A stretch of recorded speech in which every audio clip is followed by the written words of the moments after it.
Chapter 1 Bride, Inheritance and Summons. Konoha Hospital. A 14-year-old Naruto was currently arguing with his so-called sensei in the hallway of the hospital. "What do you mean you can't train me for the finals?" Naruto yelled while Kakashi, who had his book in his face, sighed. "Because Naruto, I'm already training Sasuke and I can't help you both. Plus he's facing that ninja from Suna and he needs all the help he can get." The copy Nin responded while Naruto looked at him in shock. He wasn't even gonna try to help him. "What the hell do you mean he needs all the help? I'm facing that Baka Niji in the first rounds, damn it, and I don't even know how to fight him." The blonde screamed. Again, Kakashi doesn't bother to look at Naruto's, who had a look of anger and hurt on his face. But that all changes when Kakashi says these words. "I know that, and so what? You're not ready to take the next step as a shinobi, and perhaps getting beat by Niji will wake you up to reality. Sasuke is the only one on the team who has what it takes to be a real ninja, and I won't waste my time with someone who can't even control his own chakra.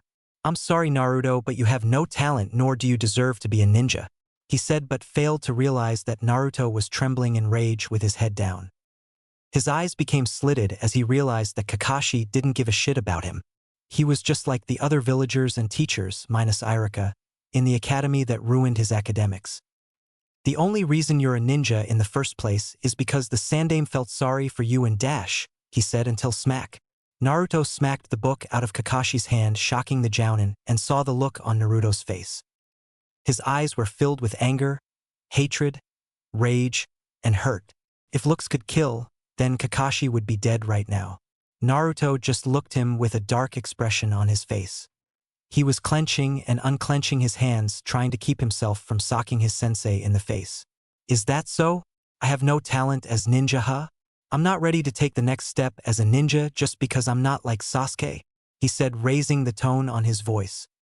Kakashi realized that everyone in the hospital was hearing Naruto raise his voice and started to speak up. "Please, Naruto, calm down, Dash," he tried to say, only for the pissed blonde to cut him off. "Shut up," he yelled out, making the man's eyes widen in shock. "I will not calm, and I will not listen to a fucking thing you say, Hatake. Let me tell you something, you piece of shit. I may not have talent like your fucking Uchiha, but at least I am not a fucking coward who's a jutsu-stealing bitch. I have done more for this team than that spoiled brat has. I'm the one who got your sorry ass out of Zabuza's water prison, not Sasuke. I'm the one who beat Haku, not Sasuke. And not only that, in the Forest of Death, I took on Orochimaru while your so-called Uchiha and Haruno froze up like little bitches. But do you want to know what pisses me off more?"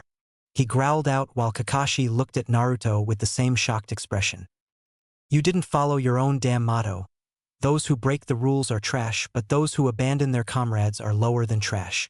I guess that makes you and those brats lower than trash because unlike them I took that motto to heart. You are nothing but a fucking hypocrite," he yelled out at the silver-haired Jounin. "Look, Naruto," Kakashi tried to say again but got cut off again.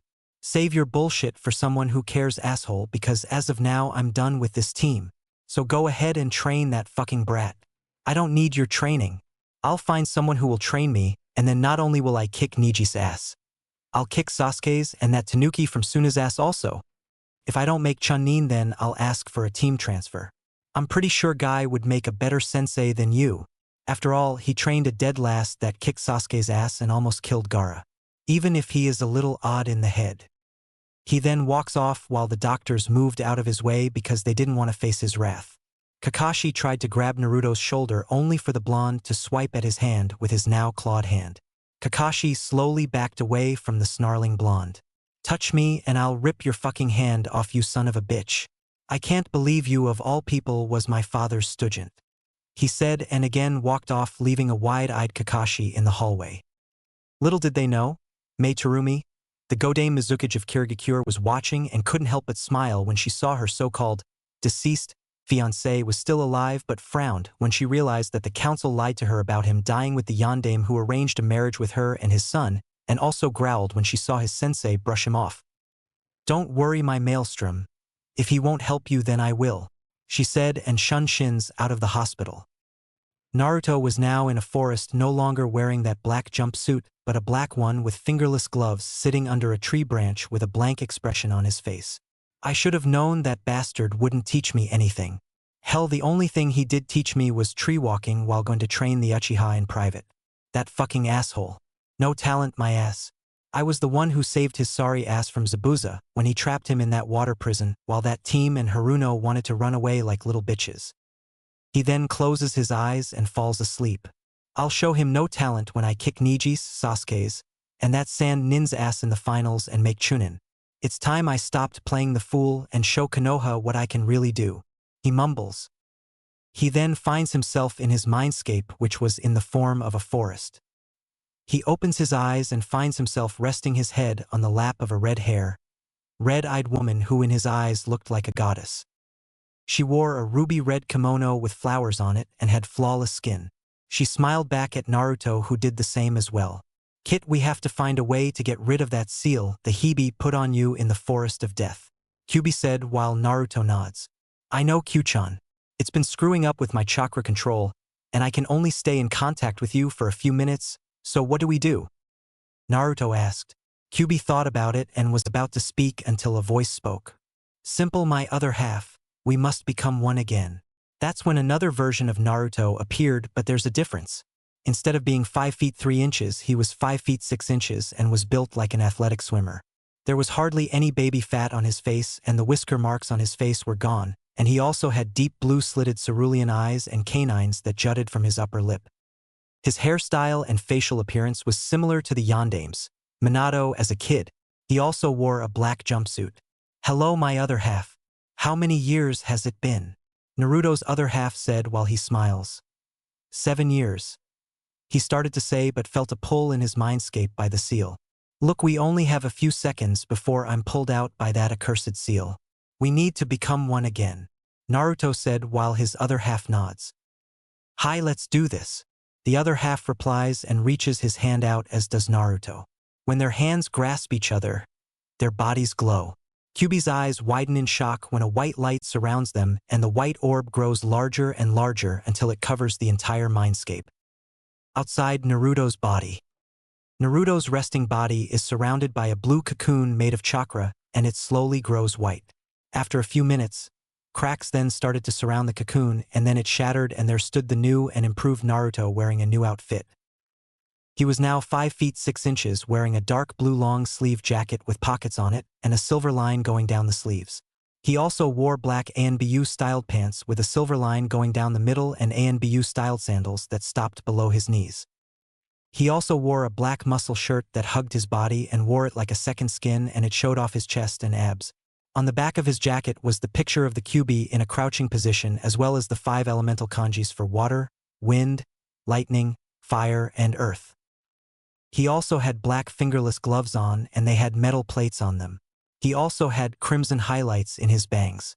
Naruto walks over to the lake and looks at himself. He smirks and looks at his new clothes. He then stretches his arms and sighs in relief. Man, it's good to be whole once again. I don't know what I'd do if I had to play the fool for one more day. I better inform Aji-san that I'm back and ask him about this seal that's cutting me off from Kyuchan. He says but stops for a moment and performs a ram seal. Small trees started to form around him but stopped when they only reached to his height. He sighs and wipes a bead of sweat off his brow. Damn, I must have lost a lot of my strength when my soul split in half. I guess I have to regain my strength again, he says until he hears a voice that sounds like an angel's. Perhaps I can help you, Naruto-kun, said the soft and serene voice. Naruto turns around and sees someone whom he can only describe as a goddess in human form. It was the only way to describe the woman that was in his line of vision. She had long red russet-colored hair which was pulled up into an elegant topknot on the top of her head, and a bang came down from the top of her head and covered her right eye. Her eyes were a beautiful jade green, a small nose and beautiful lips which had blue lipstick on them, all of which were perfect for her face. She also had on a full-body fishnet suit, and over it she wore what appeared to be a one-piece blue garment that hugged her hourglass body and showed off her flawless cream-colored sexy legs. This woman was without a doubt the epitome of beauty, and Naruto couldn't help but blush. Mei, who was watching his eyes wander on her figure, giggled at his dazed look and smiled. Are you done checking me out now? She asked, which caused Naruto to blink for a while, and when he realized what he was doing, he turned red and jumped back. Sorry. I didn't mean to stare at you like that, he said while she giggles and walks up to him until they're a few feet from each other. Naruto had to keep his eyes from ogling her cleavage and chest. It's okay. I expect my future husband to look at me like that, she said. Oh, I see. Wait, what? Yelled Naruto, whose eyes were the size of dinner plates, while Mei just smiled at him. I'm your fiancé Naruto-kun, she said, and Naruto did the only thing he could do. He fainted while Mei looked at his unconscious form. She sighs and rubs the back of her neck. Maybe I shouldn't have been so forward, she says to herself. A few hours later, Naruto slowly opens his eyes and finds his head resting on her lap while she smiles down at him. I'm glad you're finally awake, Naruto-kun, Mei says while Naruto sits up and rubs his head in embarrassment. Sorry for fainting, but I could have sworn you said that I was your fiancé, he said, and she nods. Yes, I did say that, Naruto-kun. You and I were supposed to be engaged, but certain members in this village lied to me about you dying, and I need to talk to the Hokage about it, she said while caressing his face while he had to hold in a shudder. I see, but I don't think Sarawaji had nothing to do with it. That's not his way of acting. I should know he did train me before that incident occurred, he said while she blinked at him in confusion. Okay, let's go meet him, and after that I'll help you with your training, she said, and wraps an arm around him, pulling him close to her ample chest while he blushes a little and they disappear in a swirl of water. Hokage Tower. Sarutobi was currently doing paperwork while glaring at the rest that was piled up on his desk and on his floor. I swear Minato died just to get away from this accursed paperwork, he muttered. That's when a swirl of water appeared in his office and he jumped out of his seat, pulling out a kunai. When it cleared, he saw Mei the Godame Mizukage with a boy who looked like a younger version of Minato. Hiruzen blinks for a while and looks at him for a while before his eyes widened. Naruto, he asked while the boy nodded and grins. What's up, Sarawaji? I'm back, he said. Sarutobi blinks for a while and then smiles. I see. That's good to hear, Naruto. It must have been hell for you to play the fool for the last 7 years, he replied while the blonde sighs in frustration. I'm just glad to be whole once again. Do you have any idea how tough it was for me to do it? The only difference is my strength and knowledge.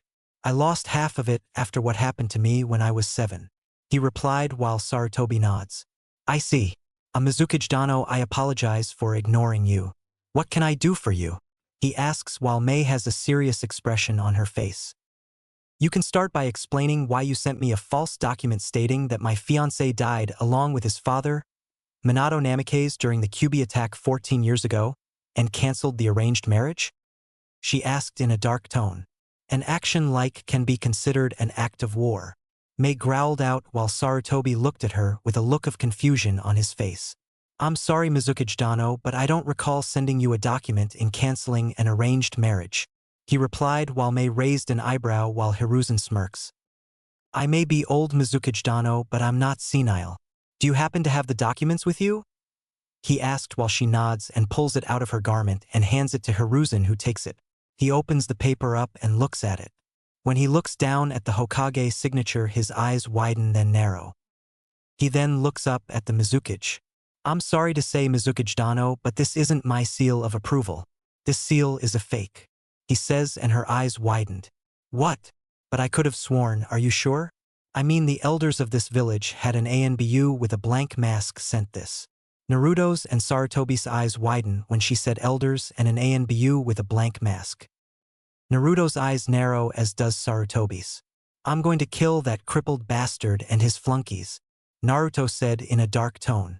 You're gonna have to get in line, Naruto, because I'm gonna deal with them first. Those idiots could have caused a war for doing this. Sarutobi growled and smashed his fist onto the desk. Mei's eyes widen in shock. So you didn't send that ANBU with the blank mask? Hiruzen shook his head. No, I didn't. Mizukage Dano, on behalf of myself and Kanehagakure no Sato, I offer you my deepest apology. I promise you, once I get enough proof on those fools, I'll have them publicly executed for treason and nearly starting a war. If not, then I'll have them sent to you in chains and you may deal with them. I know it isn't much now, but unless I find proof of this, then there's little I can do, he says while she nods. That was when Naruto spoke up. Speaking of seals, Aji-san, There's this seal on me that's screwing up my chakra and contact with Kyuchan. Naruto then lifts up his shirt, showing off his six-pack and getting a small blush out of the Mizukage. Sarutobi walks over to Naruto, kneels down, and looks at it. He notices 5 extra seals on the Shiki Fuin and Hms. The Gojio Fuin, 5 elemental seals. Looks like my student Orochimaru's work. He mutters, "Just give me a minute to get rid of this Naruto," he says, and his fingertips glow blue in his right hand. "Brace yourself, Naruto. Gojio Kaien, 5 elementals unseal," he says, and thrusts his palms into Naruto's torso and removes them instantly. Naruto gasps out in pain and clutches his stomach. "Sweet Kami, that hurt!" He cries out but can feel his chakra control return to normal. "Thanks, Aji-san. Is it possible for me to get my parents' scrolls now?" he asks and gets a nod from the old man. He goes to a gray vault and opens it up, pulling out 3 scrolls. One was yellow and had his father's jutsu, the other was red and had his mother's, and the last one contained his mother's sword style, and her fighting style. "Here you go, Naruto. The rest are in your family's compound, but I had to seal it back due to certain people trying to break into it," Hiruzen says, getting a nod from the blonde. "Thanks, Aji. I'll be spending the next 2 months training with Mei-chan, so that I can get my strength back to what it once was," he says, while Sarutobi had a look of confusion on his face. "Shouldn't Kakashi be training you to face Niji Hyuga?" he asked, only to see Naruto's eyes grow cold. "No, unfortunately, I'm not worth his time and don't have any talent. But what pissed me off was the fact that he said the only reason I became a ninja in the first place was because you pitted me," he said, while Sarutobi's eyes became murderous and he grinds his teeth in frustration. He was going to have a long talk with Kakashi after the Chunin exams. "I see. I'll be sure to deal with him after the finals, Naruto. I wish you luck in your training and will see you in 2 months. Now I have to get back to my paperwork," he said with disdain in his voice, while Mei sweat drops at the piles of paperwork. She had the same issue in Kiri. Naruto snorts at the sight and then grins. "I think I know a way on how to get rid of your problem, Saruaji," Naruto says. Sarutobi looks at him in shock, then appears on his knees begging, scaring the blonde, while anime tears fell from his face. "Please tell me, Naruto," he asks in a hysterical voice, while Naruto thinks about it in mock thought, while Mei just looks at him with wide eyes. "I don't know, Aji-san. What do I get if I tell you?" Naruto asks. "Anything. Access to the Hokage vault. Sannin traveling rights. Name it and I'll do all in my power to grant it," he says frantically. "Show this old man some mercy and tell me, please. Did I mention that I always thought of you as my grandson?" His lip quivers and he does the puppy eyes jutsu. Naruto, however, was laughing his ass off inside of his mind. "Okay, I'll tell you," he says, while Sarutobi's eyes become stars. "Why not use Kage Bushins to finish it faster? They pass their knowledge back to the user when they disperse," he says, while Sarutobi's jaw drops and Mei just look at him. The old man then gets up from his desk and he starts banging his head on the wall while calling himself a baka. Naruto, however, was laughing at him, but then calms down when Sarutobi returns to normal. "Well, I'm a man of my word, Naruto, so for helping me find a way to finish paperwork faster, I'm giving you your first S-ranked mission pay for helping 2 Kages deal with our worst enemies, which is that," he says, pointing to the piles of paperwork. "And also access to the Hokage vault and Sannin traveling rights," he finishes. Naruto had the biggest grin on his face and was about to say something but found himself being glomped by Mei and having his head buried into her cleavage. "Yes, my future husband rid me of my biggest issue," she said, and burying him even deeper into her chest. "MMPH," Naruto says while waving his arms around the air, struggling to breathe and free his head from her cleavage. Sarutobi was watching this and couldn't help but giggle pervertedly at the scene. "Naruto, you lucky bastard. If Jiraiya was here, he'd be flying out the window via nosebleed right now." Naruto was finally able to pry himself from her cleavage and gasp for air. Q, who had just woken up, was fuming. "That slut. Who does she think she is, hugging my Narukuin like that? It should be me hugging him like that," she ranted while her eyes glowed red. When Mei releases him, a sly smirk appears on her face. "I guess that means that I'll have to reward you for helping me, Naruto-kun," she says in a sexy voice, while a blush appears on Naruto's face and he starts sputtering. She then leans next to his ear and whispers into it. Naruto's blush grew bigger and a trickle of blood drips down his nose.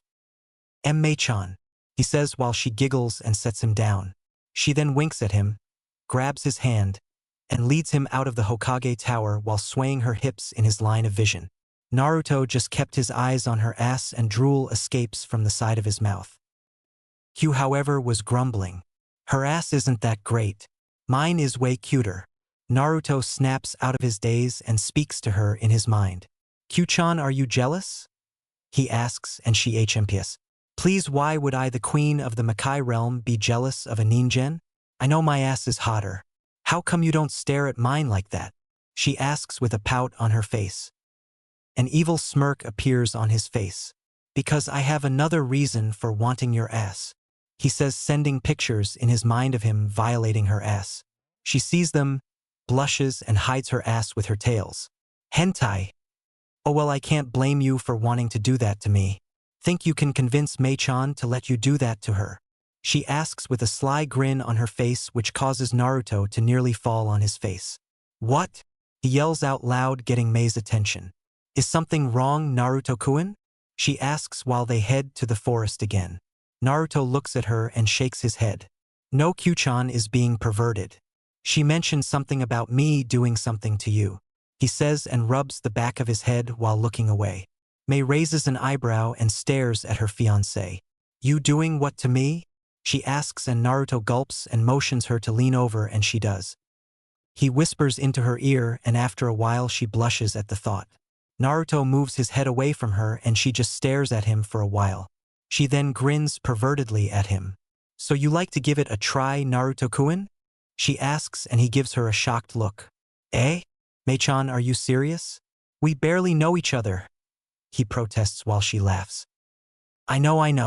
I don't expect us to become that intimate for a while, but if you want to we could. She started to say, but Naruto waves his arms in protest. No, it's fine. We can wait. He says laughing nervously while Mei laughs at him. You're so cute when you act like that. Anyway, before we start our training, let's introduce ourselves.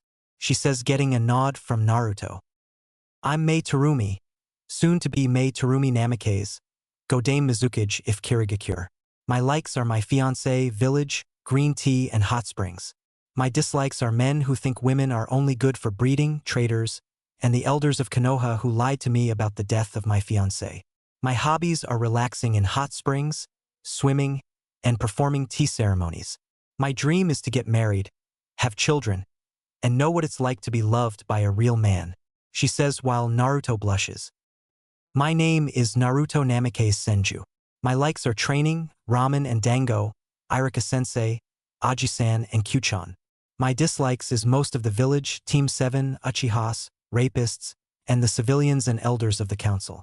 My hobbies are sparring with Aji-san, morning jogs, swimming, gardening, cooking, and a lot of other things. My dreams are to become the strongest ninja to ever exist, revive my clan and have a large family, he said and Mei smiles.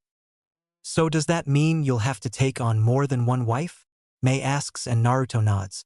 Yeah, but only those that will love me for me and not for my status or money. I hate people who do that. I hope you're okay with this, Mei-chan. He replies while she thinks about it.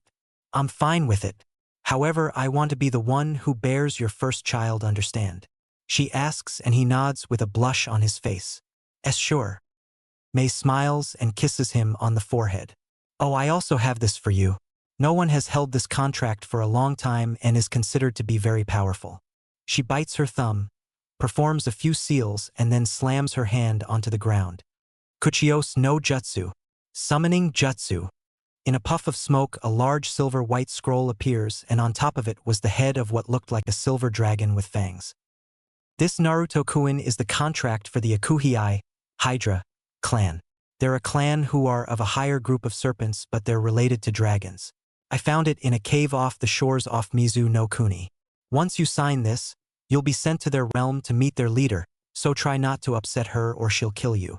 Mei said in a serious tone while Naruto gulps but nods.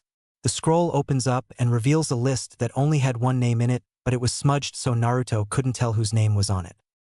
He then bites his thumb and smears his name on the blank space next to the smeared name and finishes it with the Senju symbol. His name glows blue on the scroll and it suddenly trembles and rolls up, shocking the blonde. The head on it comes to life and lets out a roar before disappearing in a puff of smoke, as does Naruto. Mei was watching this and couldn't help but be afraid for him. "I hope he's the one, Yamada no Orochi," she says and sits cross-legged onto the grass. Meanwhile, Naruto appears in a puff of smoke in another world. He looks around and couldn't help but admire the sight. He was currently at a lake's edge. Turning around, he saw a forest that seems to stretch for miles, and next to the forest was a green hilly area that was attached to a huge mountain. At the foot of the mountain was a huge cave. As he finished surveying the area, he turned back towards the lake and sat down. "Okay, I'm here now, what do I do?" he says to himself until he hears the sound of splashing water and turns his head around only to see a large gold-yellow slitted eye that was the size of a full-grown man staring at him. The eye was connected to the head of what looked like a giant serpent that had silver-white skin and blackish-green spots on it. It also had what appeared to be long, sharp spikes on its head and probably went down its neck and back. Naruto just sat there staring at the giant eye for a few minutes and did the only thing any person would do when they saw something of that size. He screamed like a little girl and ran for his life. While he did that, a small sweat drop appeared on the Hydra's head as it watched Naruto run away, waving his arms around and screaming his head off about giant snakes trying to eat him again. Inside, his mindscape Q was rolling around the ground, laughing her ass off and clutching her stomach. "Oh Kami, this is priceless. Naruto-kun is running away from Yamachan." She then stops and looks up at the sky. Can't blame him though, Yamachan does have that effect on people when they see her in that form. "But it was still funny," she says and continues to laugh. Naruto was currently running away until a large white and blackish-green tail stopped in front of him, causing him to crash into it. Again the Hydra sweat drops but chuckles when he falls over, clutching his head. "Damn, that hurt," he mumbles and finds himself staring in shock as the Herta fully rises from the water. Water glistened from its body and dripped from its black underbelly. Naruto's eyes were the size of basketballs and his jaw was on the ground as he looked at the Hydra. "It has 8 heads and 8 tails. One of the heads moved down to Naruto and looks at him for a while. "Why hello little ninjen. What are you doing in my realm?" the feminine voice asked while Naruto just sputter and points at her. Said Hydra sighs at this. "Why is it that people always act like this whenever I'm in this form?"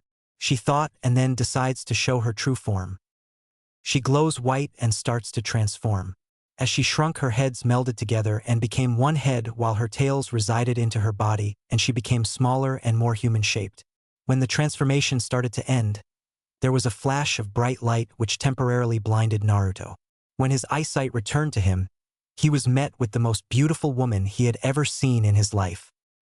She had silky smooth black hair that stopped to her mid-back and it had silver highlights in it. Her skin was creamy white and smooth and it seemed to shine from the sunlight. She had beautiful gold-yellow slitted eyes and fangs jutted from her upper lip. She wore a black kimono that had white dragons on it, and the outfit seemed to hug her hourglass figure and assets that weren't too big or too small. She also had a slit on the right side of her kimono and showed off her long, sexy, flawless legs. Naruto couldn't help but blush at her appearance. A sly grin appeared on her face and she leans over to give him a better view of her cleavage. "Like what you see?" Yamada asks while he does the next thing that came to his mind. He fainted. Again. Chapter 1: Training, Perverts, and Finals. Naruto slowly opened his eyes and finds himself sleeping under a tree with his body resting on it. He groans and slowly gets up. "Man, I had the weirdest dream. I was face to face with an 8-headed, 8-tailed Hydra that was the size of the Hokage Tower, and it then transformed into a beautiful woman." He mutters but then hears a soft and angelic voice speak up. "So I'm just a dream you thought of? That really hurts my feelings." He looks around the area and doesn't see anybody, but then he looks up to see the same woman from last time sitting on a tree looking down at him with a hurt look on her face. Naruto looks at her and his eyes become bug-eyed. "Oh Kami, you are real," he says out loud, getting a grin from her. "Of course I am, you silly ninjen. This is my human form after all." She then leaps off the tree and lands on the ground softly. She walks up to the blonde and looks down at him. I am the Yamada no Orochi, but call me Shiroi Akuhiai, White Hydra. Shiroi asks in a calm tone while Naruto nods. Okay, so you're not the boss summon for a guy named Orochimaru?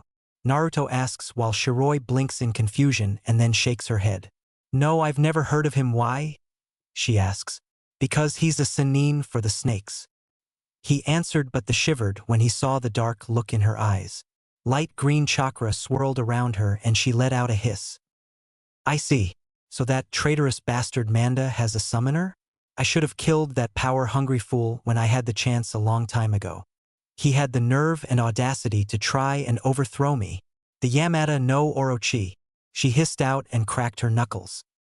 I swear I'll kill that legless worm and feed his remains to the crocodiles.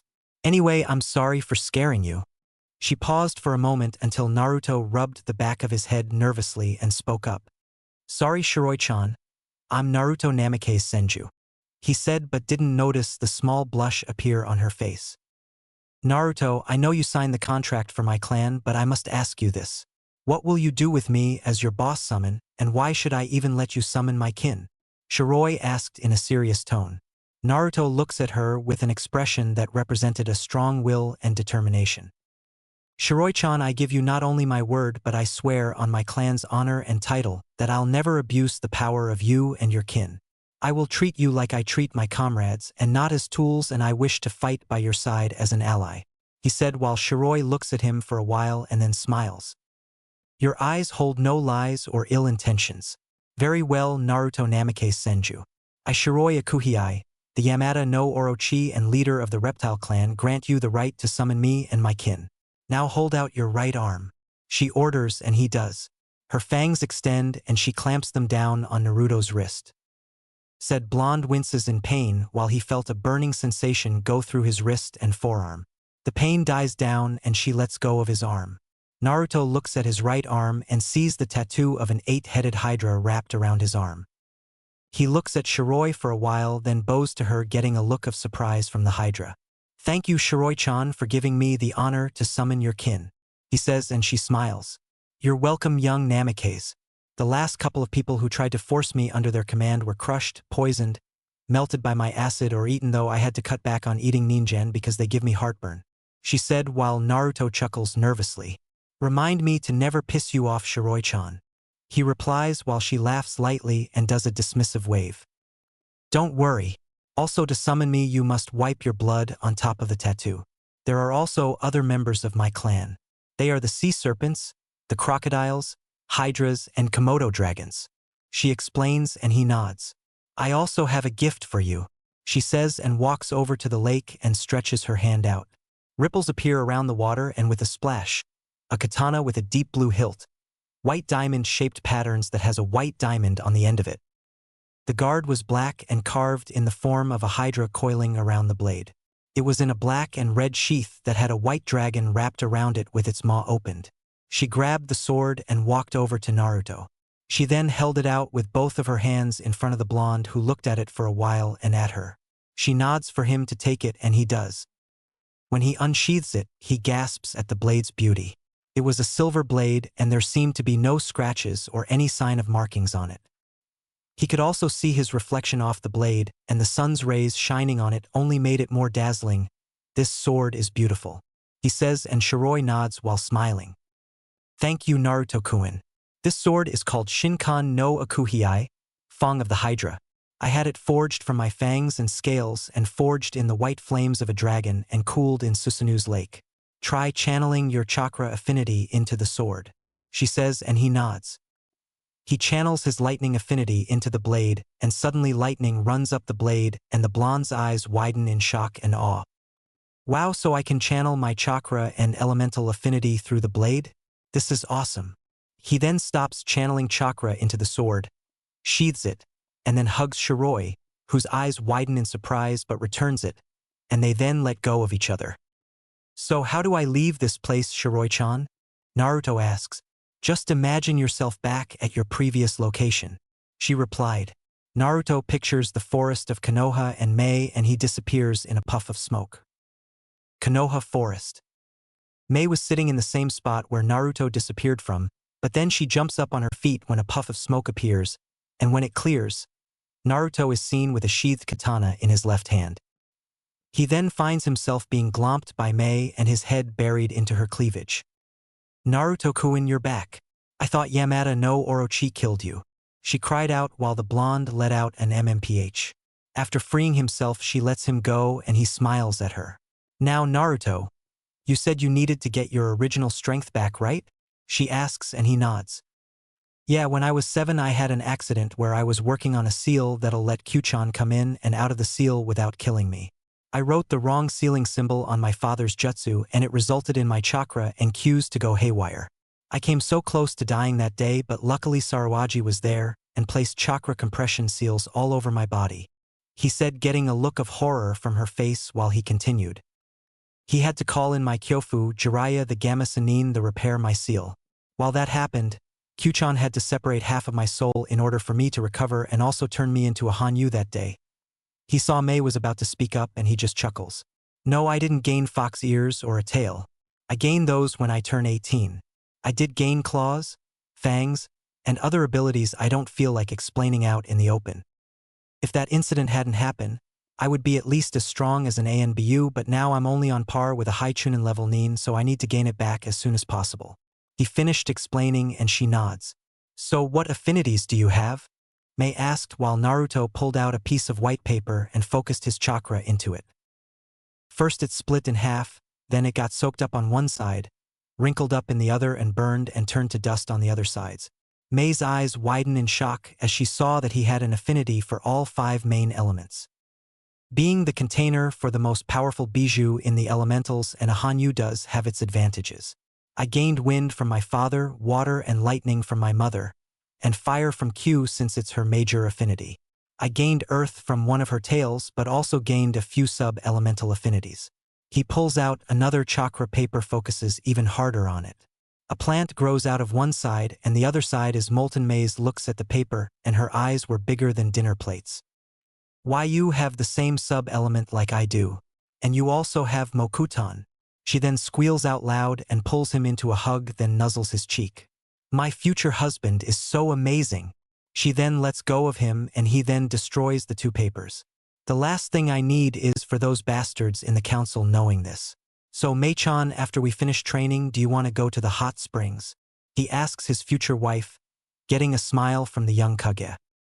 "I'd love to.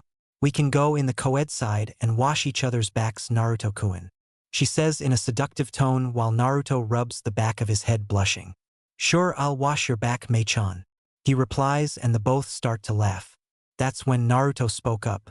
"You have a beautiful laugh, Mei-chan." This causes a blush to appear on her face. "Thank you. Anyway, let's get started on your training." For the next couple of hours, Naruto worked in his chakra exercises as well as did push-ups, sit-ups, pull-ups, and his mother's Kenjutsu and Taijutsu styles, the Hiten Mitsurugi Ryu, Flying Heavenly Sword, and Shinku Ryu Ken, Crimson Dragon Fist. After spending the next 5 hours training his ass off, they headed for the hot springs. After signing in, Mei reserved the co-ed side for her and Naruto only. Said blonde was relaxing his body into the warm, soothing water with his eyes closed. Sleeping on top of his head, curled up into a ball, was a red fur-covered fox with 2 tails. It was Q. Said fox's ears shot up and opened one of her pink-colored eyes. She saw Mei walking towards the hot spring with her hair down and a towel wrapped around her body.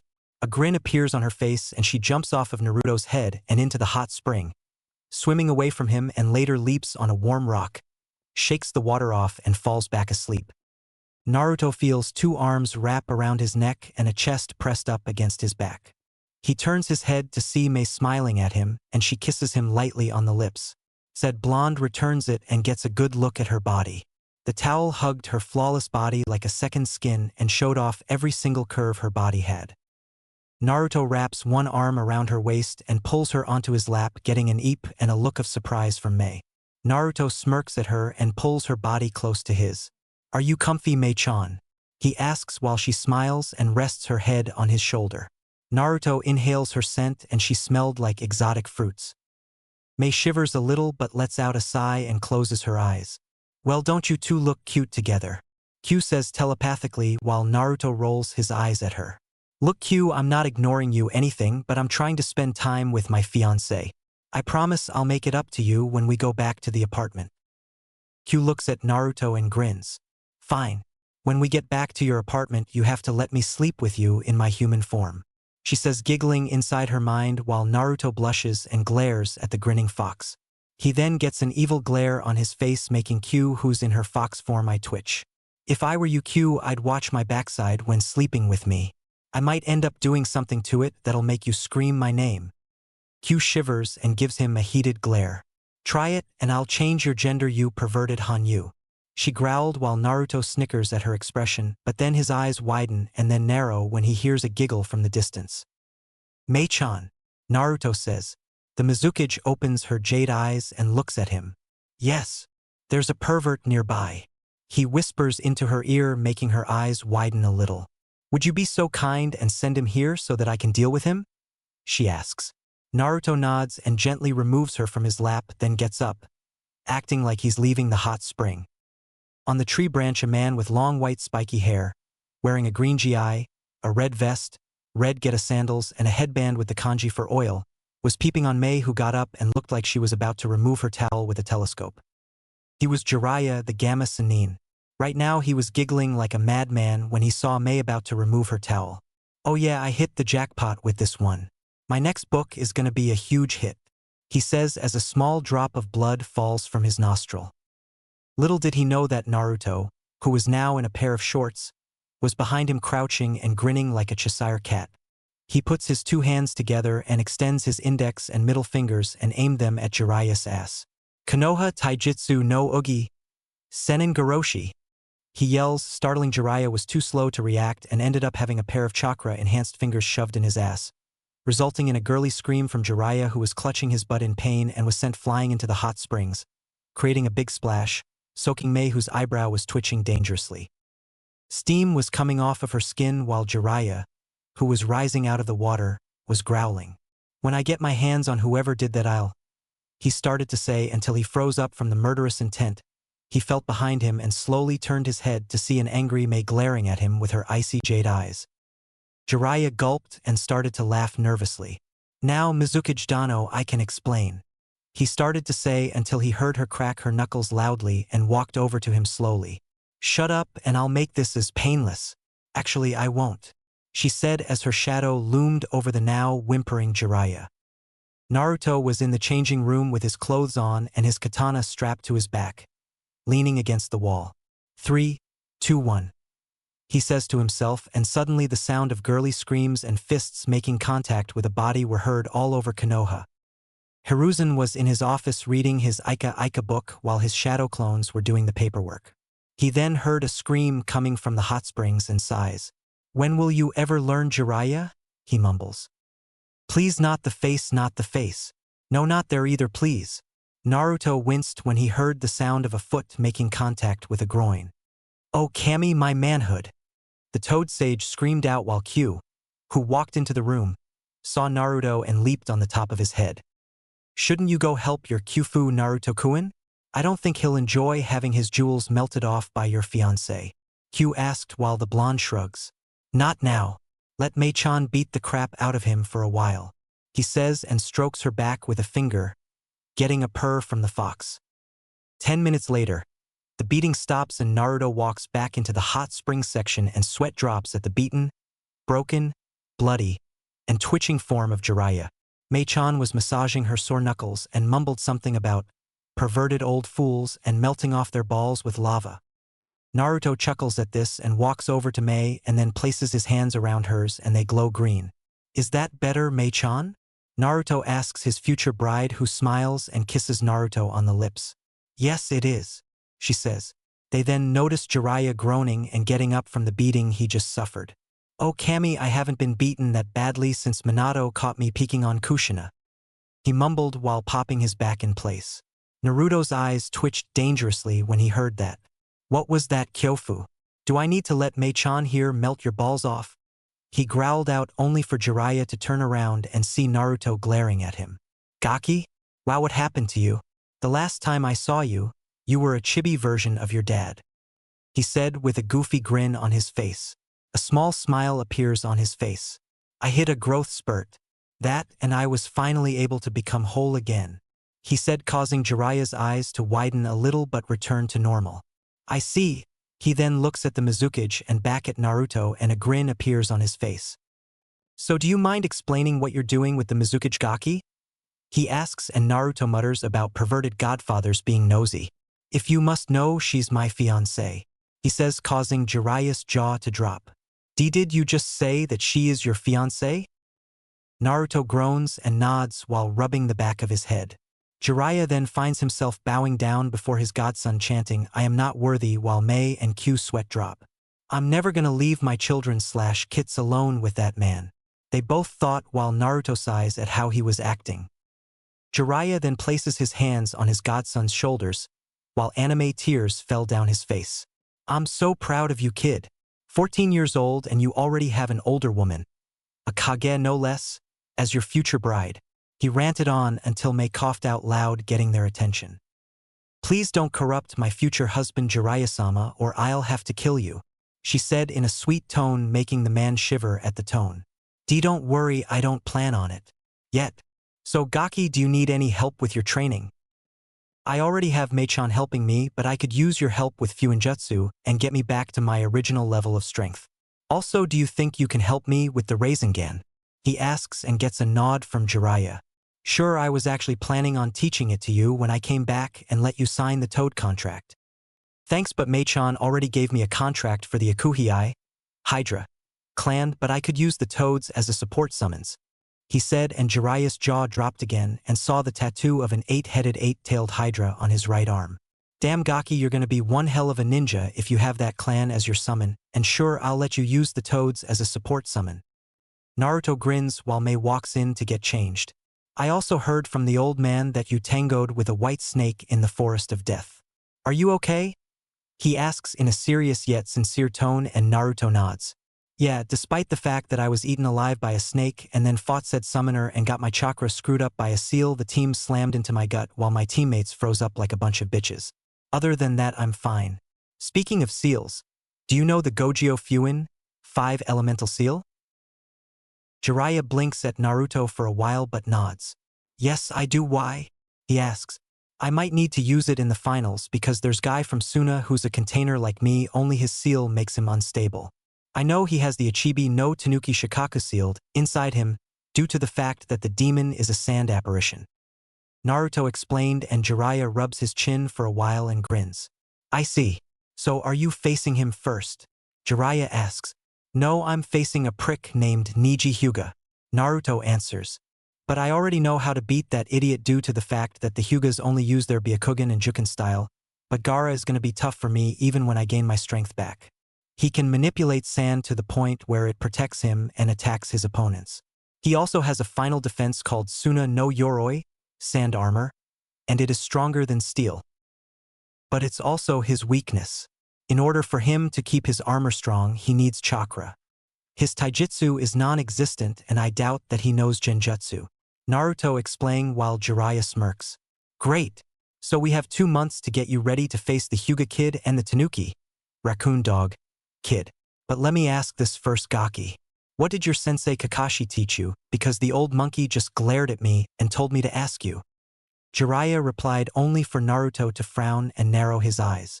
Aside from tree walking? Nothing. He was too busy being Sasuke's bitch to teach me or that pink-haired brat anything. He also said I wasn't worth his time and didn't have what it takes to be a shinobi, and that our leader only made me one out of pity. He answered and sees Jiraiya growl and release a small amount of Ki around the area, but then stopped and an evil grin appeared on his face. Don't sweat it, Naruto. After the exams are over, I'll take you on as my apprentice like I did your old man, even if you don't make Chunin this time.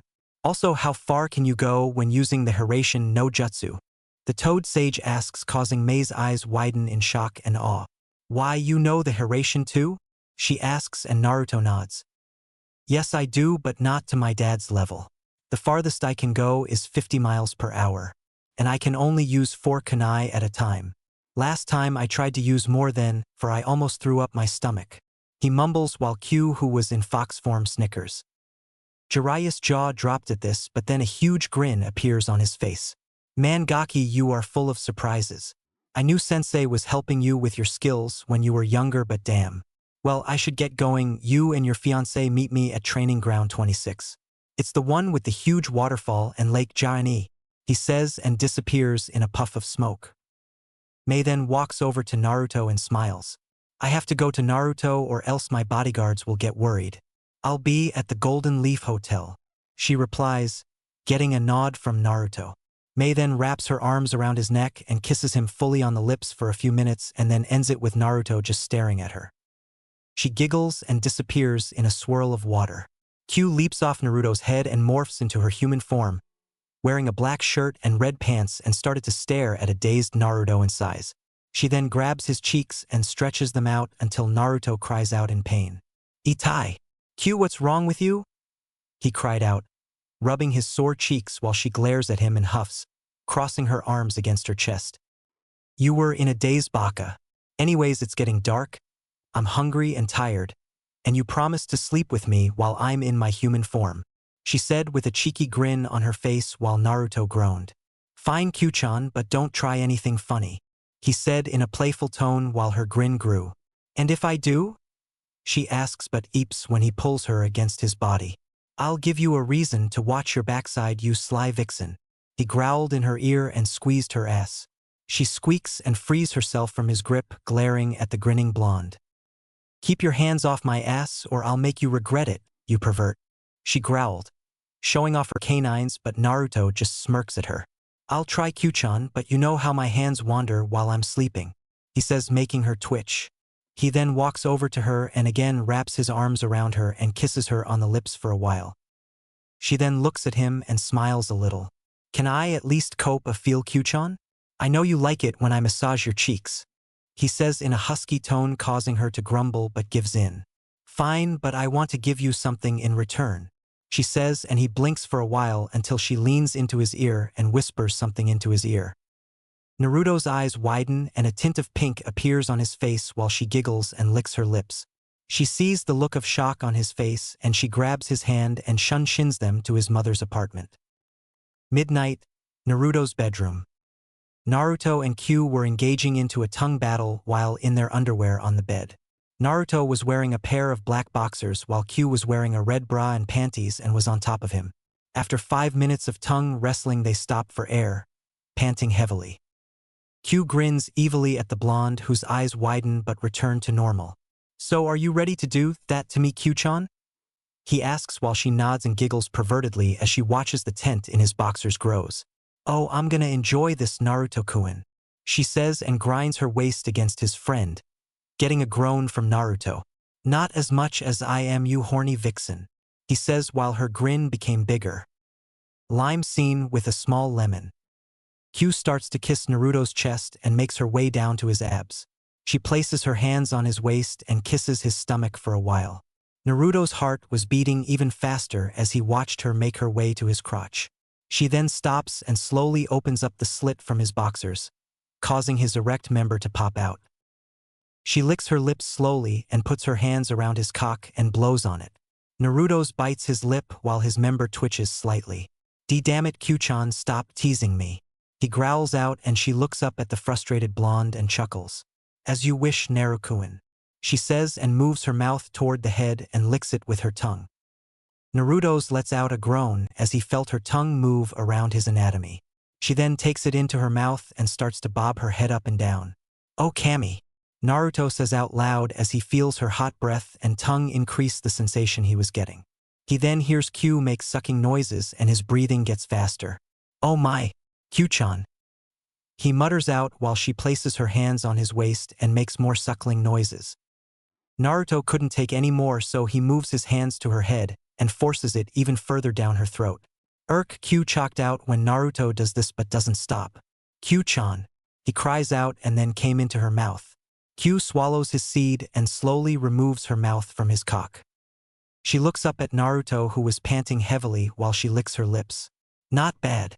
A little salty but not bad, she says. Naruto suddenly growls and pulls her close to his face. We're not through yet, he says in a husky tone and sits up. Turn around. he commanded while lust in his eyes, and he just stares at him blankly. Now Q or I'll make you, he said, raising his voice a little while she growls back but replies. Fine, she says and turns around with her ass in his face. Naruto then gets on his knees and pulls down her panties, showing off her round and well-firm ass. Q, however, was shivering in excitement at what he was going to do. Naruto then places his hands on each cheek and spreads them apart until he sees her back entrance. He chuckles evilly and positions the head of his cock near her asshole and pokes her. Q's eyes bulge out and looks at Naruto in shock and horror. No, Naruto-kun, please, not there. She cries out and tries to get away, but his grip on her waist was too tight. He slowly pulls her ass towards his dick and watches as the head enters her asshole very slowly. Q lets out a gasp and bites down hard on her lip. Fuck. She whimpers out as Naruto's member slowly makes its way into her backside until it's fully in. Oh fuck! She screams out as Naruto thrusts into her ass. Q buries her head into the sheets while Naruto moves back and forth. A muffled squeal escapes her mouth as Naruto increases his pace until he releases into her ass. Naruto then removes his member from her ass and then strokes it with his green glowing hands, and she lets out a sigh of relief. Lime/small lemon ends there. After doing that, he pulls her panties back on her, his anatomy in his boxers, and wraps his hands around her waist and kisses her neck. Naruto, you jerk. You better be lucky I'm your mate or I'd be castrating you. She mumbles and turns around to sit on his lap. Naruto couldn't help but chuckle and starts to kiss her jawline and neck. They lay back on the bed with Naruto on top of her, still kissing her neck. He then moves down to her stomach and starts to kiss and lick her navel, making her giggle. Naruto does that for a while, then make his way back to kissing her lips. After all that, they snuggle against each other with Q purring on the crook of his neck while Naruto rubs her bare back. Good night, Naruto-kun, she mumbles and goes back to sleep. Good night, Q-heim, he says and rests his chin on top of her head. For the last 2 months, Naruto spent his time training with his Kyofu, godfather, and Finesse. Jiraiya helped him with Fuinjutsu, and also taught Naruto some of his personal ones like the Hari Jizo, Needle Guardian, and Yomi Numa, Swamp of the Underworld.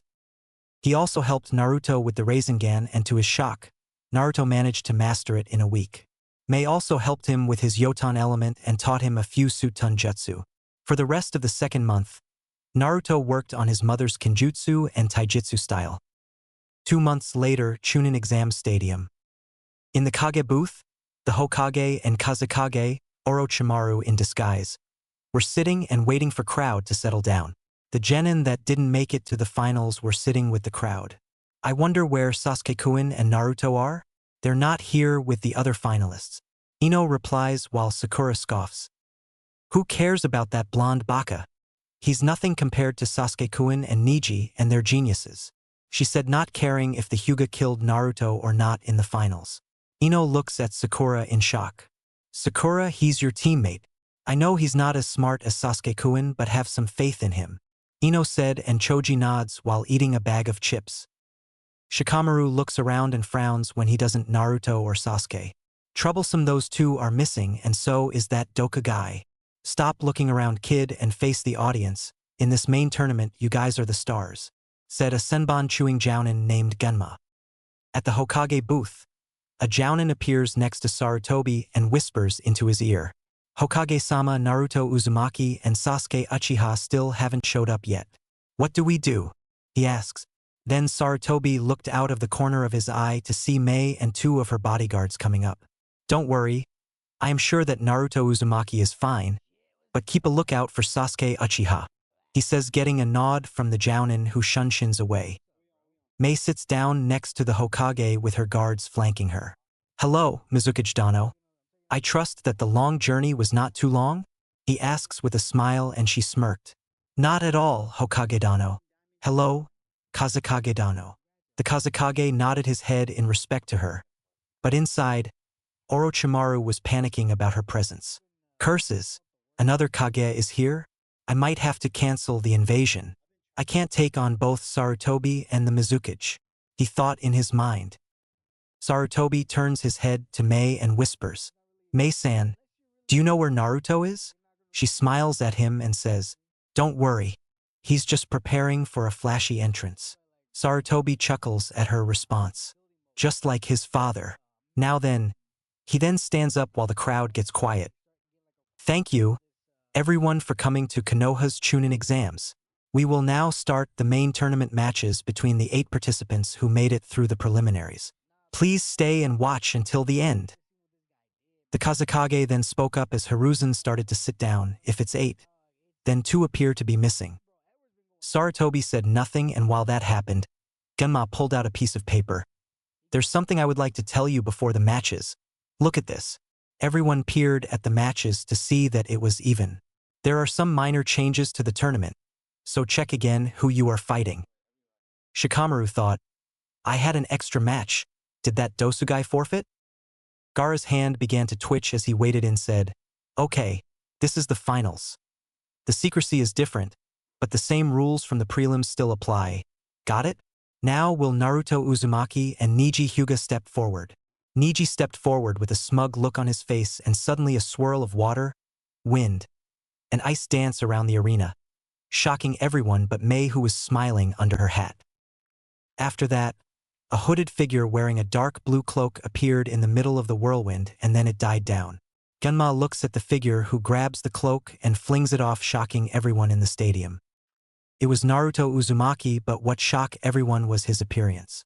He was now 5 feet 6 inches, wearing a dark blue long-sleeve jacket with pockets on it and a silver line going down the sleeves. He also wore black ANBU-styled pants with a silver line going down the middle and ANBU-styled sandals that stopped below his knees. He also wore a black muscle shirt that hugged his body and wore it like a second skin, and it showed off his chest and abs. On the back of his jacket was the picture of the Kyuubi in a crouching position, as well as the 5 elemental kanji for water, wind, lightning, fire, and earth. He also had black fingerless gloves on, and they had metal plates on them. He also had crimson highlights in his bangs. Strapped to his back was a sword with a red hilt, gold guard, and a black sheath.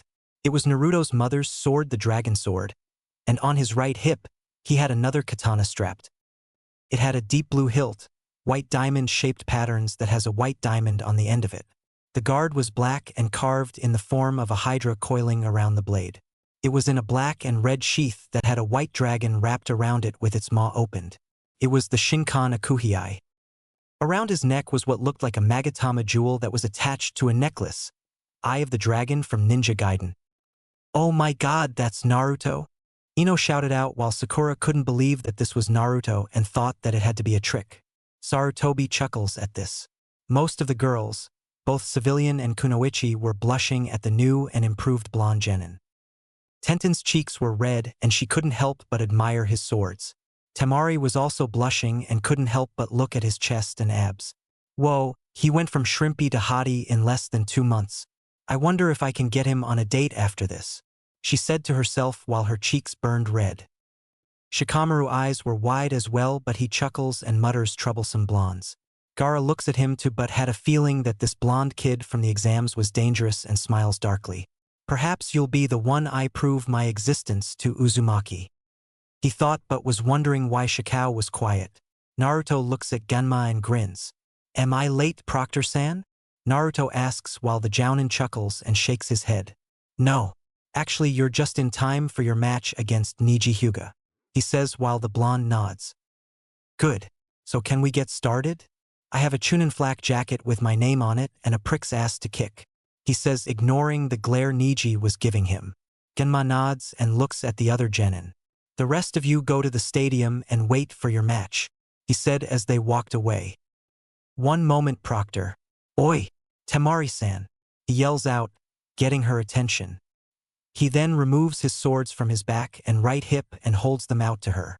Would you mind holding these for me? He asks, getting a nod from her, and he hands them to her. Thank you, beautiful, he replies, making her blush. She then walks over to the stairs quickly while Naruto chuckles. I'm definitely going on a date with her, he says to himself, but then looks back at Niji. In the stadium, Izumo and Kotetsu look at the blonde. This ought to be good. I wonder how strong the kid got in 2 months. Izumo wondered while Kotetsu smiles. Who knows? But the question is, can he beat Niji Hyuga, who's considered a prodigy in the Hyuga clan? Kotetsu replies. This should be good, Kiba says while Hinata clutches her chest. Naruto-kun, she says quietly. So the baka changed his clothes. So what? He's still gonna lose. Sakura says and Ino glares at her former friend. Some teammate you are Sakura. Naruto may be the dead last, but at least he's in the finals, so shut up. Ino replies while the pink-haired girl looks at Ino in shock but then turns away from her. Hayashi and his daughter, Hanabi, were also watching the fight. Watch closely, Hanabi. There isn't another Hyuga whose blood is stronger than Niji's, he says, getting a nod from his daughter. Meanwhile, as Genma moved back so he didn't get caught in the crossfire, Niji decides to speak up with an arrogant tone. So you've changed your wardrobe, facial appearance, and you now have two swords that I doubt you could use. That won't save you though, because fate has declared me the victor of the tournament, he says, waiting for the blonde to lash out at him. Naruto just stands there with his hands in his pockets and just glares at the Hyuga.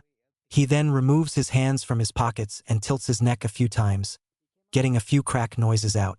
He then breathes in and out and looks at Niji like he's a short-minded fool. Niji raises an eyebrow at Naruto. I suggest you get ready to admit defeat, Uzumaki. I have fate on my side and no one can defy fate, he says. Naruto then decides to speak up. Niji, do me a favor and shut the fuck up, he said, getting a gasp from everyone while Niji twitches. There is no such thing as fate. It's only an illusion that weak, ignorant and pompous fools like you use because you don't have the strength or the balls to defy it, he said while Niji growls at the blonde and gets into a Juken stance. I'd pick my next words carefully, you fool. They may be your last, he says and activates his Byakugan. Naruto smirks at the Hyuga prodigy and speaks up. Oh, shut up, pale eyes, and get ready to have your ass kicked, he says and leaps back, performing a few hand seals. Kirigakure no Jutsu, he says, and suddenly, a white mist appears around the stadium, making Naruto's image vanish in the mist while Niji frowns and looks around. So you know a jutsu. Big deal, it won't save you from my eyes, he says, but hears no response from the blonde.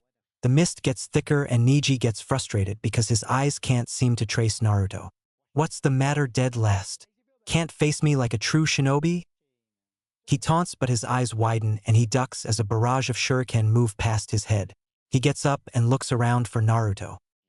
Come out and face your fate, loser, he yells while Naruto, who is in the mist, grins and moves his right arm forward, pointing his index and middle finger at the Hyuga. Right-un. Byakurai, he says while his fingers glow and a small orb appears with static electricity. When that happens, a beam of white lightning shoots towards Niji's back. The Hyuga senses something behind him, and that was a bolt of lightning coming straight at him. He manages to dodge it, but his cheek gets grazed by it, making the Hyuga wince from the pain. Damn it!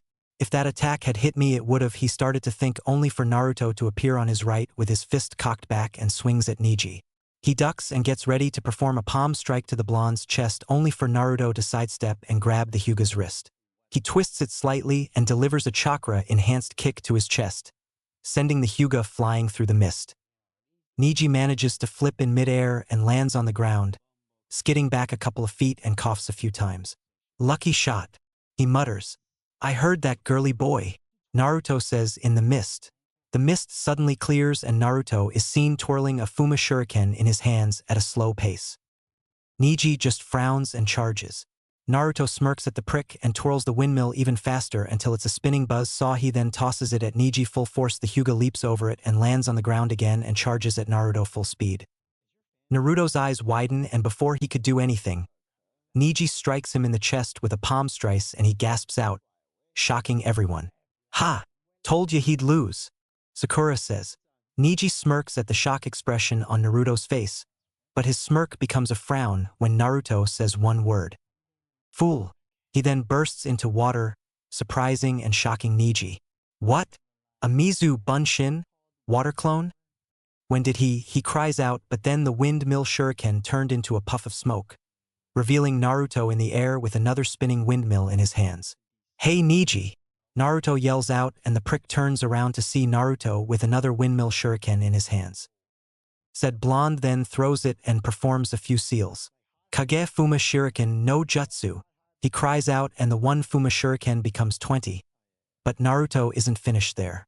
Futon, Senpuken, Wind Release, Hurricane Fist. He says, and Naruto punches his fist out and releases a gust of wind that increases the speed of the shurikens that were going for a shocked Neji. Whoa, he knows a wind jutsu? Now I really want that date with him, she says to herself and hugs his swords to her boy. Tenten was glaring at the Sunakunoichi because she wanted to hold those swords. The other Genin's eyes widen at what Naruto just did. Kiba then shouts out, "Yeah, Naruto." Neji curses and his body glows for a while. He then spins really fast, creating a spinning chakra shield Kaiten. Heavenly rotation. He cries out and the shuriken are deflected. Hayashi had a look of surprise and awe, as did Hanabi. Titu-san, that was. I know. Such skill is wasted on the branch family, he says in a low tone. Naruto lands on the ground as the Kaiten dies down. Neji then stops spinning and smirks at Naruto. You should be honored. It's not every day that I use my trump card on a mere commoner, he replies, while Naruto just looks at him and scratches his head. That was your trump card? Pretty lame if you ask me, he said, getting a face fault and sweat drop from most of the ninja and civilians. Hayashi growls at the blonde for insulting his clan's most powerful technique. Wow, is this dude delusional or what? Sarutobi couldn't help but chuckle. Leave it to Naruto to insult a clan like the Hyugas. Asuma and Kurenai hear this also, and Asuma smirks at the blonde's actions. That kid must have balls of steel to insult one of the strongest clans in Konoha, he says, and Kurenai nods with him. Neji now was fuming. How dare this nobody insult my technique? He'll pay. Neji once again gets into the Juken stance. I'm done holding back Uzumaki. Now I'll show you the true power of the Hyuga clan, he says while Naruto looks at the ninja in mock shock. You were holding back? Wow, and here I thought you were a spoiled brat with the stick up your ass, he said while Neji growls. Shut up, you peasant, he yells and charges at Naruto. Naruto's expression hardens and he gets into a fighting stance with his legs slightly spread apart. His right arm cocked back into a fist and his left arm out with the palm opened. When Neji is a few feet near him, Naruto swings his right arm at Neji, who dodges to the left and performs a sweep kick at his legs. Naruto leaps over the move and lands on the other side. He then dodges two of Neji's palm strikes and performs a roundhouse kick at Neji, who blocks it with his arms, but Naruto adds more force to the attack, breaking Neji's defense. Seeing this, Naruto spins and knees Neji in the gut, making the Hyuga gasp out as Naruto performs another knee strike, then grabs Neji by his jacket, flips him over, and slams him onto the ground hard. The Hyuga winces in pain, but then his eyes widen when he sees Naruto lift his right leg up into the air and brings it down fast and hard. He barely manages to roll out of the way as Naruto's foot comes down and makes an impact with the ground. After rolling out the way, Neji watches as Naruto removes his foot from the small crater his foot made and just stares at Neji. He then pulls one kunai from each hand and throws them at Neji, who pulls out one and deflects them. Two shadow clones flank Neji's side with a kodachi in their hand and swing at Neji's sides. The Hyuga jumps into the air and another clone appears performing a drop kick. Neji manages to tilt his body back as the clone passes him and he lands on the ground, only to get an uppercut to the jaw by the real Naruto, who leaps into the air, grabs Neji by the collar of his jacket and arm. As they went down, Naruto slams Neji into the ground while said Hyuga coughs up a little blood. Naruto's not finished and he picks the Hyuga up and punches him hard in the stomach 3 times, knees him into gut, cocks his fist back, and socks him hard into the jaw, sending the Hyuga sprawling to the ground, skidding backwards, and stops a few feet from Naruto. Before Neji could do anything, his ankle was grabbed by Naruto and he was lifted off the ground, only to get slammed on his back on the opposite side. Naruto does 3 times and then spins around fast with Neji spinning also. He then flings Neji into the wall and hits it hard, leaving an imprint of his body onto the wall while he slides down. Naruto then vanishes and appears before Neji and grabs him by the collar of his jacket and flings him back into the middle of the field. Naruto then slowly walks towards the Hyuga, who was struggling to get back on his feet. That when Naruto once again grabbed him by the collar again and pulled him to his eye level. So are you gonna apologize to Hinata, or do I still have to make an example out of you? He asks, and Neji spits blood and saliva on Naruto's face, shocking everyone. Naruto, on the other hand, rears his left fist back and socks him across the jaw hard and proceeds to unleash a barrage of punches on Niji's face, making the boys jerk back. To say everyone was shocked would be an understatement. Niji Hyuga, last year's Rookie of the Year and member of the Hyuga clan, was getting his ass handed to him by Naruto Uzumaki, the dead last. Man, he's beating the crap out of that Niji kid. Hopefully the blonde doesn't kill the kid with those punches. Genma mutters, and his face twitched a little when he saw a couple of teeth fly out Niji's mouth. Chuji dropped his bag of chips and couldn't help but keep looking at the beating Naruto was giving to Niji. Remind me to never piss Naruto off, he says to Ino, who just nods without looking at him. Naruto, however, continues with the assault but pauses when he sees Niji's bloody face. He then performs an uppercut that sends the prodigy flying upwards in mid-air. After that, Naruto runs towards one of the walls and runs up it. He then adds chakra to his leg and uses it to launch himself off the wall at high speed towards Niji and kicks him back into the same spot, making the crater bigger, and once again he slides down the wall. Niji wobbly get up, but feels a fist buried into his stomach and hunches over in pain, coughing out saliva. Naruto then grabs Niji by his hair and drags him across the field and onto the middle of the arena and drops him. He then stomps on the Hyuga's hand, breaking the knuckles and a few bones. Niji screams out in pain while Naruto releases his foot from the Hyuga's now broken hand. Niji rolls away, clutching his now broken hand, while Naruto just glares at the boy. Pathetic. I expected you to be stronger than this.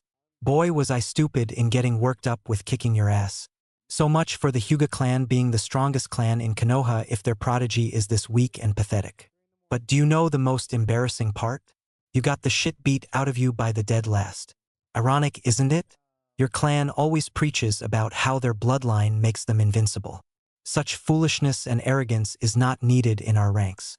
Do you honestly think that your all-seeing eye and Juken style is enough to beat your opponent? Please. I can think of 20 different ways to beat you and your bloodline without breaking a sweat, he says in a cold tone. Hayashi clenches his fist at the boy. Niji gets up and glares at Naruto. Don't get up, Niji. You can't fight me anymore now that your hand is broken. Unless you know one-handed seals, which I doubt since you probably didn't even bother to learn more than your clan techniques. Am I right or what?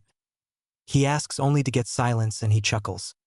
Kami, you bloodline users are stupid. What would have happened if you faced an enemy who knew how to fight your Byakugan and the Juken? You would have had to retreat, or you would have died and had your eyes and balls taken to be examined and probably produce a new clan of Hyugas who aren't in Konoha. He replied. Shut up. Who are you to tell me to expand my horizon? I am a Hyuga and there's no one else in this village or any other that is stronger than you. POW. Niji got punched right in the face by Naruto. The sound of cartilage breaking is heard and he tumbles away. He stops and clutches his face in pain and lets out a muffled scream. Shut the fuck up, you piece of shit. You have no room to talk about whose clan is stronger, because if your clan was so fucking strong, then why haven't any of them become Hokage yet? He yelled out. Asuma had to bite down on his lip to hold in a laugh. I take what I said back. His balls must be made of brass and steel. A clan who enslaves their own family and treats them like pets is not a clan. Even the Uchiha clan didn't have slaves, which is very shocking to me. So tell me, Niji, what's it like to kiss the ass of a bunch of old farts who can't even shit right without assistance? He asks while Niji gets up, holding his nose, but by the scrunching of his face he was pissed. Sarutobi lets out a cough to prevent himself from laughing. Mei looks at him and smiles. Is everything all right, Sarutobi-san? She asks while he nods. Yes, I am just a little fit. The Kaze Kage chuckles at what he was hearing. Your genin skills are impressive, Sarutobi-san. I thought he was the dead last of the academy. Sarutobi snorts. Deception is a shinobi's most deadliest weapon, Kazekage-sama. He nods and looks back at the fight. Naruto then spits on the ground and looks back at the pissed-off Hyuga. What's wrong, Niji? Are you pissed because I insulted your clan? Or is it because you are the pet who can't do nothing more but respond to your master's call like a dog? He says and senses the Ki coming from the boy. Proctor, call the match. He can't fight me with a broken hand or cast jutsu. If not, I'll do more than break his hand and nose. He says and cracks his knuckles. Gunma moves between them. The winner is Naruto Uzumaki. he says while the crowd cheers, but as soon as Naruto walks away, he hears a roar filled with hate and rage and turns his head to see a pissed-off Neji charging at him. "I'll kill you," Neji screamed out with his Byakugan springing to life. Gemna tried to stop him, but the Hyuga was too quick. Naruto vanishes and kicks the enraged Hyuga in the side of the head so hard that he is sent into a tree and collapses into unconsciousness. When the proctor announces the winner, Hyuga, you limp away to the medical ward, not attack the victor, he says, and vanishes into a swirl of leaves and to the other genin who were in the finals. Naruto walks towards a blushing Temari and stops in front of her. "May I have my swords back, Temari-chan?" he asks while grinning at her. She nods with a blush on her face and hands them back to him. "Thank you, and I wish you luck in your match," he says as he straps his words back on. Thank you, Naruto-san," she said as her blush increases. Naruto just chuckles and walks away from her and back to the other genin grinning. "Hey Shino, how's it going?" he asks, and the Nara decides to speak up. "Okay Naruto, I know you probably have the answer, but what the hell happened to you?" he asks, and Shino nods. "Yes Uzumaki-sen, I too am curious about your new appearance and skills," the Aburame asks. Naruto smirks and replies, "Come on now Shika, I know you're lazy but not stupid, and Shino, isn't deception all part of the shinobi way?" Naruto asks, and Shino raised both eyebrows. "I understand now. I apologize if I insulted you in any way, Uzumaki-san," he says, and Naruto rolls his eyes. "Shino, you don't have to call me Uzumaki-san. I prefer Naruto," he says while the bug user nods. "Very well," he says while Shika chuckles. "Man Naruto, you are so troublesome," he says while the blonde grins. "Oh shut up lazy ass. You think everything is troublesome. No wonder all the females in your clan kick your asses," he said while Shikamaru twitches. "Speaking of females, when do you plan on asking out Ino?" he asks out loud, getting a blush from Ino and from the shadow user. "Don't worry dude, I'm not going to steal her from you. I'm more interested into Temari," he says while the wind user looks at him, turns red and sputters while he winks at her. Mei hears this and a smirk appears on her face. It appears Narukuin has already found another female to join his harem. She's not bad looking, but if anyone is bearing his first child, it's me, no ifs, ands, or buts about it, she thought while Naruto, Q, Tenten, Temari, and Anko sneeze. "Someone's talking about me. Probably Mei-chan thinking about our honeymoon," he says to himself. Meanwhile, in the Kage booth, Reidu appears near Sarutobi. "Hokage-sama, Sasuke Uchiha still hasn't showed up for his match. What should we do?" he asks. Sarutobi sighs in frustration. "Tell Genma the Sasuke Uchiha is disqualified," he says, and the Kazekage spoke. "Why not postpone the match?" Everyone, including the lords from the other nations, came to see the Uchiha fight. Reidu looks up at the Kazekage. "Excuse me, but someone who doesn't show up on time doesn't have the right to be a chunin. Clan members are not an exception," he says while Mei is right. "I agree. If this was a war and the Uchiha's team was late due to his ignorance, then it'll cost not just the current team, but the entire village. Ninja who don't follow the rules have no right to be ninja," she says, and Sarutobi agrees. "They're right, Kazekage Dano. I can't show favoritism to anyone. The will be disqualified, and that is my final answer," he says while Reidu shunsins away to inform Genma. "Damn that woman. The invasion has been compromised. I have no choice but to call it off." The Kazekage made a hand sign to call off the attack, and Kabuto saw it and just stood there, observing the match. After Genma got the message, he announced this. Due to him not being on time, Uchiha Sasuke has been disqualified from the match, making Gaara the winner by default. He replied while the crowd booed at the decision. "What? That's not fair," Sakura screamed out while Ino, who covered her ears, smacked the girl upside the head. "Shut up, Sakura," Ino yelled. Naruto smirks at this. "So much for the almighty Uchiha clan," he says, and Shikamaru mutters troublesome again. Skipping the other matches. After Shikamaru gave up his fight, he walked back up to the arena glaring at a grinning Naruto. "If you ever do pull something like that again, Naruto, I'll kill you," he said in a dark tone while the blonde shrugs.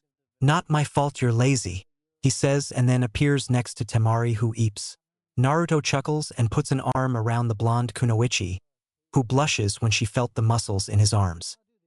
Great match, Temari-chan. Too bad you didn't clock Shika in the head with your fan. Well, it's time for my match, he says, but then whispers into her ear. I'll help your brother defeat his inner demon, he says, and her eye widened, but before she could say anything he vanished in a swirl of water and ends up in the arena with his arms crossed. Gaara does the same with his sand and appears a few feet away from Naruto and smiles a smile filled with bloodlust. I see you've gotten stronger, Uzumaki. Perhaps your blood will satisfy my mother, he sighs in a monotone voice while Naruto smirks. Sorry, Tanuki, but your mother won't be tasting my blood today. Plus, the only one who gets to taste any part of me is my water goddess, he says with a smile on his face. Mei hears this and blushes when Naruto calls her that.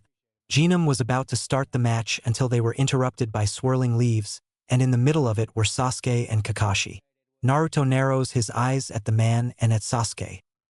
Yo, did we make it? Kakashi asks with an eye smile while Genma frowns. No, Kakashi, the Uchiha was disqualified, now get off the field, he says, getting a shocked look from Kakashi and a look of anger from Sasuke. What? I can't be disqualified, I'm an Uchiha, the prick yelled while Genma snorts. And your point? Now beat it, kid, or I'll remove you from the field personally. Sasuke sees Gaara and starts to charge at him in anger, but he is then knocked out by the Shinkan no Akuhi's sheath courtesy to Naruto, who then tosses the brat at Kakashi, who catches him. Get your butt buddy off the field, Hatake, Naruto says coldly while the Jounin shivers from Naruto's words and vanishes into the stadium. Sorry about that, Gaara. It's always the arrogant and weak-minded ones that don't know when to piss off, he says while Gaara nods. Apology accepted, Uzumaki. Shall we begin? He asks while Naruto nods and removes his jacket and swords, revealing his skin-tight shirt which showed his well-toned body. The females, minus Sakura, blush at this. Mei, however, was licking her lips. If he's this gorgeous now, I can't wait to see what he's like when he's older, she thought, as did the other girls, again minus Sakura. He places Ryukin and Shinkan no Akuhiai on his back and then tosses his jacket to the side, and when it hits the ground, a large crater is created, shocking everyone due to how wide and deep the crater was. Naruto stretches for a while and smirks. Let's get started, Gaara, he says, and flares his chakra, which was a dark blue color. Gaara nods and the cork on his guard pops off and his sand swirls around the sociopath like a snake. Naruto grins and then leaps back when a sand tendril hits the area he was at. Naruto then pulls out Shinkan no Akuhiai and twirls the blade around for a while, then gets into a kenjutsu stance with his sword in a thrusting position. He then charges at the red-haired Genin and does a horizontal slash at his head, only for a wall of sand to block the attack, and Naruto jumps back when another tendril tries to strike him. Naruto then plants the blade on the ground and performs a few hand seals. Katan, Karawenden, Fire Release, Dragon Flame Bomb, he says, and shoots red-hot flames that was in the form of a dragon at Gaara. Another wall of sand appears in front of Gaara while the flames hit the sand, turning it into glass. Naruto then sheathes his sword, jumps into the air, and performs more hand seals. Suetun, Tepidama, Water Release, Water Bullets, he says, and fires 3 water bullets from above Gaara's head, but again the sand protects him. Naruto lands and back flips a couple of times to avoid being crushes and continues to fire water bullets at Gaara, who starts to get bored at him firing water bullets at him. Naruto performs a few more seals and yells out, Suetun, Suyaku Hyuden, Water Release, Water Hydra Missile, he says, and focuses his chakra into the ground. The ground trembles and suddenly, a large amount of water heads rises from the ground and morphs into a Herta with glowing red eyes, and it hisses at Gaara before charging at the red head. A dome of sand surrounds him, and when the water hydra makes contact, it explodes into water and soaks the field. Sarutobi's eyes widen in amazement when he saw the technique. In the stands, the genin saw this and their jaws dropped. Sasuke grits his teeth in frustration because he wasn't able to copy it for some reason. Damn it, why can't I copy that jutsu? He thought furiously while Kakashi wondered how could he do a jutsu with his level of chakra control. Wow, what an asshole. When the water dissolves, Naruto sees the sand drop and Gaara was unharmed. Is that it, Uzumaki? I expected more from you, he says, and holds his hand out to have his sand constrict, but when the sand rises it falls back down. Gaara's eyes widen in shock. He says and tries again only for it to do the same thing. Naruto chuckles and speaks up. You should know, Gaara, that when sand makes contacts with water it becomes soluble and results in becoming clump of mud. Its weakness is water and it needs to be dry in order to move freely, but that also means. He starts to say, but he then appears beside Gaara, delivering a jaw-shattering punch to his face and send Gaara flying into the wall, resulting in a crater appearing on a wall and Gaara falling to the ground groaning while his face cracked and pieces of sand fell from his face. You're nothing more than a sandbag waiting to get ripped apart. I know about your sand armor being stronger than steel, but I wonder, can you keep it intact?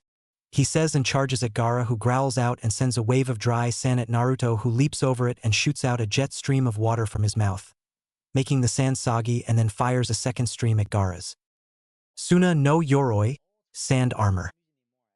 The water makes contact with Gaara's armor, which turns dark brown, and he struggles to sit up because the water made it heavy. Here's another chemistry lesson, Gaara. What do you get when you add wet moldy sand with lightning? He asks as he focuses yellow lightning chakra into both hands and places them on the wet sand. You get a French fried redhead. Right, hun? Reiku Nagashi, lightning release. Lightning current. He yells out and a huge current of electricity spreads throughout the ground. Gaara screamed in pain as Naruto sent the currents to the gourd on his back and electricity coursed through the Suna Jinchuriki's body. The boy fell to the ground, panting with smoke rising out of certain parts of his body. Naruto watches as Gaara starts to get up slowly and glare at Naruto. I will not loose. I will prove my existence, he says, and his chakra spikes while Naruto curses. He then appears in front of Gaara and grabs the Suna Nin by the throat. Sorry, Gaara, but I can't let you endanger the lives of these people, he says, and adds pressure to the redhead's neck, causing Gaara to struggle for air. And he says, and his fingertips on his right hand glow yellow. It's over, Gaara. Gogyo Fuin. He cries out and slams his hand into Gaara's stomach, causing the sand user to cry out in pain and then enter the world of darkness. Chapter 3: Promotion, Family, and Fight. Gaara's unconscious form falls over, but the blonde catches him in his arm. Maybe now you can regain what you lost, Sabaku no Gaara, he says, and sets the Suna down gently. He then lets out a sigh of relief and wipes a bead of sweat from his brow. Man, that was close. I need to work on that Suetun Jutsu though. It took too long for me to pull that water from the ground, Naruto says and stretches his arms. Again, everyone was shocked that Naruto beat someone even Lee couldn't beat. Orochimaru was seething at the fact that this boy had ruined his plans. Naruto looks at Genma and speaks up. Well, are you gonna call the match? He asks, and Genma nods. Winner, Naruto Uzumaki, he says while the blonde does a victory sign while grinning. Mei was smiling, as was Sarutobi. Well done, Naruto. Your parents would be proud, he said quietly. That was when the crowd cheered very loudly. Kiba jumped up shouting. Who? All right, Naruto, the Inuzuka cried out. Choji's eyes were wide and Ino's mouth was hanging open. Unbelievable. Naruto just beat Neji and that Gaara guy, she said while Choji nods. Yash, Naruto's flames of youth were amazing, he yells out while Lee was happy yet a little jealous that Naruto had beaten his rival and the kid from Suna. Sasuke was pissed beyond belief that Naruto, the dead last, had beaten someone of Gaara's level, and what frustrated him even more was that he couldn't copy his jutsu. Why couldn't I copy his jutsu? How could the Dobe, the dead last of the academy, get so strong? I should have that power. I need it more than he does. Sasuke rants into his mind while Kakashi wondered who trained Naruto and where he learned that water jutsu from. He'll just ask him and have him teach Sasuke that move. Wow, what a jerk. Sakura thought she was dreaming that the Baka on their team beat that monster. There's no way Naruto's that strong. This has to be a trick, she says to herself. Izumo and Kotetsu were smirking. Damn. First he beats Neji like a rag doll, and then he beats the kid from Suna. The kid has come a long way. He should be promoted to Chunin after this, Izumo says while Kotetsu snorts. Chunin? The kid should be a Tokubetsu Jonin. His strategy and tactics were at least mid-Jounin level, as was his stealth. Hell, he even hinged himself into a Fuma Shuriken and Kawarami'd with a Mizu Bushin. That takes a lot of skill to pull off, Kotetsu said. Naruto was about to walk back to the ring until a white-haired man wearing a kabuki outfit appeared in front of Naruto with a grin on his face. "Yo Gaki, that was one hell of a match," he said while the blonde smirked. "Thanks, sensei," he says while a deadpanned look appears on Jiraiya's face. "Something tells me that this is a once-in-a-lifetime event," he says while Naruto frowns at him. "Yes, it is. You should know why," he says while Jiraiya groans. "Damn it, Gaki, are you still mad at what happened?" he asks with a peeved look on his face. "You bet your perverted books I'm still mad, Ero-senin. You walked in on Mei-chan when she was in her underwear," he yells at his godfather while everyone's sweat drops at this. Mei, however, tilted her hat down to hide the blush on her face while Hiruzen looks at Mei and a smirk appears on his face. "Care to explain, Mizukage Dano?" he whispers. "Shut up, you old monkey," she mumbles while Hiruzen chuckles. "Damn it, Gaki, how many times do I have to tell you that I thought you were in the room?" he yells in his face. "I told you I was in the room on the right side, not left, Gamabaka," he yells back. "I am not a baka, you blonde-haired brat. No, you're a super arrow baka who needs to get his brain checked," Naruto yells back. "What did you say?" he yells. "You heard me, or are you deaf too?" he yells back and they growl at each other. Ino blinks at the scene and then speaks. "Who's he?" she asks and Guy speaks up. "That is Jiraiya, the Gama Sannin who was taught by the Sandaime along with Tsunade-sama and Orochimaru. Jiraiya-sama was also the one who trained the Yondaime Hokage. He may look odd, but he's as strong as a Kage," he says in a serious tone. Sasuke frowns and clenches his fist. "How the hell does the dobe know him?" he snarled while Guy ignored his attitude but answers. "Who knows?" he says. Orochimaru eyes narrow in frustration at the situation. "God damn it, Jiraiya is here too? It's bad enough that the Mizukage is here, but now that fool is here too? Curses. Just you wait, Sarutobi, I will kill you one of these days," he thought. Gunma coughs so that he can get their attention. "Not to be rude or anything, Jiraiya-sama, but we still need to continue the matches," he says while Jiraiya rubs the back of his head and grins sheepishly. "Sorry about that." He then picks up Gaara's unconscious form and looks at Naruto. "I'll deal with fixing up the kid's seal," he says and vanishes with the container of Shikaku. Temari had just came down from the stairs and then says, "I forfeit, Proctor. This is one match I know I can't win due to the fact that you beat my brother," she says while Naruto grins. "Oh, come now, Temari-chan. I won't rough you up that much unless you want me to," he says while wiggling his eyebrow while the blonde Kunoichi was blushing and looking at the ground. "You pervert," she mumbles while he snickers at her. "Winner of the Chunin exams, Naruto Uzumaki," Genma says, getting a loud cheer from the crowd. Naruto smirks while wondering about the irony that he, the village pariah, was now gaining respect from the people who used to despise him. "I'm proud of you, Naruto-kun. Looks like I'll have to reward you for winning," she says in a husky tone while Naruto blushes and Q giggles. Meanwhile, the Hokage, Mizukage, and Kazekage appeared on the field, as do the Genin, minus Gaara, who stand before the three Kages. "Thank you all for participating in this exam. Now will the following please approach me as I call them: Sabaku no Temari, Shikamaru Nara, and Naruto Uzumaki," he says. Sasuke frowned and brooded that his name wasn't called and the dead last's was. The three called stepped forward. Temari had a small smile, Shikamaru had a lazy look, and Naruto had a large grin on his face. Mei had to hold in hers while Sarutobi spoke up. "You three have shown extraordinary skills in tactical expertise, strategy, cunning, and trickery. Also used the terrain to your advantage, then exploited your opponent's weaknesses. Therefore, it is my honor and pride to dub you three as Chunin. Congratulations," he said. Mei handed them their certificates and their flak jackets, and she shook each one of their hands in respect. Naruto winked at Mei, who also winks back at him.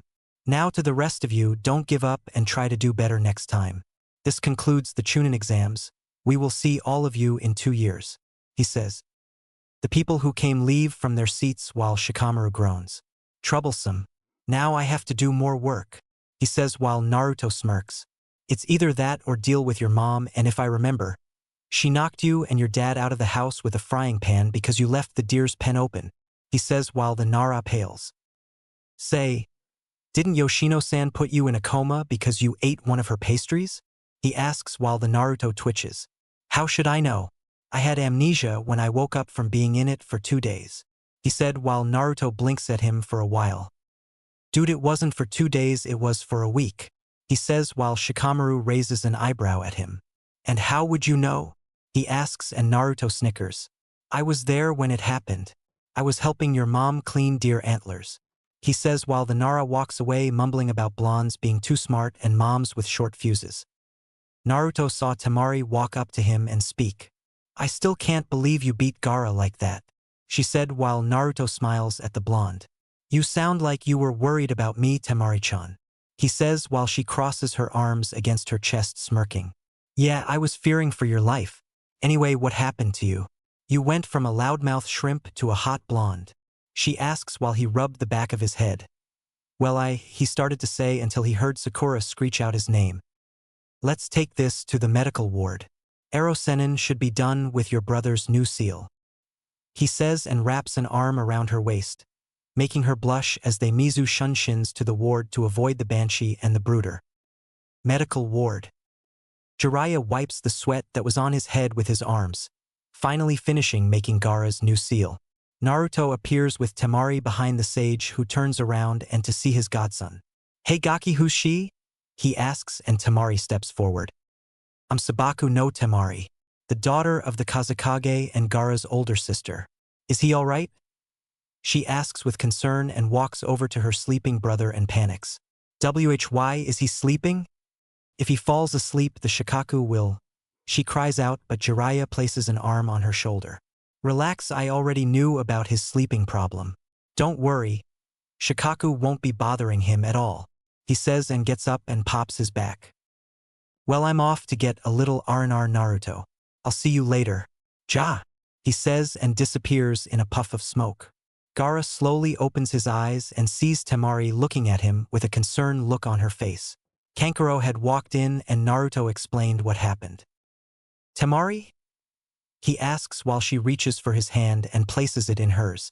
The redhead freezes up at first, but when he sees the look of hurt in her eyes, he relaxes, getting a small smile from her. Gaara, I'm glad you're not hurt, she says while Gaara looks around and sees Naruto leaned against the wall. Why didn't you kill me, Uzumaki? I failed to prove my existence. I don't deserve to live, Gaara says while a saddened expression appears on Temari's face. Naruto sighs and gets off the wall. Simple, Gaara. 1. Your life was similar to mine, and 2. I didn't want to break your sister's heart, he replied, making Gaara's eye widen. What do you mean? He asks. I'm a container just like you, Gaara. I know what it's like to live a life of hell, but the only difference was that I gained people who cared for me while you were left alone. Am I right? He asks while Gaara just looks at him. You've suffered your whole life, didn't you? No one to care for you or become your friend. You were declared as a monster and abomination by your own people, weren't you? Gaara's eyes widened even more. I would have ended like you if I hadn't met them. Sarawaji, Choji, Shikamaru, Kiba, Akamaru, Mei-chan, Ero-kyofu, Irika-sensei, the Ichirakus, Q-chan. They saved me from my life of hell. His hair covers his eyes and he talks in a low tone. They are my precious people, Gaara, and I won't let you or anyone else, whether they're comrades or not, harm them. If you try to harm them, I'll stop you. He then looks at the Sunanin with cold slitted eyes. And if have to kill you to protect them, I will, he says, getting a shocked look from Gaara. Why? Why go so far for them? He asks because he was still confused, and Naruto's gaze softens. Because they're the ones who give me strength. As long as I have them by my side, I can accomplish anything. Gaara, you may not think it, but Temari and Kankuro care about you. They're your family and they want to be there for you, but unless you stop being so cold and distant from them, you'll end up losing them.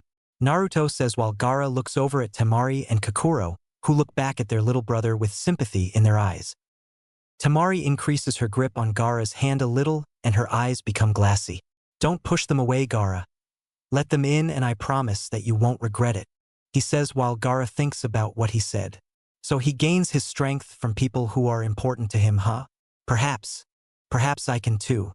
I may not have as many people as he does, but at least I have Kankuro and Temari. Maybe I'll gain more in the future.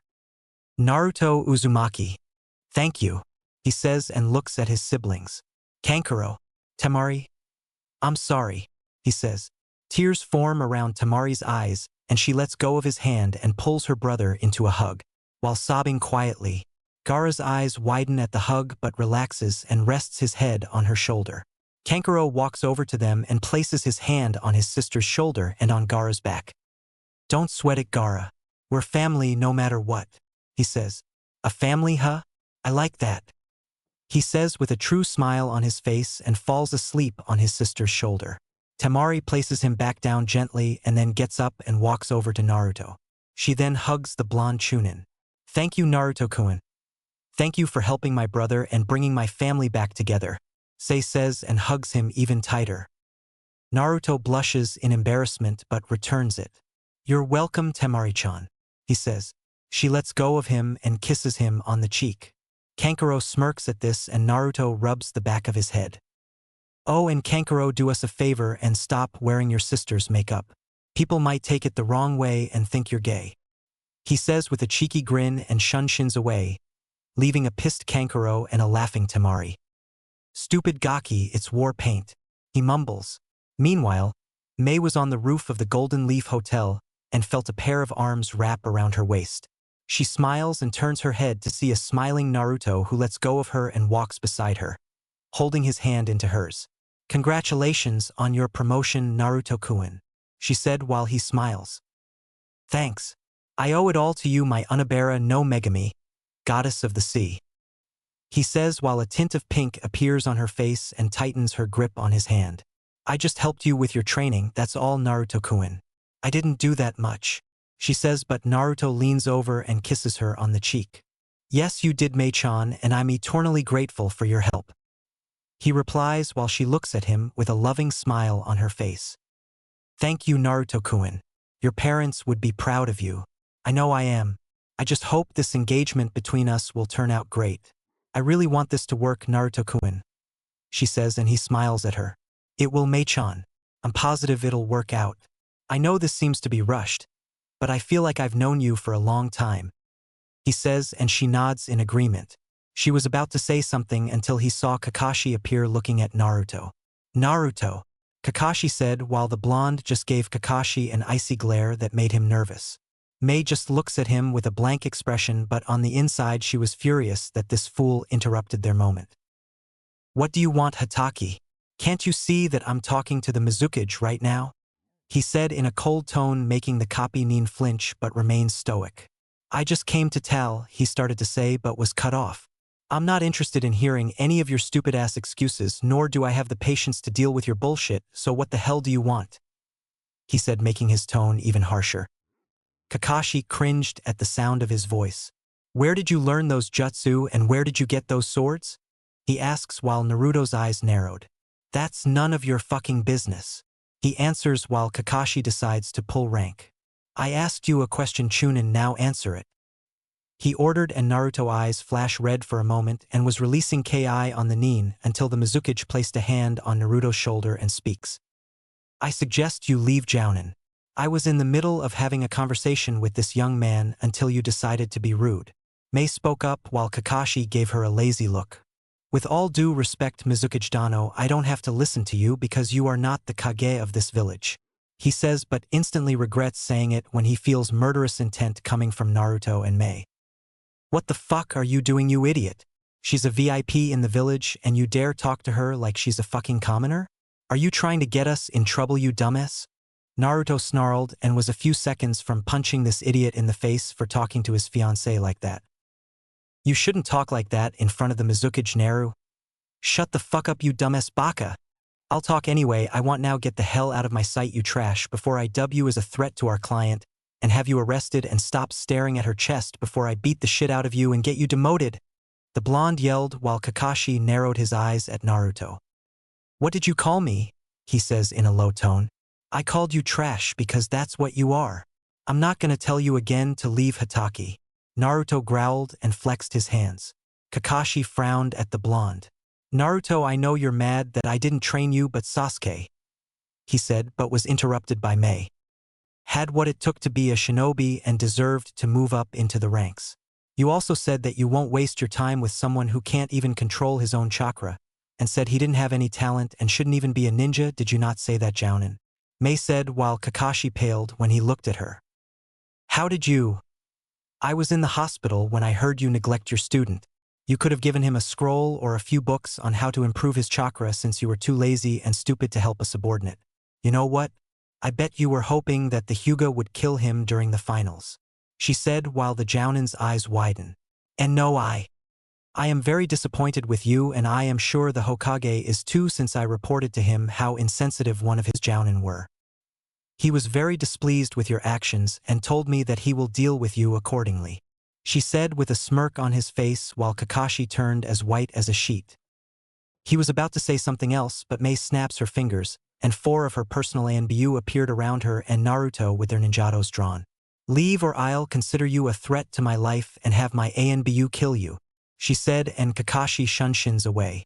Mei snaps her fingers again and the Anbu melt back under the roof.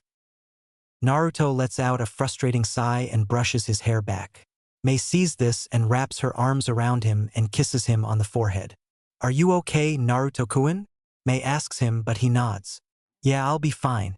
I was 10 seconds from feeding that baka his own teeth, he says while Mei giggles at him. Can you believe that he was ogling you? I swear the next person who looks at you like that will be getting their eyes ripped out of their head. Only I can look at you like that, he says with a cheeky grin on his face and grabs her hand. Mei couldn't help but blush at what he says and was about to say something until an explosion was heard from the main gate, getting their attention. Mei-chan, you head to the Hokage Tower. I'll go check and see what that explosion was, he says, and she nods. Okay, but be careful, she says, and Naruto nods back and kisses her hand. Naruto shunshins away. Boo, she called out. The 4 previous Kiri Anbu appeared around her. We're heading to the Hokage Tower, she says, getting a nod from her men who follow her to the Hokage Tower. At the main gate, civilians were running away screaming while 3 three-headed snakes were hissing and demolishing buildings with their tails. Some ninja were escorting the civilians while the others tried to hold them off by throwing kunai shuriken and casting jutsu. Orochimaru and Kabuto were watching this from a tree far away. My invasion may have failed, but that doesn't mean I won't leave Konoha without giving them a farewell gift, he said with a sneer on his face. Kabuto tilts his glasses up and speaks. Should we stay and watch how this occurs, Orochimaru-sama? The medical nin asks. A smirk appears on the Hebe's face. As fun as that would be, I have more important matters to attend to. And Kabuto, if you ever get the chance, kill Naruto Uzumaki. That brat has been a pain lately, and I want his head mounted on my wall, he hisses out while Kabuto nods and they vanish. Meanwhile, Naruto had landed on the street and saw one of the 3-headed snakes. Time to let Yamachan out to play, he says and bites his thumb, then rolls up the sleeve on his right arm, revealing the Hydra tattoo. He smears his blood on the tattoo and slams his hands onto the ground. Kuchios no Jutsu. Yamada no Orochi. He cries out, and in a huge puff of smoke, a hydra with 8 heads and tails, silver-colored scales and a black underbelly, and 4 legs with black claws on them appeared, with her 8 tails swishing around and the 7 heads swaying back and forth. She also had 2 folded black bat-like wings on each of her sides. It was Yamada no Orochi, queen of the reptile clan and divine beast of the dragon clan. Her landform is the form of a dragon. Naruto was on the middle head while the snakes stopped causing destruction and looked up, only to tremble in fear at who they saw. Some of the ninja saw the new summon and started to sweat bullets. Oh no, not another one. One Jounin called out, but the other one was wondering. Why isn't the snake attacking? What's it waiting for? The second one asks. Hey, isn't that Uzumaki on that snake? The third Jounin asks while the others squint his eyes. It is. But why would he summon a snake? The first one asks. That's not a snake, said a deep voice. They turned around to see the Sandaime in his battle uniform. Sandaime-sama, if that isn't a snake, then what is it? He asks while Sarutobi looks at him. That is Yamada no Orochi, the Hachibi no Akuhei and ruler of the divine reptiles, he says while their eyes widen. She's a bijou? The Anbu with a lion mask asks. Yes, but she's a divine beast, he replies while their eyes widen. I wonder how he got that contract? probably from May, he says quietly. Meanwhile, one of Orochi's heads looks at Naruto. Hello, Naruto-kun. I didn't expect to have you summon me so soon, Shiroi says while Naruto looks at her with a small grin. Hey Shiroi-chan. I thought you'd like to get reacquainted with some old friends, he says pointing to the three snakes. Another of her heads look at the quivering forms of the snakes and an evil grin appears on her face. Well, if it isn't the triplets. I'm gonna enjoy hearing you vile worms scream. Her 7 heads let out a mighty roar, making the earth beneath them shake. She then walks towards the trembling snakes and then she spreads her large wings and takes off into the sky. Whoa! Naruto cries out and adds chakra to his feet to stop himself from falling. Sorry, Naruto-kun, she says while he lets out a sigh of relief. Don't worry, I'm fine. I didn't know you had 2 forms, Shiroi-chan, Naruto says and she smiles. Yes, I have 2 forms. The one you saw in my realm was my water form.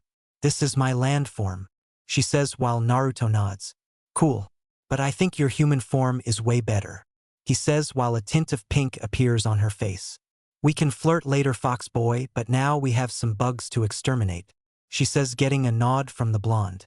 Hey Naruto, get ready to perform a wind jutsu, she said and one of the heads opens its mouth and a ball of red fire appears swirling around. Naruto nods and performs a few seals and sucks in air. Futon, Mugen Daitupa, infinite great breakthrough. He then unleashes a huge gust of wind at the 3 snakes while Shiroi's head shoots out a powerful red flame. Katan, Akuhiai Enku, Hydra Flame. Yujitsu, High Note Bufu, Fusion Jutsu, Firestorm. The fire combines with the wind, creating a huge fire that moves towards the snakes at high speed and the attack hits. The snakes cry out in pain as they were reduced to charcoal and their forms collapse while the flames devour their bodies. Shiroi cackles with glee in her eyes when she saw the burning bodies of the snakes while landing near the rubble. The Akuhiai then lowers her head down and Naruto leaps off her head. Thanks, Shiori-chan. Anytime, Naruto-kun. Let's do this again. Ja! She says and disappears in a puff of smoke. Naruto sniffs the air and smells the scent of burning snake meat. Ew, he says while some of the Chunin and Jounin perform water jutsu to put the burning snakes out.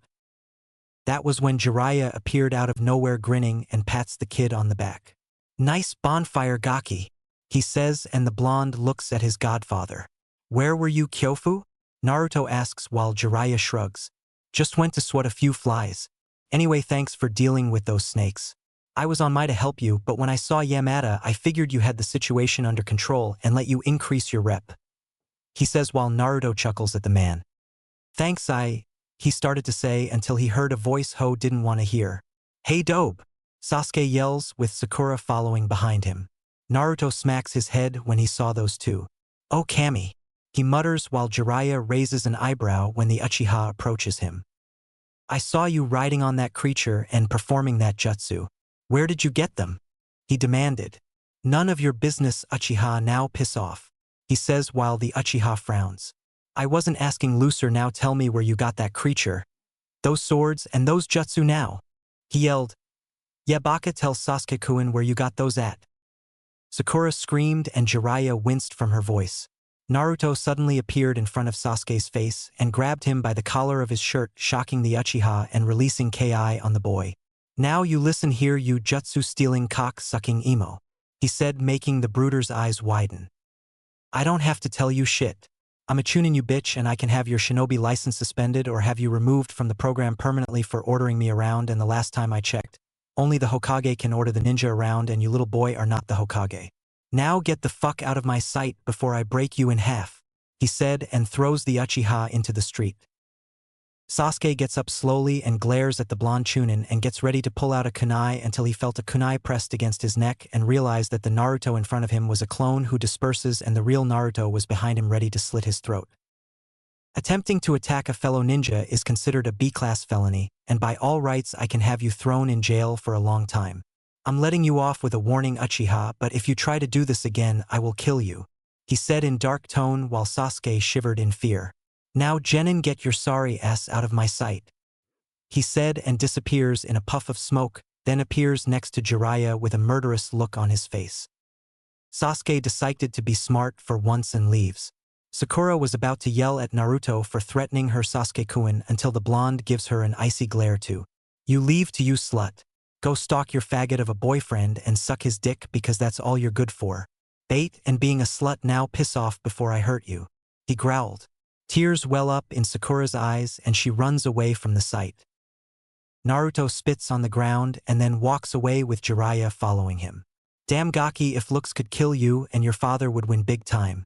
Hell, your mother would probably make someone like Orochimaru run away screaming like a girl, he said, chuckling while Naruto smirks. That was when an ANBU appears in front of them. Uzumaki-san, Jiraiya-sama, Hokage-sama and the council wish to see you, he said and vanishes again. An evil grin appears on Naruto's face and he chuckles darkly. Jiraiya sees this and backs away slowly. You got that smile on your face again, Gaki. Are you thinking of doing something that is cruel and unusual? He asks and cringes when Naruto turns towards him with the same look. You bet you Ika books I do. My heritage, he says, and Jiraiya also gets an evil grin on his face. Kid, I knew you were dangerous, but damn. The council is so screwed when you tell them about your heritage, he said. Oh, they're not screwed, they're fucked big time, he says, laughing evilly as they head for the Hokage Tower. Council chambers. Naruto and Jiraiya walked inside of the room to see the civilian council, the elders along with Danzo glaring at Naruto. The shinobi side, who were made up the clan heads, looked like they didn't want to be here. Okay, I'm not pointing this to the shinobi side or to the Hokage, but what the fuck do you assholes want? I have better things to do than listen to you retards yell and bitch about me being the demon brat and trying to execute me, he says, getting a huge glare from the civilians and elders while the shinobi side held in their laughs. Tsume let out a snort while Sarutobi coughed. You will show us some respect, you brat, a civilian member yelled, only to get an icy glare from the blonde, and he shivered from the gaze. Shut up, civilian, you may be a member of this council, but you will not order me, a ninja, around. Now shut your yap or I'll do it for you, he said, trailing his hands on the hilt of Ryuken. The civilian gulped and shoot his yap when he saw the sword. Now I'll ask again. What the fuck do you assholes want? He asks in a harsher tone. Uzumaki-san, we would like to know who trained you for the finals, Chusa asks, and Naruto smirks. Why, Jiraiya, of course. Since I wasn't worthy of being trained by the perverted Cyclopes who spends his time being the Uchiha's personal cocksucker. Sensei here saw the potential I had and decided to train me to face the fate addict. No offense, Hayashi-sama, but your nephew needed no had that beating coming, and I hope you don't take my insult to your clan the wrong way, he said while Hayashi nods. None taken, young man, he says while Naruto nods a thanks to the man. Why would Jiraiya-sama train someone like you and not the Uchiha? He has more potential, Danzo says while Naruto snorts. Please, that brat would have died if he fought Gaara, and as for potential? Please, I have more skill in my pinky finger than he does in his whole body, Naruto says, wiggling his finger while the civilian council fumed. How dare you speak to Uchiha-sama like that? Who do you think you are? The Haruno councilwoman screeched, making everyone wince at her voice. The one who rip your voice box out if you don't stop screaming like a damn howler monkey, Naruto yelled out while she cringes in her seat. Jiraiya, we of the council demand you train Sasuke Uchiha since you trained the demo, Hamura started to say until Hiruzen glared at the man. Finish that word, Hamura, and I'll have you executed, and also who are you to command my ninja around? Last I checked I was wearing the Hokage hat, he said, releasing some ki at the frightened man. Jiraiya scoffed and folded his arms. Like I would train that spoiled brat. He can kiss my, on second thought, I'd better start watching it because I think the brat plays for the other side, he says, turning green. Jiraiya, Koharu yells while the man blinks, giving her a look of innocence. What? He doesn't seem to be interested in girls, so he must like boys, he replies while Naruto snickers. I agree. All those fangirls that chase after him and he doesn't even look at them? I'm beginning to think he is gay. Uchiha-sama is not gay, Haruno yelled while Naruto growls at her. Didn't I tell you to shut up, you flat-chested bitch? The pink-haired woman growled at him until Sarutobi spoke up. Enough! I didn't summon you here to listen to you civilians whine, now shut up, he roared, and they did. And you three don't order my ninja around unless I give you permission to do so, am I clear? He said, glaring at the fools, and they gnawed, fearing for their lives. Now I have come to announce that I will be stepping down as Hokage, and I've already picked who will replace me, he said, and they listened.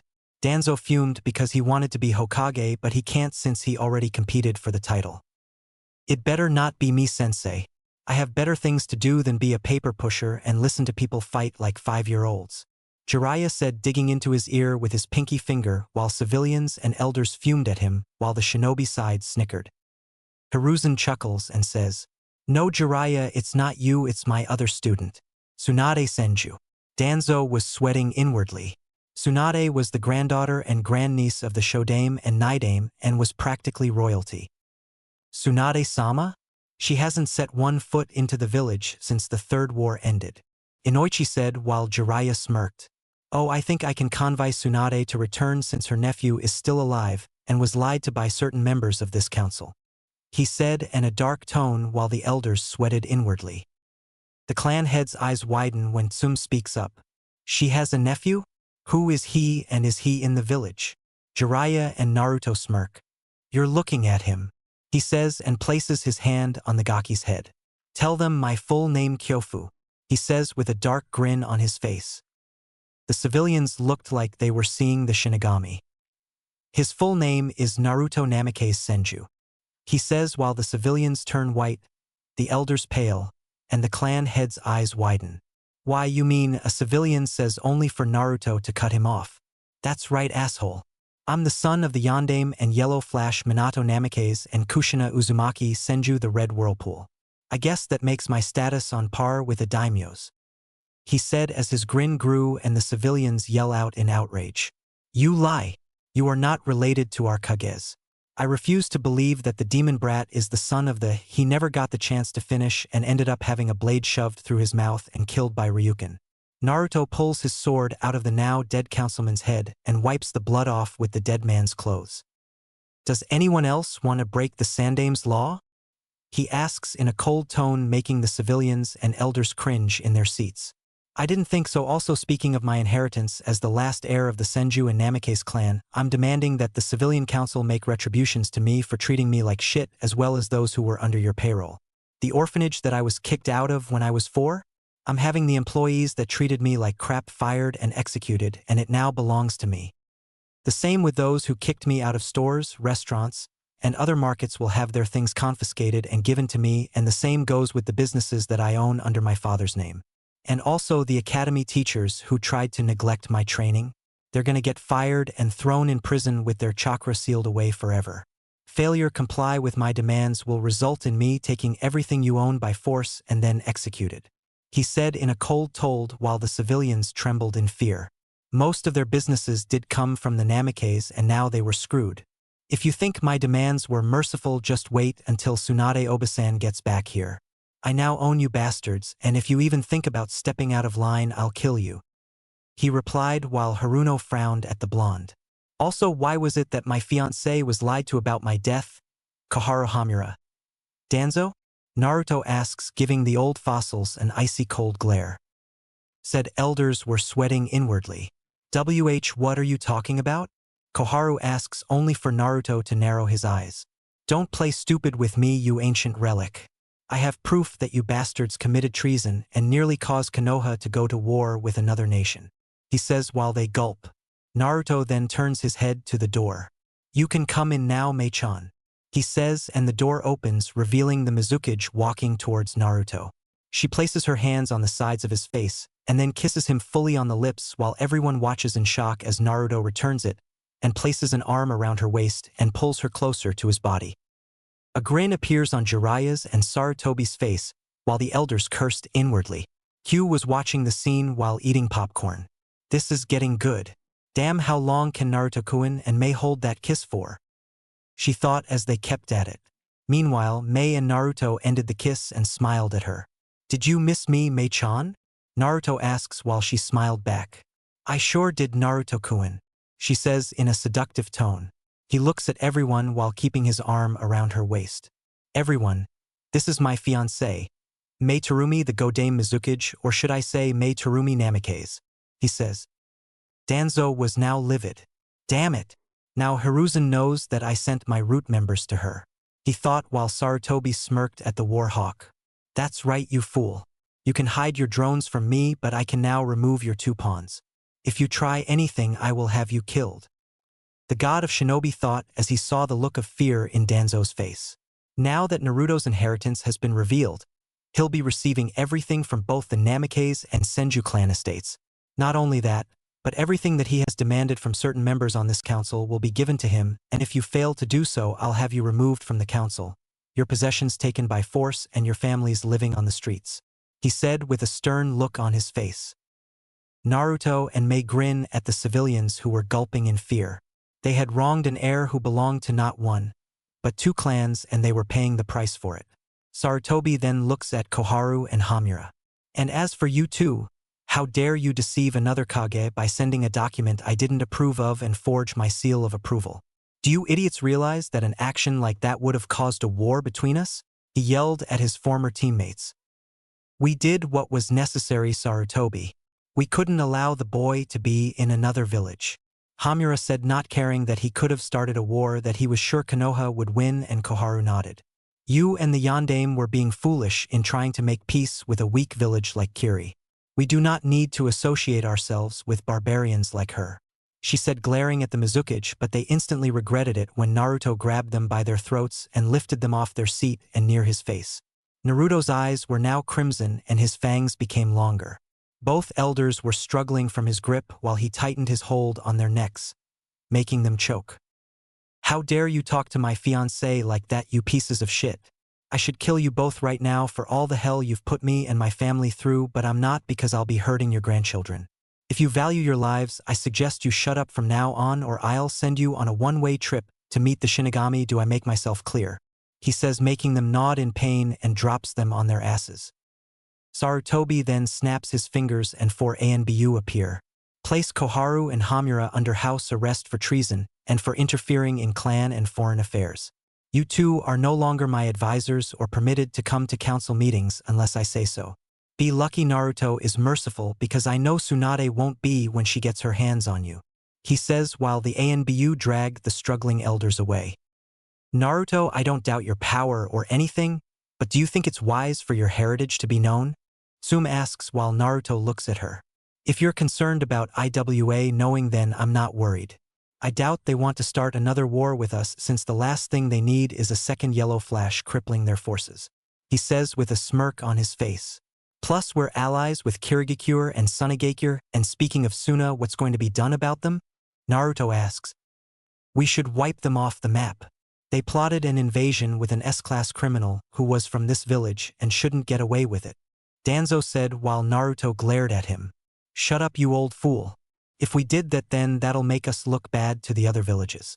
We are not barbarians, so shut up. You're annoying," he said, and Danzo glared at him with his one eye. Suna was desperate due to the loss of military power since the Wind Daimyo cut their funding and sent missions to us. Therefore, they had no choice and joined Orochimaru, who can be highly persuasive when he wants to be. Inoichi says. So to prove that they are still our allies, Suna is offering the former Kazekage's daughter, Tamari, in a political marriage to a shinobi of our choosing. The Yamanaka finished. She should be given to the Uchiha. She is strong and will bear him powerful children, Haruno said, with the civilians agreeing. You have no say in the matter, civilian. This is a matter between shinobi, not you people, Hayashi said while they fumed since their power was reduced to a minimum. Sasuke Uchiha was not the one who defeated their strongest ninja, so Temari is being given to Naruto Namikaze. Shibi Aburame says, getting a raised eyebrow from the Namikaze Senju. The Uchiha would have been killed if he faced Gaara, who is the container for the Ichibi no Tanuki Shikaku. Naruto-san knew Gaara's weakness, which was his sand, and used water and lightning jutsu to beat his attacks. He also used a Fuinjutsu that cuts him off from his Bijou, making him weaker, so Sunigakure didn't want to face the power of the one who beat Gaara. They're offering his sister to you, Naruto-san, Shibi says while the blonde rubs the back of his head. Oh well, as long as she agrees with it, then I'll be more than happy to accept it since I fall under the CRA. I already talked to Mei-chan about it and she was okay with it, he says while the clan members nod. Since Naruto is the Mizuki's future husband, and he is the only one she trusts, he should be the ambassador for us and Kiri. Shikaku says. Okay, is that all? Naruto asks until Haruno speaks up. No, we want to know why you attacked Uchiha-sama? She yelled and a vein appeared on his face. That prick demanded me, a chunin, to tell him where I gained my techniques, and when I refused, he tried to attack me by pulling out a kunai. So I restrained him and threatened him that if he tried something like that again, I'd kill him, since attacking a comrade is a B-class felony which would have gotten him sent to prison and his chakra and bloodline sealed. Now shut up. And keep your slut of a daughter away from me or you'll regret it, you whore. He said, unleashing Ki at her, and she falls out of her chair and runs away. After the meeting, the civilians were dismissed and the clan heads left also. Alright Gaki, let's go get my teammate. Last I heard she was in a town called Tanzakagai, so let's hurry and get back. Mei-san, would you like to accompany us, so that you and Naruto can get better acquainted? Jiraiya asks with a lecherous grin on his face, but then leaps out of the window because Naruto tries to cut him in half with his Ryuken. He sheathes it, mumbling Erosenin, while Mei giggles but eeps when Naruto holds her in his arms bridal style, while the blonde grins at her surprised expression. He then looks at Sarutobi and disappears in a swirl of water. Route to Tanzakagai. Jiraiya was ahead of the others, mumbling about short-tempered blondes while rubbing the lump that was on his head. Naruto was carrying Mei in his arms bridal style while she rested her head on his chest. Naruto got a good view of her cleavage, causing a tint of pink to appear on his face. Mei saw this and moved her body a little to give him a better view. Like what you see, Naruto-kun? She asks while his eyes look the other way. Mei giggled and kissed him on the cheek. I don't mind you ogling my chest. I actually prefer if you did than your godfather, she says while he snickers. I heard that, Jiraiya says while Mei just giggles. I think it's better that I walk now, Naruto-kun, she says while Naruto shakes his head. No can do, Mei-chan. I don't want you ruining your beautiful feet on the hard and dirty ground, he says while she smiles at him. Well, aren't you sweet? But don't your arms hurt from carrying me this far? She asks while Naruto smiles and kisses her on the nose. Me get tired of carrying my tenchi? Never. I have arms of steel, Mei-chan, he says. Mei sighs and rests her head on his chest. Naruto kisses her forehead and walks up to catch up with Jiraiya. Hotel. After they checked into the hotel, Jiraiya ran off with some female who winked at him while Naruto sighs at that, and he and lets Mei down. They head upstairs to the room they rented. Naruto unlocks the door and throws his backpack on the floor, and Mei sets hers down also. The blonde then places his swords next to the bed, and Mei removes her sandals and shin guards. Naruto sits on the bed while Mei walks over to the blonde and sits on his lap, and Naruto wraps his arms around her waist. Think Jiraiya will come back anytime soon? Mei asks while Naruto shrugs. Let Erosenin go do his research. It just means more alone time for you and me, he says and tickles her sides while she giggles and squirms in his grip. He stops and she wraps her arms around his neck and they go into a lip-locking session. Naruto moves his hand down to her exposed leg and strokes it, making Mei shiver and let out a moan when he moves his hand up and down her leg. Naruto removes his lips from hers and starts to kiss her jawline while Mei lets out a sigh. His hands explore her curved and flawless body, and he makes his way to her neck. Mei moves her hand through his soft blonde and spiky hair and places her other hand on his chiseled chest. Said blonde moves back up to her jawline and then to her lips. Their make-out session continues until Naruto's eyes widen, as does Mei's. They then stop. Mei gets off his lap and they get up slowly. Mei, do you sense that? He asks and she nods. Hi, and they're close. I know one of them is familiar and has the chakra of a Jinchuriki. The other is a mystery to me, she says. The other one is Itachi Uchiha. I remember that chakra level. He killed his entire clan in one night. Naruto picks up his bag and hers. Mei places his swords on her back and puts her sandals and shin guards back on. They then slowly move towards the window and Naruto carefully opens it. A knock was heard and the blonde curses. Mei-chan, come on. He whispers, she nods and looks out the window. She then sees a platform and steps out on it. Naruto then does the same and then closes the window. Outside in the hall were two figures wearing a black cloak with red clouds. One was taller than the other. He was blue and wore a mist headband with a scratched symbol on it. He also had what seemed to be gills on the sides of his cheeks, and on his back was a man-sized sword that was wrapped up in bandages. He was Kisame Hashigaki. Next to him was a male with raven black hair that was tied into a ponytail, and he had red eyes with 3 tomos in them. He was Itachi Uchiha. They were following Jiraiya, Naruto, and Mei so that they could capture Naruto for the Kyuubi. Itachi knocked on the door again, but once more, no one answered.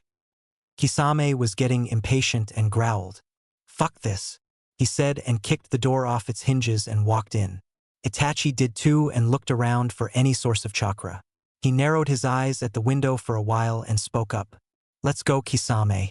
They're not in this room," he said, and the shark Nin nodded. They left out of the room to search for their target. Meanwhile, Mei had her arms around Naruto's neck while he slid down a water pipe. When Naruto's feet touched the ground, Mei let go of him and lets out a sigh of relief. "That was close.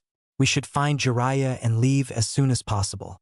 I can handle Itachi, but Kisame is one person you don't want to fight. His chakra levels are on par with the Jinchuriki's, and he also has a sword that eats chakra. Come on, Naruto-kun. It's only a matter of time before they realize we're not in that inn," she says, and he nods. He grabs her hands and leads her into the crowd of people. Meanwhile, Kisame was fuming at the fact that they lost the Kyuubi Jinchuriki. "That damn kid and the Mizukage gave us the slip, Itachi. What do we do now?" "Go after them." Itachi closes his eyes, then reopens them. "Come, Kisame.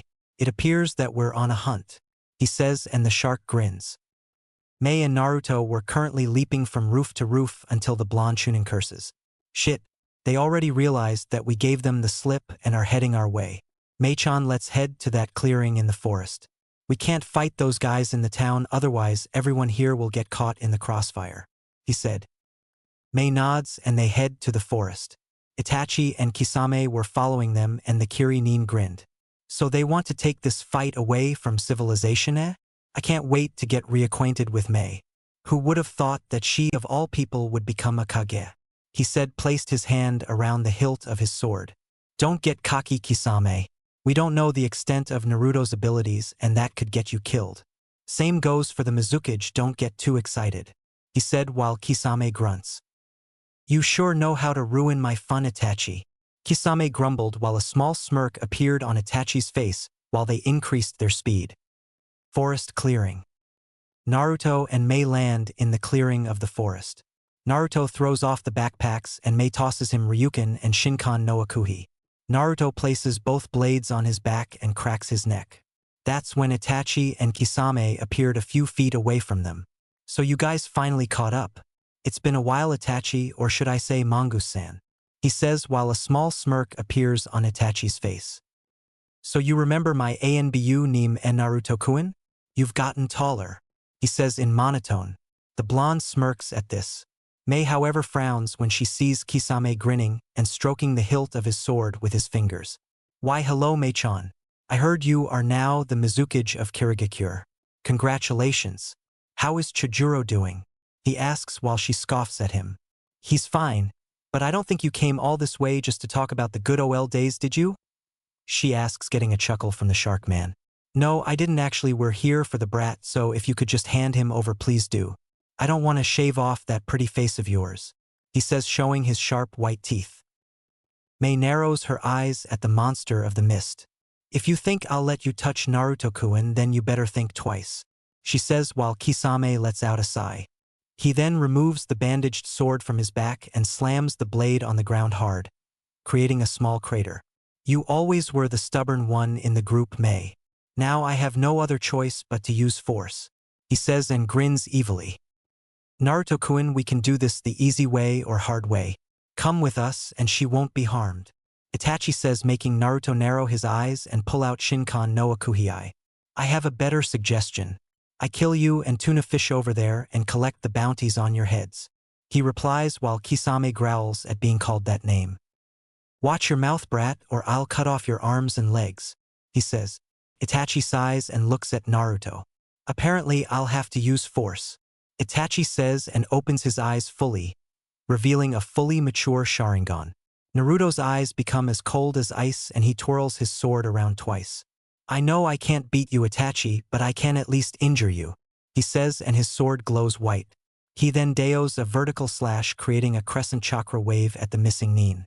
Itachi moves to the left and charges at Naruto, pulling a katana from under his sleeve. Naruto does the same, and when they meet, their blades causing small sparks to fly. Mei pulls out a scroll and opens it. The seal on it glows and a puff of smoke appears. Out of the scroll appears a strange-looking sword that looked like a Zweihander with a red hilt. Red Queen from Devil May Cry. She grabs the hilt with her right hand and places the flat side of her sword on her shoulder. Kisame chuckles while he lifts Samahata up into his. Oh ho! It appears that Samahata, Shark Skin, and Kaneheim, Blaze Princess, get to play again. I wonder if your kenjutsu got any better, he says while Mei removes the flat end from her shoulder and holds the hilt with both blades. She then twists the hilt, making the blade glow a reddish-orange color. I'll be then happy to show you, traitor, she says in a dark tone while Kisame's grin grew even bigger, and the two swordsmen charged towards each other with flames trailing from Kaneheim. Itachi and Naruto were engaging into a sword fight with Naruto on the defense. Itachi seems to be forcing Naruto back, and then he unleashes a kick at Naruto's chest while the blonde leaps over it and lands behind Itachi. He then swings at Itachi's side while the XANBU captain turns and blocks it with the flat end of his sword, and Naruto pushes against it with his sword. Itachi then breaks the stalemate and does a thrusting strike with his sword at Naruto's head, who sidesteps but ends up getting a small cut on his cheek. Naruto growls and performs a series of slashes, and thrusts at Itachi, who had to increase his speed a little due to the fact that Naruto got in a few cuts and slashed at his arms and shoulders. Kisame swung Samahata vertically and horizontally at Mei, who ducks, sidesteps, and weaves from the attacks. She then ducks under a slash that went for her head, and she performs a stabbing attack at his torso. Kisame sidesteps the move and raises his sword into the air. He brings it down and she leaps back while the sword causes another small crater. Mei then charges and swings at Kisame's head, but the shark man blocks it with the flat end of his sword but winces when the flames from the sword scorch his left leg and right arm. Mei then jumps in the air and kicks the shark hard in the face hard, sending him skidding back a little. Kisame glares at her while blood fell from his broken nose. Kisame pushes it back in place and licks the blood off his lips. That's what I'm talking about, he says with his eyes filled with bloodlust, and charges at her, increasing his speed. His sword strikes start to get faster and Mei starts to move her body faster to avoid the strikes. Kisame then brings his sword up into the air and brings it down fast. Mei blocks it using both hands on her sword, but she then grunts at the strength behind it.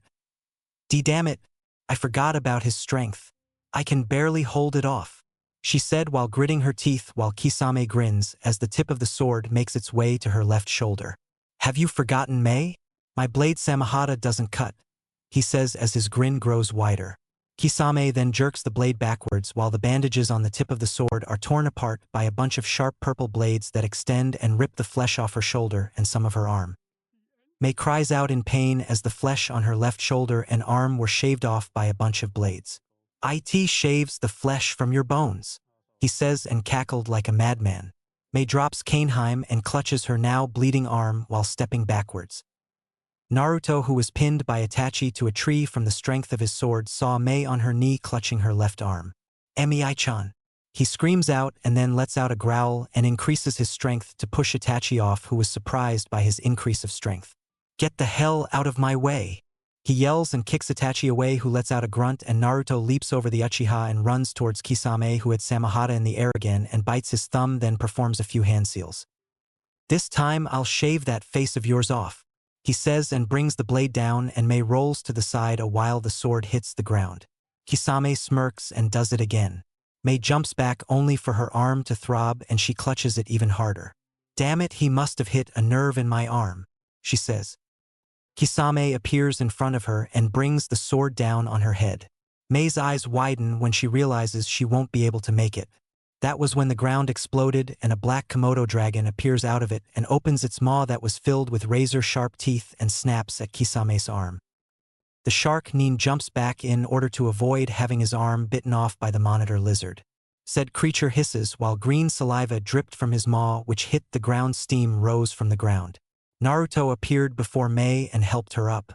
Mei-chan, are you okay? He asks, but his eyes widened when he saw the blood running down her arm. It's just a scratch, Naruto-kun. Mei says but winces again at the throbbing of her arm. Naruto growls at Kisame and draws Shinkan no Akuhiai and adds lightning chakra to the blade. I'm gonna fucking kill you, you overgrown sushi roll, he says while the swordsman of the mist grin and steps forward. Go ahead and try, brat. I'll shave you and that little girl apart, he says but watches the dragon whose hissing got louder. Itachi appears before Kisame but then his eyes narrow when he senses another chakra level which was very powerful. Kisame, we must leave. Jiraiya is on his way and you know we're no match for him, he says while Kisame growls in frustration but sighs. Damn it, just when things were getting interesting. You were lucky, Mei, but next time I'll shave off your face, he says while Naruto's eyes become crimson. Try it and I'll you into chum, you fucking mackerel, he says in a demonic tone while the shark man chuckles.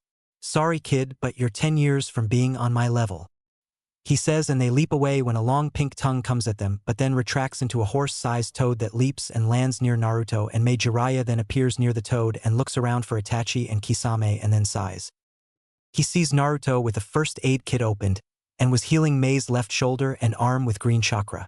The black Komodo dragon dispels and Naruto then pulls out some disinfect and sprays it on Mei's shoulder and arm while she bites her lower lip from the steaming.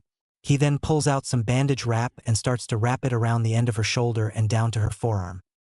Let me know if it's too tight, Mei-chan, he says, getting a nod from his future bride. After he was done, she rips off the sleeve of her arm and throws it away. Thanks, Naruto-kun, she says, and then gets up to retrieve Kaneheim. She then seals it back up into the same scroll and walks back to the others. Where the hell have you been, Ero-senin? Naruto asks while Jiraiya looks at him. Hey now, I was on my way, Gaki. I can't help it if I'm not as fast as I was in my prime, he says while crossing his arms. Just be glad I showed up, he says while Naruto's brow twitches and sighs. That's not the point. Mei-chan got hurt because you were taking your precious time, he said while a tick mark appeared on his head. She's a Kage for Kami's sake, brat, not a weakling. She could have handled those two on her own if she wanted. It's possible she underestimated Kisame and slipped, he says. Naruto was about to speak up at his words until Mei places a hand on his shoulder. He's right, Naruto, I did let my guards down for underestimating my former comrade and it could have cost me my life. I'm sorry if I worried you, she says while Naruto grabs her hand and strokes it. It's okay, Mei-chan. Just try to be more careful, alright? Naruto said, getting a nod from her. Alright, let's get going. We should be in Tenzakugai after we leave town. Tsunade won't stay there for long, Jiraiya says, and they head off to Tenzakugai to find the next Hokage. Chapter 4. Relatives, Bets, and the Snake. Naruto, Mei, and Jiraiya were currently in Tenzakugai and walking through the busy streets. So Kyufu, I heard that my Obasan was considered to be the best medic in the elemental countries. What else do you know about here? He asks, and Mei was wondering too since she heard about how powerful Tsunade was from her parents and always wanted to meet her in person. Jiraiya thinks about it and speaks up. Well, aside from being known for her awesome skills in medical jutsu and being the granddaughter and grandniece of the first and second Hokage, she's also known to be very strong. She can smash a boulder with a tap of her finger and cause earthquakes with a click of her heel. The last time I saw her go all out, she demolished a mountain with her entire fist, he answered, causing Naruto's and Mei's eyes to widen. Whoa, she can do that? Man, I can wait to meet her, the blonde says. She also goes by another name, Naruto. Jiraiya says, oh, and what is that? He asks. She's also known as the legendary sucker, he says, and laughs out loud at the shocked look on their faces. Legendary sucker? What exactly does that insinuate, Kyufu? Because if it's in a perverted manner, then Naruto says as his brow twitched.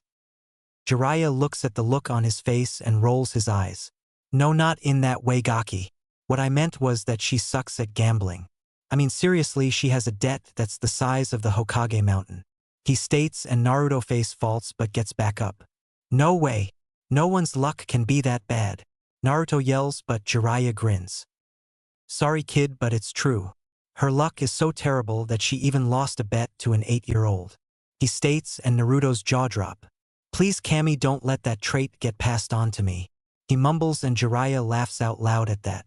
Oh, don't worry, Gaki. Tsunade's luck at gambling is a once-in-a-lifetime curse. You, on the other hand, have the luck of the fox, he states, and Naruto rolls his eyes. Just because I'm affiliated with a fox doesn't make me one, he says, and Jiraiya shrugs. Anyways, how are your skills in Mokuton going? He asks his godson. Not as far as I hoped. I can still grow trees, but it takes a lot of chakra to grow an adult-sized one. Right now, I can at least use roots, vines, and branches from the trees and other plant life. He answers, and Jiraiya nods. Mei-chan helped me with some of my lava-based jutsu. Say, how did I gain Yotan anyway? He asks Jiraiya, who grins, and Mei wonders also because only members of her clan had lava and boil release. Well, apparently Hazarama's and Tobirama's father Genryusai Senju had a higher affinity for both fire and earth, and he combined them to gain Yotan. Not much is known about the man since he died during the beginning of the clan wars back then, but from the Senju clan history books, his abilities with Yotan was so great that he can make volcanoes erupt a force of will, and can even create small volcanic islands with his fused affinity alone. He answered, causing Mei and Naruto to gawk at him. Holy crap, that sounds awesome! To be able to create an island using chakra alone. Hopefully when I'm good enough with my Yotan I can pull that off. Then I can make it into a private resort for me, Mei-chan, Tamari-chan, and any other girl who wishes to help me revive my clans. He says in a thinking pose, while Jiraiya, who was inwardly crying because of Naruto getting to have a harem to revive his clan and wondered why he couldn't have that luck. Mei was blushing at the thought of having a private island with her future husband and spoke up. Speaking of reviving clans, Naruto, how many females do you plan on having join your clan? She asks, and he looks at her. Well, there isn't a total, but no more than 10. Why? He asks her. Oh, well, so that you know if anyone is going to bear your first child or take your innocence, it's gonna be me. She says with a cheeky grin on her face, and Naruto almost trips over his feet, and Jiraiya started to giggle pervertedly. She then wraps her arms around his neck and presses her assets against his back. But since we can't have kids yet, that doesn't mean we can't have any fun while waiting for that, right, Naruto-kun? She whispers into his ear, making him blush at what she meant. Why yeah, he says while Jiraiya slowly reaches for his notebook. Ero-sensei, if you value your manhood, you will not pull that pad out. Naruto speaks out, and Jiraiya slumps his shoulders. Ah, come on, Gaki. Do you have any idea how fast my research will go? I'll even name the title after you. I'll call it The Prince and His Water Goddess, he states, and Mei's brow twitches. What do you value more, Jiraiya-sama? Your research or your life as a male? She asks in a sweet yet dangerous tone as she held Naruto closer to her body, and the man shivers at the dark aura surrounding her. Why is it that I get in trouble being a pervert and Naruto doesn't? He says, walking away and slowly dragging his feet, but ends up getting hit in the back of his head by the sheath of Ryukin. I'm not a pervert, Arobaka, Naruto yells out while a lump appears on Jiraiya's head. Mei smirks while Jiraiya rubs the lump he had. She giggles and then releases her future husband when 4 of her ANBU appear and sighs. Well, Naruto-kun, I have to be going now, she says, and Naruto looks at the ANBU and blinks. Do you have to? I really want you to meet my Oba-san, he says, and a sad smile appears on her face. I know I want to also, but I also have a village to run just like Sarutobi-sama does. Don't worry, I'll be safe, and you can visit me whenever you like and send me letters via summoning or shadow clone, she says, and walks over to kiss him on the lips, and he deepens it before releasing it. She then backs away from Naruto and waves at him before all 5 missed Ninmizu Shunshin away. That was when a thundercloud appeared on his head and his shoulders slumped while he cried anime tears. I miss her already, he sobs out while Jiraiya falls on the ground laughing his ass off. Oh Kami, this is rich. Minato acted the same way when Kushina went on a 2-week mission to River Country. I've never seen someone sulk so much in my life, he says while Naruto glares at his godfather and looks away again. Flashback. Jiraiya was trying to hold in a laugh as he saw Minato pestering Kushina, who had a tick mark on her face, as she and her team got ready to leave. So you have everything right, Kushina-chan? He asks while her vein throbbed, making the ANBU sweat drop at how the two were acting. Yes, she answered. Extra clothes? Yes. Extra food? Yes. Extra weapons? Yes, she growled out as more veins appeared on her head. What about extra ramen caused? If you want I can go. For Kami's sake Minato, I have everything now. Stop being such a worrywart, it's annoying. She yelled out, performing the demon head jutsu and yelling at his chibi form while Jiraiya snorted and covered his mouth. But. No buts, damn it. Seriously Minato, I'm going on a 2-week scouting mission, so stop worrying over me. She says and huffs while folding her arms until Minato cupped his hands into hers and anime tears fell from his face. But I'll miss you, Kushina-chan. He blubbered out and Kushina's whole face turned red in embarrassment and her colleagues snickered. I haven't even left yet, you idiot, and stop making a scene, you're embarrassing me, she yelled. After that, Kushina and the ANBU left out of gate while Minato was on his knees crying. I miss you already, Kushina-chan. He bawled out and Jiraiya busted out laughing and rolling around the ground, clutching his sides. Kushina hears this and shakes her fist in anger and embarrassment and lets out a frustrating sigh. For the love of Kami, he's such a baby, she mutters. Flashback ends. Jiraiya couldn't help but think that this was similar in a way. Man oh man, if old age doesn't kill me, then my fits of laughter will. Honestly Gaki, your father was a big baby when it came to your mother. You should have seen what your old man did to Fugaku when he tried to make the moves on your mom. Poor bastard was in the hospital for a month. I wonder what would happen if his son tried to pull a fast one on your fiancé. He says until Naruto gets out of his funk and his eyes were glowing red. If that Tammy even thinks of touching my Mi-chan, I'll rip those fucking eyes out of his head. Tear his beads off and shove them down his throat and throw him into a gay bar. He yells out and Jiraiya's sweat drops.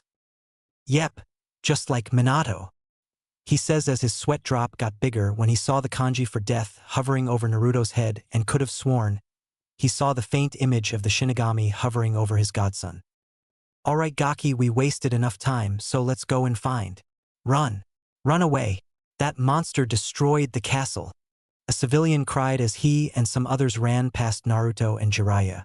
The two blinked on confusion. Monster?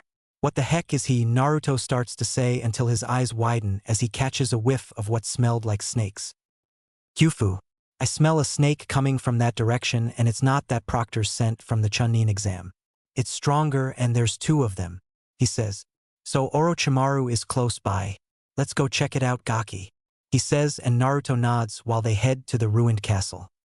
Destroyed castle. Naruto and Jiraiya appeared in the location of the destroyed castle and looked around. Yeah, this was Orochimaru's doing, Jiraiya says as he looks at the rubble. Naruto's eyes narrow. Guh, this place practically reeks of snake. But there's something else. It's not that strong, but I also got the scent of medicine, sake, and money, he answered. Jiraiya's eyes widen when he said that. Tsunade was here also, he says. Do you think there was a fight between them? He asks and the Toad Sannin shakes his head. I doubt it. Tsunade is one person you don't want to corner, and if there was a fight, this castle wouldn't be the only thing that was leveled. Trust me. I know, he states and Naruto nods. Now one thing remains. What the hell does that snake want with her? He asks and Jiraiya hums. Local bar. Tsunade was sitting at a table with a worried Shizune and Tonton drinking sake, wondering if she should take Orochimaru's offer. She then lets out a sigh and looks at her image in the sake bottle. Can this day get any worse? She asks herself. Meanwhile, Naruto was walking behind a sobbing Jiraiya with a vein throbbing on his head. You are a pain in the ass, you know that? I turn my back for a few seconds and you end up flirting with a bunch of hookers. Are you trying to catch a case? Or are you desperate in getting laid, Kyufu? Naruto asks while the pervert turned around and glared at his new apprentice. Shut up. They were perfect for my research and you ruined it. He yelled but winced when Naruto threw a pebble directly at his forehead. Baka. They were going to rob you. For Kami's sake, can you think with the head on your shoulders and not the one between your legs for once? In case you forgot, we have a mission to do in finding Sarawagi's successor, Naruto said. Jiraiya's brow twitches and huffs. Killjoy. Always got to ruin my fun. What's the rush, Gaki? You got her scent right? He asks. Yes, I do, but it's close to being faint. You know, if she runs away, we'll lose her, and I'm not explaining to Sarawagi why we lost my aunt, he said, glaring at Jiraiya, who was laughing nervously. Okay, no more slacking off. he says and then sees a bar. Hey, let's head to that bar and grab a bite. Hopefully someone in there will have some info on Tsunade's location, he said with a grin on his face, and Naruto groans. I give up. Fine, let grab some food and hurry, and no flirting with women, he emphasized, and the man's shoulders slumped while they head into the bar.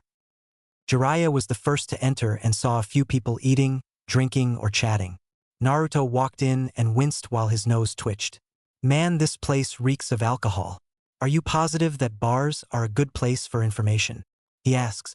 Of course, I'm sure, Gaki, in case you forgot I am a, he says, but then pauses when he sees his old teammate sitting with a black-haired woman and a pig. Tsunade tilts her head and sees Jiraiya. Eh? She says as she squints her eyes and sees a white-haired man and a blonde kid. Naruto blinks and waves his hand in front of his dazed godfather. Oi, Kyufu, are you okay? He asks. Tsunade, I found you, he yells, pointing his fingers at the wide-eyed woman, and Naruto jumps back in shock, but then turned his head to see a blonde-haired woman. Jiraiya? What the heck are you doing here? She asks/demanded. Naruto's eyes widen and looks at her. That's my aunt? She looks like she's in her 30s. Heck, her chest is bigger than Mei and Kyuchan's, he ranted in his mind. The two then sat down with Tsunade and her apprentice, who was looking nervous while Naruto and Jiraiya missed it. Well, it's been a long time since we saw each other, Haim, he says while said Senju scoffs. Please, Jiraiya. I know you didn't come here for old time's sakes, and who's the blonde Gaki? I thought you stopped taking students after Minato died, she stated, and the man laughed lightly. You're right, I didn't come here on a social call, and as for the Gaki, he should seem familiar to you of all people, he answers. Tsunade raises an eyebrow and looks at the blonde. Can't say I have seen him before, so what do you want? Jiraiya rubs the back of his head and speaks. Well, Tsunade, our sensei has realized that he can no longer keep up the role as Hokage like he used to back then, and has named his successor since Minato died 14 years ago. He wants you, Tsunade, to become the Godame Hokage of Konoha, he explained. Tsunade had a blank expression on her face and then looked down at her cup full of sake. No, I will not become the Hokage of Konoha, she said in a flat tone, shocking everyone. The title of Hokage is shit and is only good for one thing: getting killed, especially for those who want to become Hokage, she replied. Naruto narrowed his eyes at the woman who was supposed to be his aunt, and they become slitted. Jiraiya sighs and rubs his head. You've definitely changed, Tsunade. What would your grandfather and grand-uncle say if they heard you saying this? He asks in a solemn tone while Tsunade scoffs. Frankly, I don't care, since they're both dead because of that stupid title. Minato died young because he was foolish enough to give his life for the village, and because of him I lost the last bit of family I had in this world. Go tell that old monkey to find another fool to take job, because like I said, only a fool would want to be Hokage, she said. That was when Naruto started to chuckle and Tsunade heard it. You find something funny, Gaki? She asks. Yes, I do. I find it funny that the strongest kunoichi in the elementals is nothing more than weak and pathetic crybaby, who blames her sorrow and misery on her own deceased family, and the one man who thought of her as a daughter. I don't know why I got so excited in meeting you when you're nothing more than shell of your former self, he says while Tsunade glares at Naruto. You've got a lot of nerve talking to me like that, brat.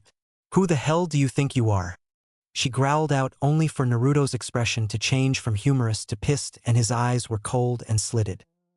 Oh, so now that I pissed you off with the truth, you want get all high and mighty, huh? And who do you think you are calling the Hokage's fools just because they gave their lives to protect something they cherished? Naruto says, standing up and slamming his fist on the table, rattling the food that was on it and leaving an imprint of his fist on it. I don't care what your fucking problem is, you old bat, but don't you dare blame Sarawaji for your losses. You need to stop wallowing in self-pity and grow the fuck up. You don't see him or Jiraiya-sensei blaming Konoha for losing people they care about, he yelled, making the Senju's eyes widen at what he said. Jiraiya was impressed but worried for his godson's well-being. This Gaki has balls of steel to talk to the strongest female in the elementals like that. I don't know if I should be impressed or worried for his well-being, he thought, until Tsunade stood up and gave Naruto a look that would scare even Orochimaru. That's it. You and me outside. I'm gonna teach you a lesson in respecting your superior's brat. She yells and Naruto smirks. Fine, let's settle this outside, he says while they head outside. Outside the bar. Tsunade was standing a couple of feet away from Naruto while Jiraiya and a worried Shizune and Totan were watching. Don't you think we should stop this, Jiraiya-sama? The brunette asks while Jiraiya smirks. Don't worry, Shizune. He may be young, but he didn't become a Chunin for nothing. If Tsunade was smart, she wouldn't underestimate him. Tsunade holds her index finger up and directs it to Naruto. One finger is all I need to beat you, brat, she says with an arrogant tone. Man, and I thought Neji and Sasuke team were arrogant. Is arrogance a disease that spreads in Konoha? He thought while he cracks his neck. You shouldn't underestimate me just because I'm a recently promoted Chunin. Could get you killed, he says and pulls a kunai out of his sleeve and flings it at Tsunade. The legendary medic tilts her head to the side, while the kunai flies past her head and sees Naruto charge towards her, and a smirk appears on her face. Naruto rears his fist back and tries to punch the female Sannin in the face, but she uses her index finger and swats it away, making him lean over and his eyes widen when she brings her finger and thumb at his forehead and flicks him hard. Naruto tumbles away while she smirks. That's it? I expected more from your apprentice Jiraiya, she started to say until Naruto puffed away, making her eyes widen. Kagebushin? Impossible. No Chunin should have that much chakra to pull that, she thought. Her senses kicked in and she leaped away from the ground and saw two pair of hands appear from the ground, and then Naruto popped up from the ground. He then smirks and once again puffs away. Naruto appears behind her with his fist cocked back and swings it at her face. Tsunade manages to grab his fist with her hand and tosses him over her shoulder. He flips in midair and lands on his feet and smirks. Looks like you lose this round, Tsunade, he says, and she had a puzzled look on her face. What do you mean I lost? You haven't even got a hit in yet, she stated, and Naruto chuckles. No, I didn't, but you failed to do one thing. Remember when you said your index finger was the only thing you needed to beat me? Just recently you used your whole hand to stop my punch. Therefore you failed to beat me, a newly promoted Chunin, he stated like it was the most obvious thing in the world. Tsunade sputtered and points at him, but then huffs and looks at the ground. Great. Just great. When word gets out that I got outsmarted by a promoted Chunin, I'll be the laughingstock of the nations, she mumbles. Shizune was gobsmacked and Jiraiya couldn't help but smirk. Another thing, Tsunade, Naruto says, and she looks up. What? She asks, still sulking at being outwitted by a 14-year-old. Who was the last bit of family you lost a long time ago? He asks. It was my distant cousin. Her name was Kushina Uzumaki, and she was going to give birth to a boy October 10th, but then the Kyuubi attacked and they both died when the hospital roof collapsed, she said in a solemn tone. And who, pray tell, told you your nephew died on the day Kyuubi attacked? Naruto asks, and she clenched her fists and she looked at the ground. It was those three vultures, Koharu Hamura and Danzo, she growled, and Naruto sighed while brushing his hair back. Figures. Those bakas have caused nothing but trouble and worse. They lied to you about his death, he says, and she looks up in shock. What? Are you telling me my nephew is still alive? She asks, and he nods. Yes, and he's standing in front of you. Hello, Obasan, Naruto says, and Tsunade's eyes widen, as does Shizune's and Tantan's. He's Tsunade-sama's oi nephew? She asks Jiraiya, and Tantan oinks. Jiraiya nods. Yep, and my godson, Jiraiya answers, and Shizune's eyes bulge from her head. Tsunade did the only thing she could do. She fainted. Naruto blinks when he sees his aunt fall over and rubs the back of his head. He then sighs and walks over to Tsunade's fallen form and places her on his back. Hey, you with the black hair. What's your name? He asks Tsunade's apprentice. Shizune, she answers. Shizune-san, do you two by any chance have a hotel room nearby? He asks, and she nods. Yes, we do. I'll take you both there, she says, and motions them to follow her. Tsunade's and Shizune's rooms. Tsunade was laying on her bed groaning as she opened her eyes to see Shizune with a concerned look on her face. Tsunade-sama, are you okay? She asks while she sat up. Shizune?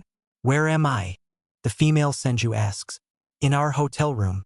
You fainted when we were in the middle of the village, Shizune explained while Tsunade blinked. I fainted? I must have had too many shots of sake. Wait a minute. Where is Jiraiya and the blonde kid? She asks. Outside the room waiting for you to wake up. Should I have them come in? Shizun asks her mentor, who shakes her head. Have the blonde Gaki come in first. And if Jiraiya tires anything, kick him in the nuts. She tells her apprentice, who giggles and nods. Afterwards, she opens the door and tells Naruto to come in. Naruto walks in and closes the door behind him and then walks over to the bed and sits by the side of it. How are you feeling, Obasan? Did you manage to get the sake out of your system yet? He asks with a cheeky grin and her brow twitches. You are definitely Kushina's kid. I haven't met anyone who has a smart mouth like hers, she says, and Naruto rubs the back of his head. Yeah, Saruaji said I inherited that and her temper, he says while she smiles sadly. So this whole time my Oi was alive and I didn't know? Did Jiraiya know about this? She asks and he nods. He did, but whenever he tried to search for you to tell you, he'd lose your trail. That, or he's been doing research on his perverted book, he says while she sighs. Yeah, that sounds like my perverted teammate, she mumbles. Naruto then finds himself being pulled into a hug and feels teardrops falling on top of his head and feels her body tremble slightly as she hugged him even closer. Naruto returns the hug and rubs her back with one hand while she sobs quietly. Jiraiya and Shizun see this through a small crack in the door, and they both smile, as does Taunton. After holding her nephew in her arms for a few seconds, she releases him and wipes her tears away. So Obasan, when do you plan on meeting the White Snake? He asks while her eyes widen and looks at him. How did you, she asked, and he smirks. Found the demolished castle and you're sent along with his there. It's one of the perks of being a Jinchuriki, he explained, and her eyes widen even more. So you're the vessel for the Kyuubi? She asks, and Naruto nods. Yeah, but she's not that bad.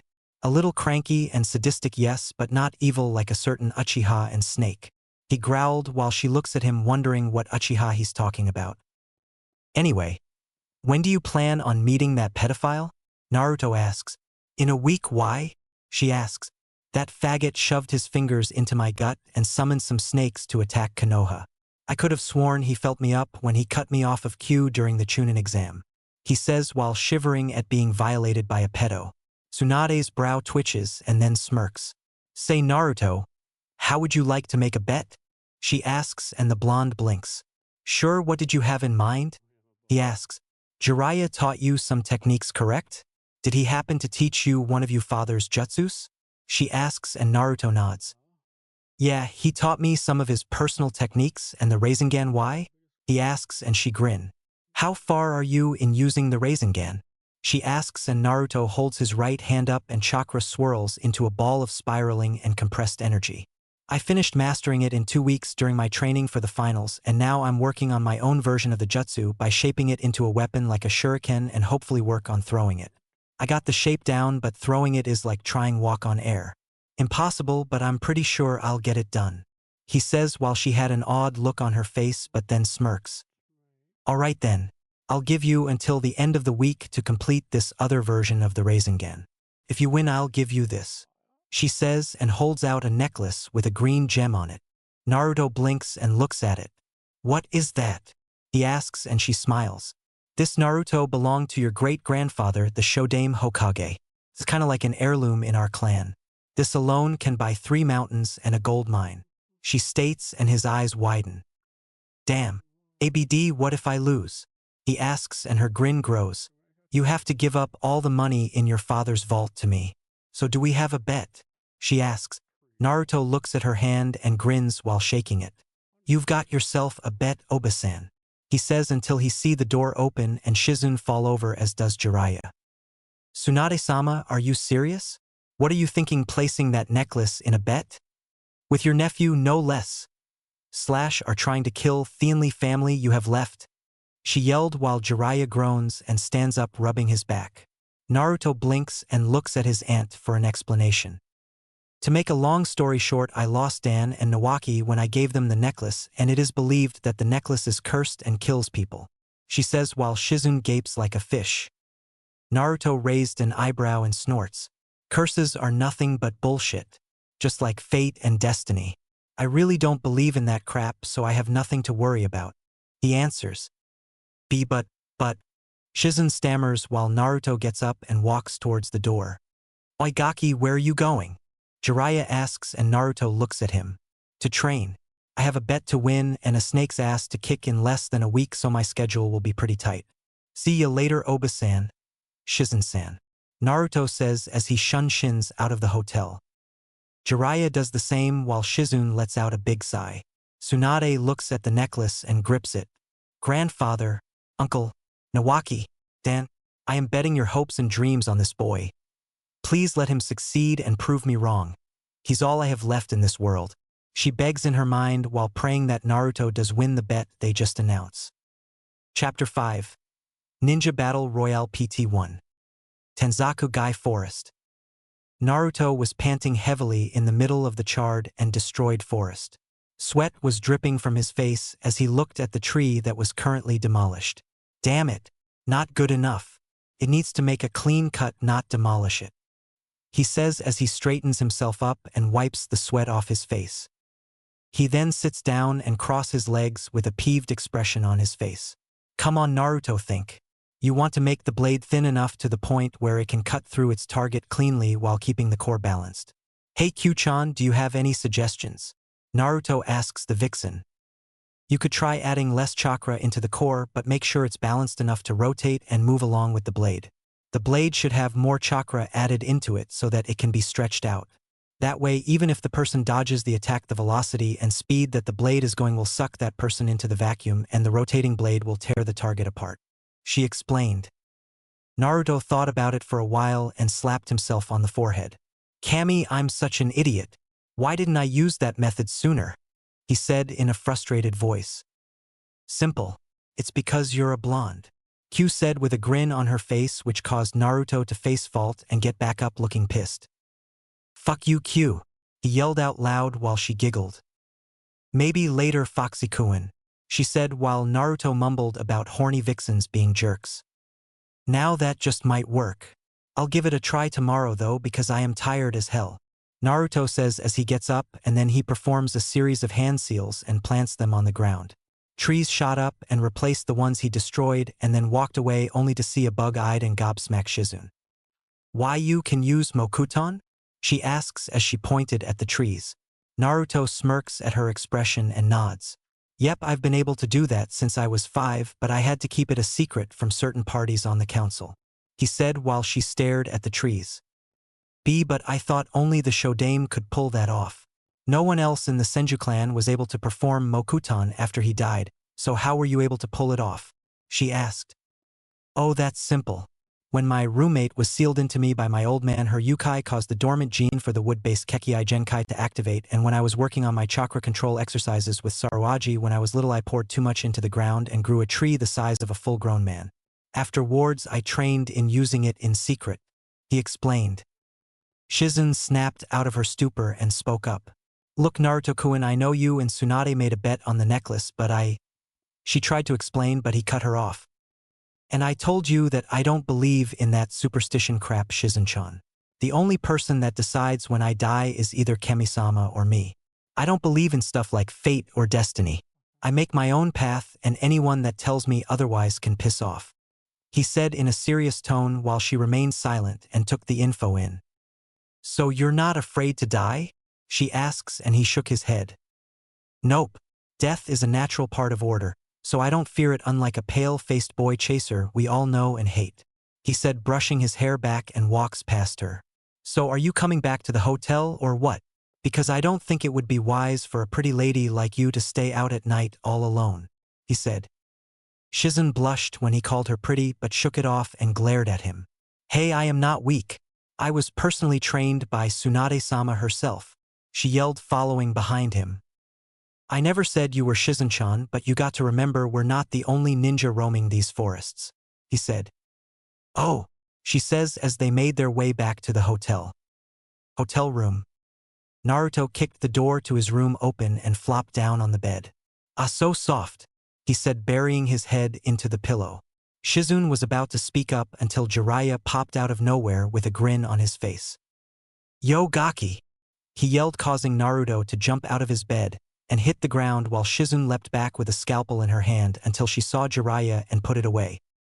Naruto groaned and got up from the ground and saw Jiraiya. What's the big idea scaring me like that, you old pervert? And where's my Oba-chan? I thought you were with her at the bar. He asks and the toad sage shrugs. I left not too long ago and she's still there, I think. He said, rubbing the back of his head, and that was when he was mule kicked in the face by Naruto and sent flying out the room. You baka! You left my only living family member in a bar filled with drunken men. Naruto yelled until Jiraiya got into his face with 2 shoe imprints on his face. Tsunade's a grown woman, you brat, she doesn't need my protection. She's a Sannin for crying out loud. He yelled in his face. That's not the point, you pervert. As her former teammate and a man, you should be looking out for her and making sure no other guy takes advantage of her, and for all we know Orochimaru or one of his goons could be spying on her. He screamed. Shizen, however, was watching the two arguing over Tsunade's well-being, and said female Sannin appeared blinking in confusion. Hey Shizen, what's the pervert and the brat arguing about? She asks her apprentice, who sighed. You, unfortunately. She answered, getting a confused look from Tsunade. Shizen explained the situation and Tsunade rolled her eyes, but couldn't help but smile at how her nephew was being protective of her. Come on Shizune, let them argue until they pass out, she said, leading her apprentice out of the room while the godfather and godson kept arguing. I swear that kid is just like his old man. Minato was the same way when it came to me and Kushina-chan. He would always fuss about how that pervert should act his age and look out for his precious people. Tsunade stated and grinned afterwards. The only difference is that the Gaki inherited his mother's temper and take no shit from anyone attitude. As she leads Shizune to the room where Tonton was sleeping, the brunette had a few doubts in her mind. Tsunade-sama, do you think Naruto-kun will be able to master his version of the Rasengan in less than a week? She asked as she sat on the bed while Tsunade thought about it but then smiled. Personally, I think he will. He did master the Rasengan when he was training for the Chunin exams. Jiraiya told me how he beat a prodigy from the Hyuga clan without even trying, and then he beat the Jinchuriki for the Ichibi no Tanuki without using his roommate's chakra or power for that matter. Tsunade said, being proud that her clan still kept up their rep as the most powerful even if she and Naruto were the only ones left. So what are you gonna do about Orochimaru and Kabuto's offer? Shizen asks. Oh, don't worry, I already have an answer for that snake, she replied with a vicious smile on her face. Final day. Morning. Naruto was sprawled out on the bed snoring and scratching his chest, dreaming about Mei serving him ramen in a skimpy bikini, and that was when Shizen barged in the room panting, and Naruto instantly jumped up with a Hiraishin kunai in his grasp but saw Shizen panting and lowered his stance. Hey Shizen-chan, what's up? And why are you exhausted? Shizen managed to catch her breath and spoke up. Tsunade-sama, she's gone. She went back to the castle to confront Orochimaru and his second in command. She cried, which caused Naruto's eyes to widen. What? Where the hell is Ero Sennin? He asked and ran to grab his jacket, blades and weapons. He went on ahead to catch up with her. He told me to come and get you, she explained while he finally managed to put his last ANBU boot on. Come on then. Let's hurry up and catch up with the pervert, he said as he ran towards the balcony with Shizune behind them, and they leapt out of the window. Jiraiya was currently making his way towards the castle, and he turns his head to see Naruto and Shizune catch up with him. Glad you two could catch up. Naruto, do you still have a good scent on Tsunade? He asked and got a nod from the blonde. Yeah, she's close along with the Hebe and someone else whose scent is kind of familiar, Naruto stated. Do you think Tsunade-sama accepted Orochimaru's offer, Jiraiya-sama? Shizune asked in a worried tone while the toad sage seemed skeptic. I hope not, Shizune, otherwise I'll have no other choice but to kill her. He answered grimly and prayed he didn't have to do that, while the brunette's eyes widened in shock and she looked down, hoping it didn't have to come to that. Hey, you two, don't doubt her yet, Naruto called out, getting their attention. Tsunade Oba-chan may be a heavy drinker and a terrible gambler, but to join forces with the boy chaser? I bet you she'd rather kiss Ero Kyofu than even accept his offer, he reasoned. Jiraiya twitched at the jab but kept his expression the same. And if you're wrong, Gaki? That was when Naruto remained quiet for a while and then spoke up. I'll beat her near an inch of her life, remove whatever sake is still left in her system, and drag her ass back to Konoha by her ankles. he said, cracking his knuckles. "TCH, you are her nephew, all right. Now let's pick up the pace. I think I saw an explosion near the location of the castle," he ordered, and they sped up. Meanwhile, Tsunade was panting a little and was trying to bash Orochimaru and Kabuto's brains inside their skulls. Knowing that the small area was a disadvantage to them, Kabuto made a suggestion to move to a more suitable location. Orochimaru agreed and let his right-hand man lead him to a large clearing. "It seems that Tsunadeheim is out of breath. It might be a good time to put it to use," Orochimaru said. Kabuto took out a soldier pill and ate it as he said, "Although taijutsu is not actually my forte." Then he did a few hand signs and his forearms glowed blue. "Chakra Mezu no Jutsu," he said, making the slug Sannin's eyes widen. "So he knows medical jutsu. Great," Tsunade thought. The Mednin suddenly disappears and her eyes widened as Kabuto's hand exploded from the ground beneath her feet. She jumped into the air and slammed her fist quickly into the ground. But Kabuto managed to evade the deadly strike. Large chunks of stone surrounded the two medical ninjas, and Tsunade looked to see a large stone by her foot, and she kicks it at Kabuto. His kneeling form disappears from the stone's deadly path, and he was now behind her in an instant while she stayed in midair.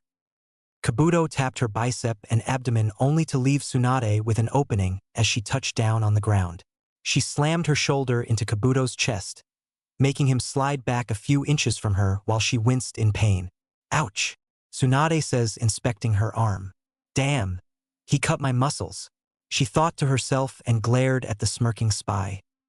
"That's right, I cut your bicep and abdomen muscles, so that super strength trait of yours will not be a nuisance to me anymore," he stated with his arms still glowing. "Chakra scalpels? But if you have that, then why would you cut my muscles? Why aren't you aiming from my arteries?" Tsunade asked, confused. Kabuto smirks and tilts his glasses up. "Although my skills in the medical field are excellent, but in the midst of a battle I am not that accurate to aim for your arteries or main organs. But if I aim at your neck, it shouldn't be a problem." As he said this statement, he moved toward Tsunade. Tsunade, who thought that he was aiming at the neck, made an attempt to block it, but Kabuto performed a feint attack and aimed at her chest instead. "Damn you, cough! You hit my lung, cough! I can barely breathe," Tsunade coughed. "He isn't an ordinary Mednin. His speed and strength exceed my own even in my prime." Kabuto shifted his glasses. "It would be a bother if you were to die, so I won't aim for your neck, but after that blow, you shouldn't be able to move around," he explained, but to his surprise Tsunade struck him in the neck, sending an electric jolt through his invertebrate. "Damn it! I didn't hit her lungs at all," he stated and tried to get back on his feet. But something was wrong with his body functions. What the wham! Tsunade lands a punch across his face and sent him sprawling to the ground before he could figure out what was happening to his body. This isn't caused by my muscles, it's caused by my nervous system. I see that you seem to realize your problem. I converted my chakra into electricity and transferred it throughout your body," Tsunade said with a smirk on her face. Orochimaru had a smile on his face while he watched the fight. "I see. The nervous system runs on electricity, but Tsunade disrupted the initial flow by sending more electricity through it. Now the signals in Kabuto's body is sending to the brain cerebellum is emitting so many signals that it can't distinguish them all at once." Tsunade took advantage of the situation by healing herself while Kabuto knelt there trying to figure how to reoperate his body. "Okay, if I moved my right hand, my left leg moves. If I move my left foot, my right shoulder moves." In a matter of moments, Kabuto was able to figure out how to move 60% of his body. "Don't think that you level of power can defeat me," Kabuto shouted as he stood back up, much to Tsunade's surprise. "What? He figured out how to control his body already?" she asked, bewildered at the fact that this kid managed to get his body functions back up. "You are afraid of blood, right?" Kabuto asks with a maniacal gleam in his eye. "I think I'll show you some now and then scatter enough of it until you feel like you're at the brink of death," he said, pulling out a kunai and charging at Tsunade, who was still trying to heal herself. Kabuto raised his blade up and tried to bring it down on her chest until a foot planted itself on the side of Kabuto's head and sent him flying backwards and towards a surprised Orochimaru and landed in between them. Tsunade looked up at her savior and saw that it was her nephew. "And Naruto," she asks while the blonde turned his head and grins at her, revealing his canines. Hey Obachan, why didn't you invite me to the rumble? You're not the only one who likes a good fight now and then, he states while Jiraiya and Shizune appeared in between her as well. Orochimaru frowns and unfolds his arms. Why am I not surprised? If it isn't Jiraiya, he hisses while the sage smirks. Long time no see, Orochi team, he said. Tsunade took this opportunity to charge at Kabuto with her fist cocked back and ready to knock his head off. That was until Kabuto split his palm open and sprayed blood on her face, making her body freeze up. Be blood, she said, shivering. Finally my body can fully function, he said with glee and punched Tsunade right in the jaw and sent her flying backwards only for Naruto to catch her. Tsunade-sama, Shizune cried out while Naruto gently set her down while she shivered. She hasn't gotten over it yet. Damn it, Naruto thought and set his gaze on a smug-looking Kabuto. You're gonna wish you hadn't done that, traitor, Naruto growled out, cracking his knuckles. Kabuto, on the other hand, scoffed and remained smug. Oh? And what are you gonna do, Naruto-kun? From my stats, you were dubbed as a no-name loser in the ranks, and compared to Sasuke-kun, you're nothing, he stated, but that was when Naruto fired a gust of wind at Kabuto with a flick of his wrist and Kabuto's eyes widened. When the gust died down, Kabuto felt a sharp pain on his left cheek and chest. His cheek sliced open and a red smear appeared across his chest. Kabuto rubbed his cheek, looked at the blood on his hand, and back at Naruto, who had a vicious grin on her face. Sasuke's got nothing on me, especially since I beat last year's Rookie of the Year and the vessel for the Ichibi no Tanuki without using Kyuubi's power. Matter of fact, I barely broke sweat, and if that faggot had faced Gaara, he'd be nothing but a smear on the wall, you but humping bitch, Naruto replied. Kabuto suddenly charges at Naruto, intending on taking him out, but he suddenly hunched over, coughing up blood due to the fact that Naruto was crouching down with his fist buried into his gut and took a few steps back. Before he could retaliate, Naruto uppercuts him in the jaw and send him sprawling back in front of Orochimaru. Naruto stands back up and cracks his neck and knuckles. Hey Orochi-yuke, he said, making Jiraiya snort while the Hibi sneers at the Namikaze. Tell your bitch to get back up on his feet before I die of boredom. Kabuto rubs his jaw and glares at Naruto while pulling out a blood pill and swallowing it. You're gonna wish you hadn't done that, you brat, Kabuto snarled out while Naruto got into a battle stance and did a come on gesture with his hand. Bring it on, bitch. I'm gonna beating your ass into the ground for what you did to my aunt earlier, Naruto said, which made their eyes widen. He was Tsunade's nephew. You're related to Tsunade? Kabuto asks in shock while Naruto grinned. Yep, and to the Sho and Naidame Hokages, as well as the Yondame Hokage, aka the Kiroi Senku, Minato Namikaze, Naruto says with a huge grin on his face, making the two's eyes widen and remain silent. That was when Kabuto yelled, Impossible! There's no way weakling like you is related to the Senju clan, especially to the legendary Yellow Flash. Jiraiya, on the other hand, chuckles. He's not lying, brat, and as for being a weakling, Naruto, I don't think you hit Kabuto hard enough to prove your point to him, he said. You're right. Next time I'll crush his skull, Naruto says, flaring his chakra, and scatter his ashes into the wind, he said as his eyes became as cold as ice. Enough of this, Orochimaru snarled out. He bit his thumb and smeared it across his snake tattoo and slammed into the ground. Kuchios no Jutsu, summoning technique. In a puff of smoke, a two-headed snake appeared and hissed at the four shinobi. It then lunged at the two after Orochimaru, and Kabuto leaped on the other hand. Shit! Scatter! Jiraiya screamed. Shizune grabbed Tsunade and they leapt away while the snake slammed into the ground, causing the ground to shake and large rock debris to fly. Kabuto, you deal with Tsunade's apprentice and Naruto. I'll take care of my buffoon of a teammate, he ordered. Kabuto nods and leaps away, jumping from rock to rock, locking onto Shizune and a still frozen Tsunade. He then appears in front of a surprised Shizune and strikes her directly into the face, making her cry out and be sent descending towards the ground headfirst with Tsunade. That was until Naruto appeared and caught them both and landed back on the ground. He growls at Kabuto and sucks air into his mouth. Futon, Shinkatama, wind release, vacuum bullets. Naruto exhales and fires a gust of wind and a series of small wind bullets. The gust of wind hits Kabuto and the Mednin blew back a little, but his eyes widen when he sees the invisible wind bullets descend towards him. "Damn it!" he says and shields his body, but hisses in pain when the bullets cut and pierce his arms, legs and torso while the speed and force of the wind increased and he is sent moving farther from them. Naruto stops the jutsu and does another series of hand seals and slams them on the ground. Doton Ryusi Kyuden Earth Release Rising Platform. That was when a large round platform of earth formed under the three and it shoots up and stops 20 feet.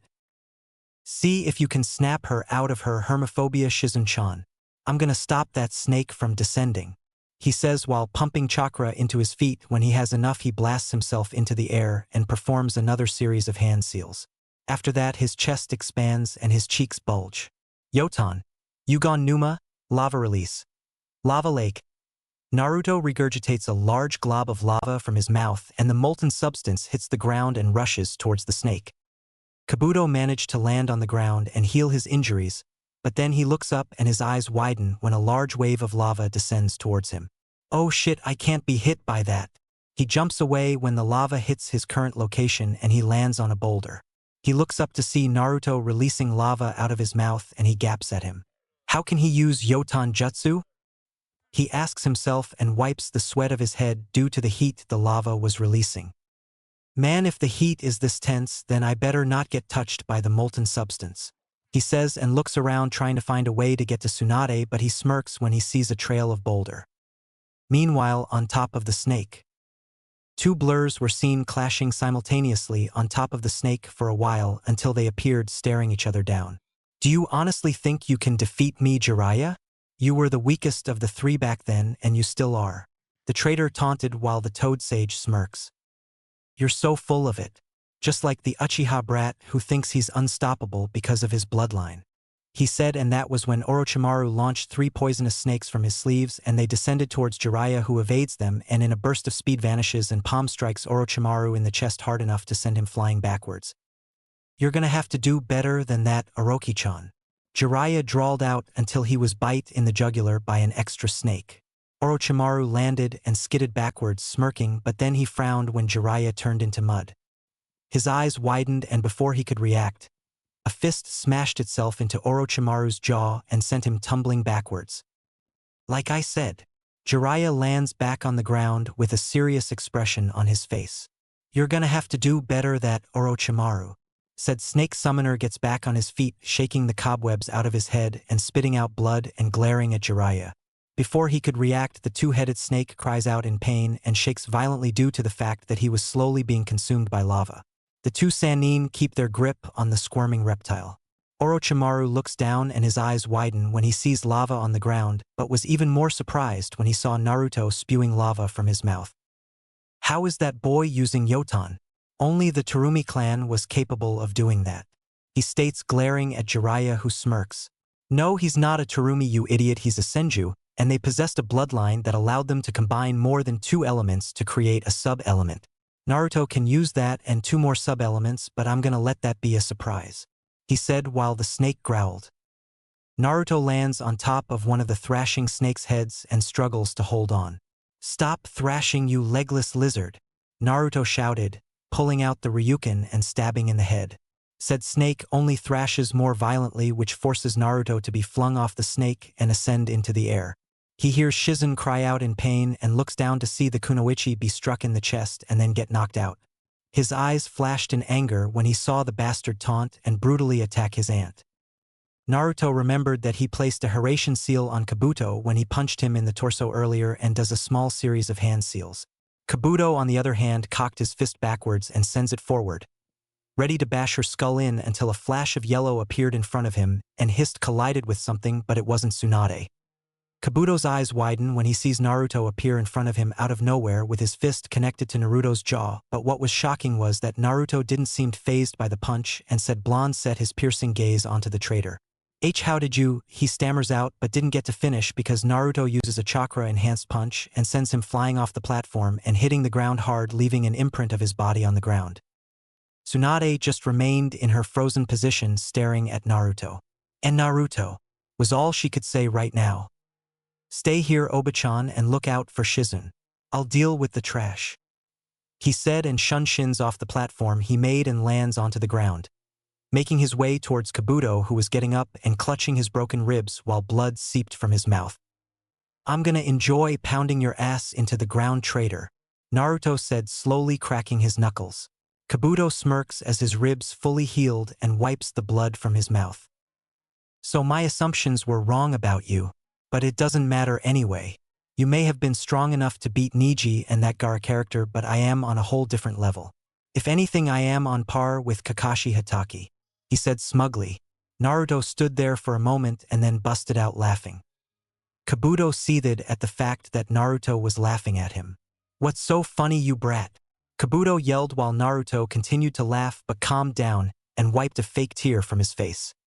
You think I should be afraid of you just because you're on par with that loser of a Jonin? Oh, I am so petrified, please don't hurt me, Kabuto, Naruto said mockingly, acting like he was afraid of Kabuto, who was getting pissed. Naruto suddenly regained his posture and spoke up. Let me tell you a little secret, Kabuto. During those 2 matches, I wasn't even showing a fraction of my real strength, he states while Kabuto narrows his eyes. You're bluffing, he growled out while Naruto shook his head. I don't bluff, team, especially to some fruitcake who's but buddies with a gender-bending pedophile who has an unhealthy infatuation with little boys, Naruto said, and then taps his chin with his index finger and looks up at the sky. But then again, you're probably the closest thing to pussy Oroyuke would get, since no female in their right mind would even touch him, he stated. Kabuto, on the other hand, was seeing red, and he was sending murderous intent at Naruto. I'm gonna make your death slow and painful, you little shit. The Mednin snarled out and his chakra no Mezu flared up.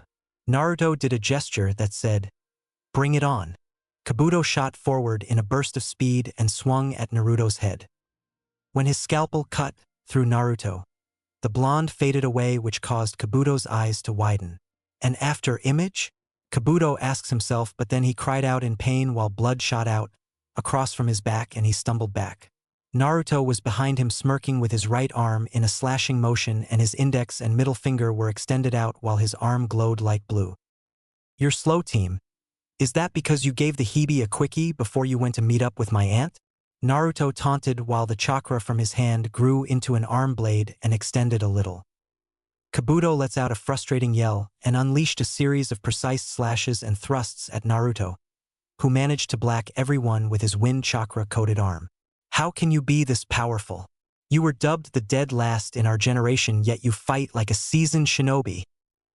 Kabuto made an attempt to slash him in the chest, but Naruto twists his body and slashes him in the side and right leg while blood spurts out, and then slashes him twice across the back, making Kabuto cry out in pain and frustration.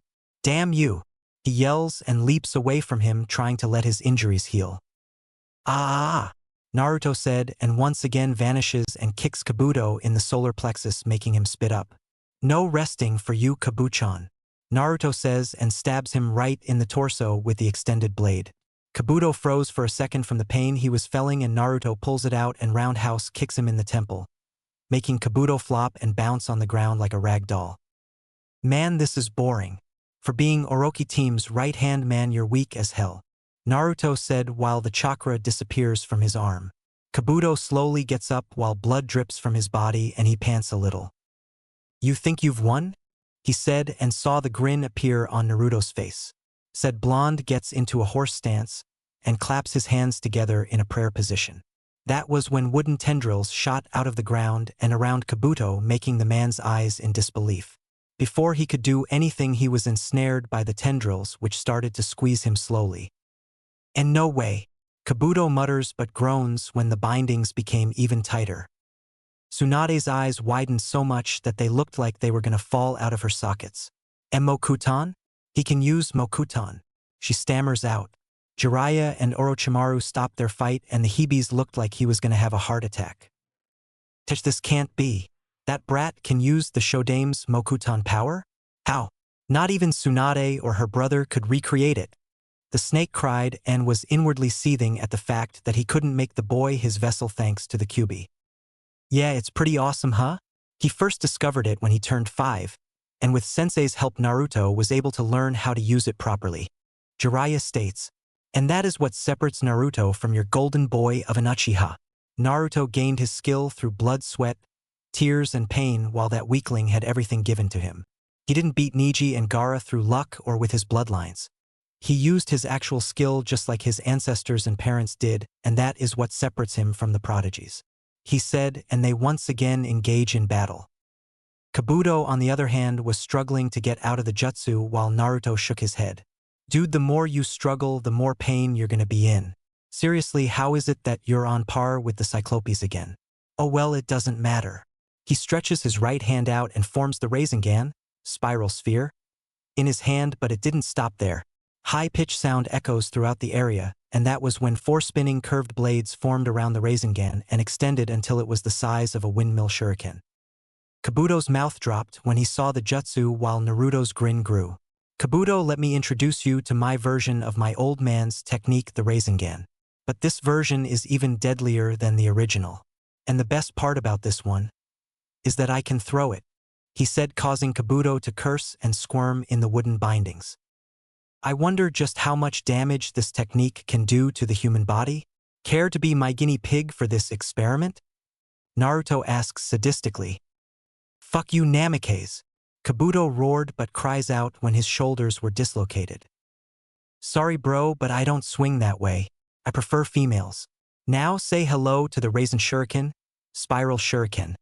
Naruto brings his arm back and then throws the techniques, making the Sannin and Kabuto's eyes widen. Holy shit, he threw it.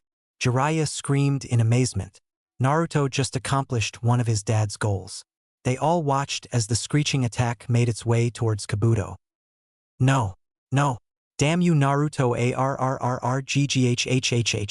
He cursed but cried out in sheer agony as the technique grinded into his body and tore him apart at the same time. That was when a spherical vortex made of chakra slowly surrounded Kabuto's body and expanded, creating a large crater for a few seconds, and then it explodes, making everyone shield their eyes from the move. When the dust cleared, they all saw a 20-foot wide crater, and in the middle of it was a bloody and shredded Kabuto laying face down and twitching on pain. Naruto let out a sigh of relief and looked down in the crater and grinned. It official, I am awesome.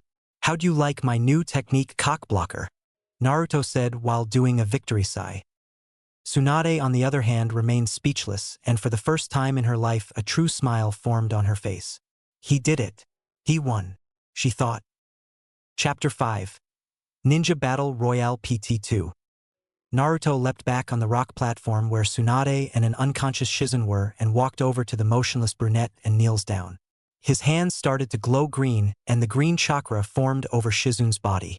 The injuries on her body started to heal up, and then the glow died down. Shizun groans and slowly opens her eyes only to see Naruto's smiling face. Naruto-kun, she asks, and the blonde nods. Glad to see you're okay, Shizun-chan, Naruto says while she sits up and shakes her head a little. The last thing I remember is that Kabuto character striking me in the chest and knocking me out, she said. Yeah, he did, but you won't have to worry about him because right now he's taking a dirt nap, but not a permanent one. He replied with a grin on his face, but then he felt a hand on his shoulder. He turned his head to see a smiling Tsunade. She then removes the necklace from her neck and puts it on Naruto's. I believe this now belongs to you now, Naruto. Congratulations. You won the bet, she said, and he smiles back at his aunt. With Jiraiya and Orochimaru. Orochimaru was furious. No, he was beyond furious because the so-called former dead last of the Leaf Village, now last heir of the Namikaze and Senju clan, had beaten his right-hand man with an improved version of his most hated enemy's jutsu, the Rasengan. Man oh man, if only you could have seen the look on your face, Hebe. I can't believe the Gaki managed to make an improved version of the Rasengan and throw it, and in a week no less. Guess the apple doesn't fall far from the tree, huh, Hebe? Jiraiya states while the Hebe's frown grew. This boy is starting to become a nuisance. First he ruins my invasion plans, now he beats Kabuto-kun with a more powerful version of the Yandame's technique. Not to mention he is the last male of the Senju clan with the powers of the Mokuton, as well as Yotan Jutsu in his arsenal, and not once did he use Kyuubi's power. If he continues to grow at this rate, he'll become a huge problem for me in the future, so he must die. Right now. That was when Orochimaru leapt off the dying snake and descends towards the others. Jiraiya curses and leaps after the criminal. Oh no you don't. Orochimaru suddenly twists his body in midair looking back at Jiraiya and launches his long purple tongue at the Gamma Sannin. Jiraiya manages to evade the tongue but it wraps around the man's ankle. What the devil? Jiraiya didn't get to finish because he is jerked backwards by the tongue and slammed into the hard ground. Orochimaru adverts his body towards Tsunade, Shizune, and Naruto with the blade of Kusanagi extending out of his mouth and aimed right for Tsunade's back. Shizune saw this and gasped. "Tsunade-sama, look out!" Shizune cried out. Tsunade turned around and her eyes widened as she saw Orochimaru head right for her with a maniacal look on his face and his blade aimed for her heart. Clang! Orochimaru's eyes widen when he sees his prized weapon being blocked with the flat side of Naruto's Ryuken. "You really are a stupid fool, Oroyuke," Naruto said and started to channel lightning chakra from his hand and into the blade. Raitun, Reiku Nagashi, lightning release, lightning current. Currents of yellow lightning shot out of the blade and struck Orochimaru all over his body. The Hibi cries out in pain as he is electrocuted and burned by the jutsu and starts to stumble backwards. Naruto ended the jutsu and took this opportunity to strike the white snake dead in the face with his fist and send him flying off the rock platform and into the ground. Orochimaru lands back on his feet, skids back a little, and retracts his blade and grits his teeth in pain and slowly gets back up as static jolts around his body. Damn it, I forgot about his lightning affinity when he used it against the vessel for the Ichibi. He growled out. But that means he also possesses a water affinity, meaning he can use all 5 elements. But that's not possible. The only way he can gain all 5 is if he had the Rinnegan. Jiraiya groans and gets back on his feet, rubbing his head, only to see Orochimaru struggling to get up. Man, I can't believe he got me with that disgusting move. Now I'm gonna have to use disinfectant to get that slime off my ankle. Kami knows where that thing has been. Jiraiya mumbles. Kabuto. A torn, bloodied, and slowly healing Kabuto was slowly crawling out of the crater with just one arm. Damn it, that jutsu has slowed down my healing factor. I can barely crawl out of this crater without being in so much pain. It was a good thing I put a strong layer of chakra around my body, otherwise the technique would have destroyed me, he said and winced in pain as his torn left arm throbbed and continued to crawl up the crater. Meanwhile, Naruto was about to advance on Orochimaru with his blade drawn only to have Tsunade step in front of him. "Oba-chan?" Naruto asked and said. Senju looked back at him and smiled. "I'll take it from here, Naruto. You've done your fair share in handling the bastard's right-hand man, so now it's my turn to deliver some justice on this bastard," she says. Naruto blinks at her and grins. "Sure thing, but first." Naruto placed a glowing green hand on her and her previous injuries were gone instantly and her body was rejuvenated. "There. Now you don't have to worry about facing the team with only half of your strength and show him what real ninja is capable of doing," he says and she grins back. "Thanks, and once we're done with him we can celebrate with a big bottle of sake," she said, and that was when Jiraiya appears. "Mind if I join in the battle?" the sage asks. "The more the merrier. It's time to show this traitor what real ninja are capable of." Tsunade answers and Orochimaru was cursing inwardly. "Orochimaru-sama," said man heard the weakened and strained voice and turned his head to see a bloody Kabuto crawl out of the crater. Naruto, on the other hand, was surprised that the traitor survived his new technique. "Well, would you look at that? The bastard survived. Oh well, I'll just have to be sure he's dead for real this time," Naruto says. Orochimaru leaps away and lands near a weakened Kabuto. "How long will it take for you to heal?" he asked his second in command. "Another couple of hours to say the least. I'm sorry, but that attack did a lot of internal damage to my body," Kabuto said as he coughed up a little blood and the snake frowned. "I see. Now I have no other choice," he said and rolled up his sleeve, revealing the snake tattoo. The 3-leaf ninja saw this and their eyes widened. "Great, he's gonna summon Manda. You ready, Tsunade?" Jiraiya asks and she nods. "I was born ready. After today there will be one less Sannin in the ninja world," she said, and that was when Naruto spoke up. "Mind if I join? There's a friend of mine who has an overdue reunion with that legless worm," Naruto asked and Jiraiya grins. "You sure you got the energy to do a summon, Naruto?" he asked, and Naruto chuckles. More than enough. This is a once-in-a-lifetime fight, and I want to be in and remember for the rest of my life. The blonde replied, and Jiraiya chuckles and nods. Very well, he says and bites his thumb, as does Tsunade. Shizune, get as far away as you can, she ordered, and the brunette nods and leaps away. Naruto rolls up his sleeve and reveals the Hydra tattoo, getting a raised eyebrow from Tsunade, who shrugs and wipes her blood on her palm, as does Jiraiya, while Naruto wipes his on the tattoo. The four go through a small series of hand seals and stop at the ram seal and slam their hands on the ground. Kuchios no Jutsu, summoning technique. The four called, and an explosion of smoke engulfs the area. When it clears, Gamabunta, Katsuya, Manda, and Yamata, in her dragon form, appear in the area with their summoners standing on their heads. As soon as Yamata no Orochi was seen, Tsunade and Shizune's eyes bugged out of their heads, while Orochimaru and Kabuto had looks of surprise and disbelief on their faces. Holy, Shizune sputters out as she shakily points at the eight-tailed and eight-headed Hydra. And no way. Gaki, you're the summoner of Tsunade, also sputters, while Naruto had a huge grin on his face. Jiraiya was wishing he had a camera for this. This can't be. That's the Yamata no Orochi. How in the world did a brat like you gain the summons of the legendary Akuhi clan? Orochimaru practically screamed, since he's been searching all his life for the contract and was pissed beyond belief that some kid had it in his possession. That's for me to know and you to never find out.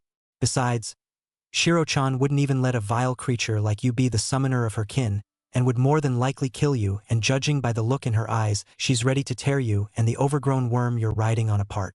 Naruto said. You! Manda hissed out, while 7 of Shiroi's heads hiss and snarl at the traitor. Hello, traitor.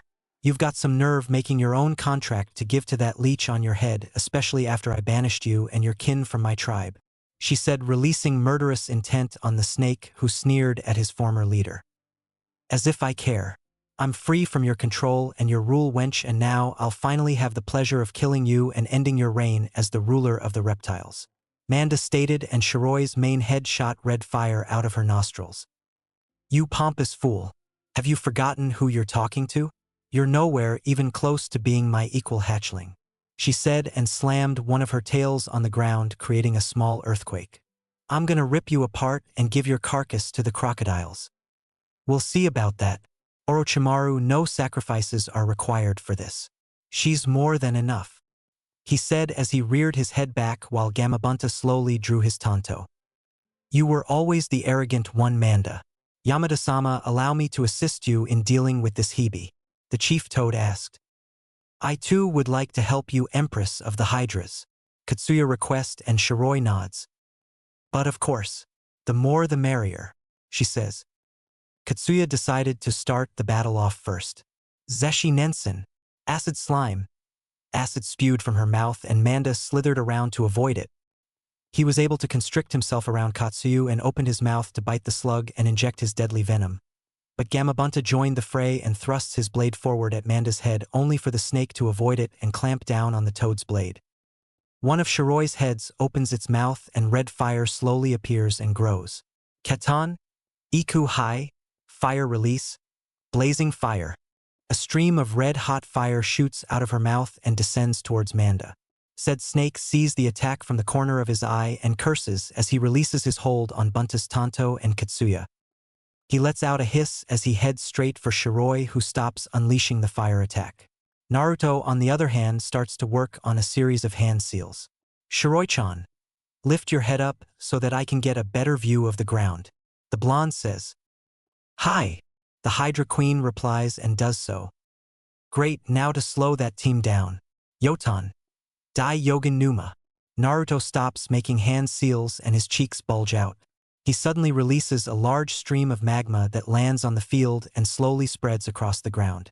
Manda sees the lake of lava and suddenly skids to a stop before he could come close to touching the molten rock. Damn that blonde urchin, Manda growled out. Now's our chance, Bunta. Give me some oil, Jiraiya says as he does a series of hand seals. Got it, the chief toad says. His stomach bulges and afterwards so does his cheeks, and then he shoots out a jet of oil. Katan, Gameu Enden, fire release, Toad Oil Flame Bullet. Jiraiya releases a flame blast. When it makes contact with the oil, it turned into a high-powered flamethrower that descends towards Manda. Before the snake could react, his body was engulfed by a torrent of flames.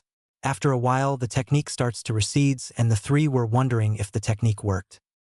Did he get him? Tsunade asked as the smoke started to clear. When it did, they saw the scorching form of Manda, but to their surprise the body slowly crumbled. Damn it! He shed his skin, Naruto said as he looked around, as did Shiroi. Indeed, out of all the snakes Manda was the slickest. Keep your eyes and ears focused, Naruto-kun. The Hydra Queen advised while the blonde nodded. The ground started to shake and Naruto's eyes widened. Crap! He's underneath us, he said. Shiroi's eye did the same, and a purple blur bursts from the ground and heads right for her. Shiroi uses her clawed hand to grab the blur, but to her surprise it was just the tail. The burst once again, and Naruto turned his head to see Manda appear behind Shiroi with his mouth open wide. Gotcha! He cried as he ascends at the two. The white Hydra on the other hand smirks, and before Manda knew it, two of her tails wrapped around his mouth and closed it shut. Please, as if a move like that would work on me, she stated, and flung him over her and slammed him into the magma lake, and he let out a high-pitched hiss. Before he had the chance to free himself, the blade of a giant Tonto slams into the top of his mouth and pins him to the ground. Keep it shut, Tsunade yelled, since she was the one who used Bunta's Tonto to pin him to the ground. Nice move, Haim, Jiraiya calls out, and the slug summoner gives him a thumbs up. Orochimaru on the other hand growls in frustration because the battle is not turning out the way he wants it to. This is starting to become troubling for me. I have to at least take one of them out, he thought, and had his sights on Tsunade. He then launches his tongue at the unaware female Sannin, and said appendage wraps tightly around her neck. A strangled gasp escapes from her mouth and she struggles to free herself. Let's see you get out of this one, Tsunade Haim, Orochimaru says as he increases the pressure. A spinning demon windmill shuriken makes its way towards the appendage and instantly severs it, freeing Tsunade, who pulls the limping appendage off of her and rubs her neck. Orochimaru's eyes widen in shock when his tongue was cut in half and instantly retracts whatever part of his tongue he had left into his mouth. Naruto appears behind Orochimaru with yokai covering his arms. He extends them outwards, creating ethereal yokai arms that ensnare Orochimaru's arms, and said Sannin's eyes widen in surprise. Hey Oroki-chan, Naruto calls out, getting the man's attention. Here's a known fact about Jinchuriki and their partners. When sealed in their hosts, the vessel gains immunity to their potent chakra, as well as the ability to use a certain amount. But it has another effect. One that is bad for those who make contact with the chakra, Naruto says while the yokai slowly squeezes the man's arms and they start to sizzle. You see, when the skin is exposed to a bijuu's raw and potent chakra, it acts like a poison, and depending on how much yokai the host conjures, it eats away at whatever it touches, like your arms for example, Naruto says, and Orochimaru starts to grit his teeth in pain. Right now I'm pouring Kyuubi's chakra into your arms and destroying the cells, muscles, and even the bone. Orochimaru couldn't take the pain and howls in agony as the blonde adds more yokai into the man's arms. Said White Snake manages to rip his arms free from the ethereal arms and leap away, glaring dangerously at Naruto. Gah! Damn you boy, He didn't get to finish because a fist slammed into his jaw courtesy of Tsunade Senju and was sent flying off of Manda and hitting the ground hard. Kabuto on the other hand halfway recovers from the attack from not too long ago and leaps towards his master. Orochimaru slowly gets up and watches as his arms turn black and the skin flakes of. And my arms, because they feel like they're on fire, he says, and they limp down to his sides. That was when Naruto, Tsunade, and Jiraiya appeared in his line of sight, and Kabuto appears next to his master clutching his stomach. Growling, damn you all. Orochimaru, you suck as a summoner. Thanks to you, I can't eat solid food for a month thanks to this damn blade that has put a hole in my mouth. You better not summon me again unless it's to face that wench, he said, setting his gaze on Shiroi. You couldn't beat me then, and you can't beat me now, weakling. Now get out of my sight before I uphold my end and turn you into croc chow. She snarled out, and Manda let out an angry hiss and dispelled. Orochimaru-sama, we should retreat while we can. I'm still recovering from that attack Naruto used on me, and without your arms, You can't use any jutsu. Kabuto stated, and the snake Sannin growled and glared at the three with all the hate he could muster. I can see that. Consider yourselves lucky, especially you boy. You will regret crossing me and my ambitions, and I will crush Kono into dust.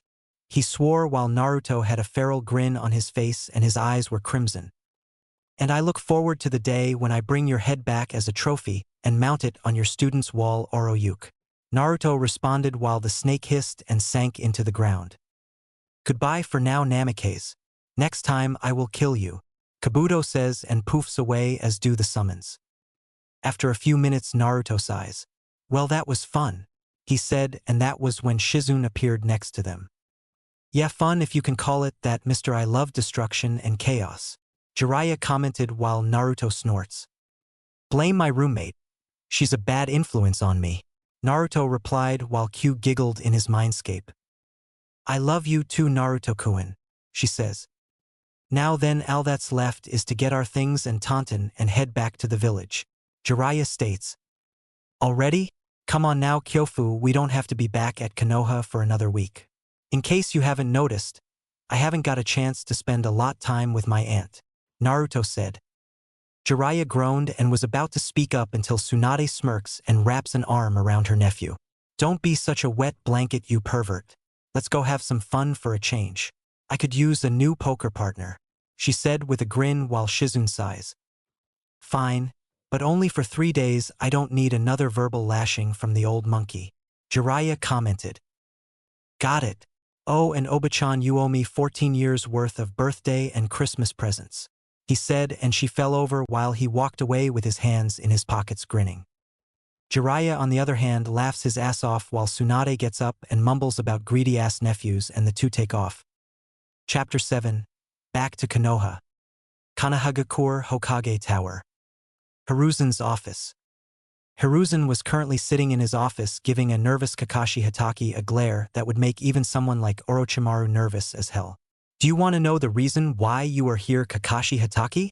Sarutobi asked the man who shook his head. It's simple, actually. You see, I got a report from a certain visiting Kage about how you blatantly neglected one of your students in the hospital when he asked you for help against a powerful opponent, and you verbally insulted him and ridiculed him for his skills as a shinobi, stating that he shouldn't even be a shinobi. He said in a tone that meant Kakashi was in deep shit. Not only that, but you even had the nerve and gall to say the only reason he is even a shinobi in the first place is because I felt sorry for him. The god of shinobi released a burst of ki on the jounin, who shivered in fear. Where do you, a ninja under my authority, go off saying something like that when you know good and well that Naruto got his head banned after stopping that traitor Mizuki from escaping Konoha with the forbidden scroll? He asked as the man looked away in shame while Hiruzen sighs. I am very disappointed in you, Kakashi. If there is one thing I don't tolerate is favoritism, negligence, and disrespecting a guest of our village, especially a guest that is a Kage. Do you have any idea how much trouble we could have gotten in for your stupidity? He growled out, and Kakashi flinched. I am sorry, sir. Kakashi apologized. Yes, I know you are, especially with how fucked up your team is minus Naruto, since he was the only one in your team to be promoted to the Chunin rank. Pretty impressive for the dead last of the academy, right?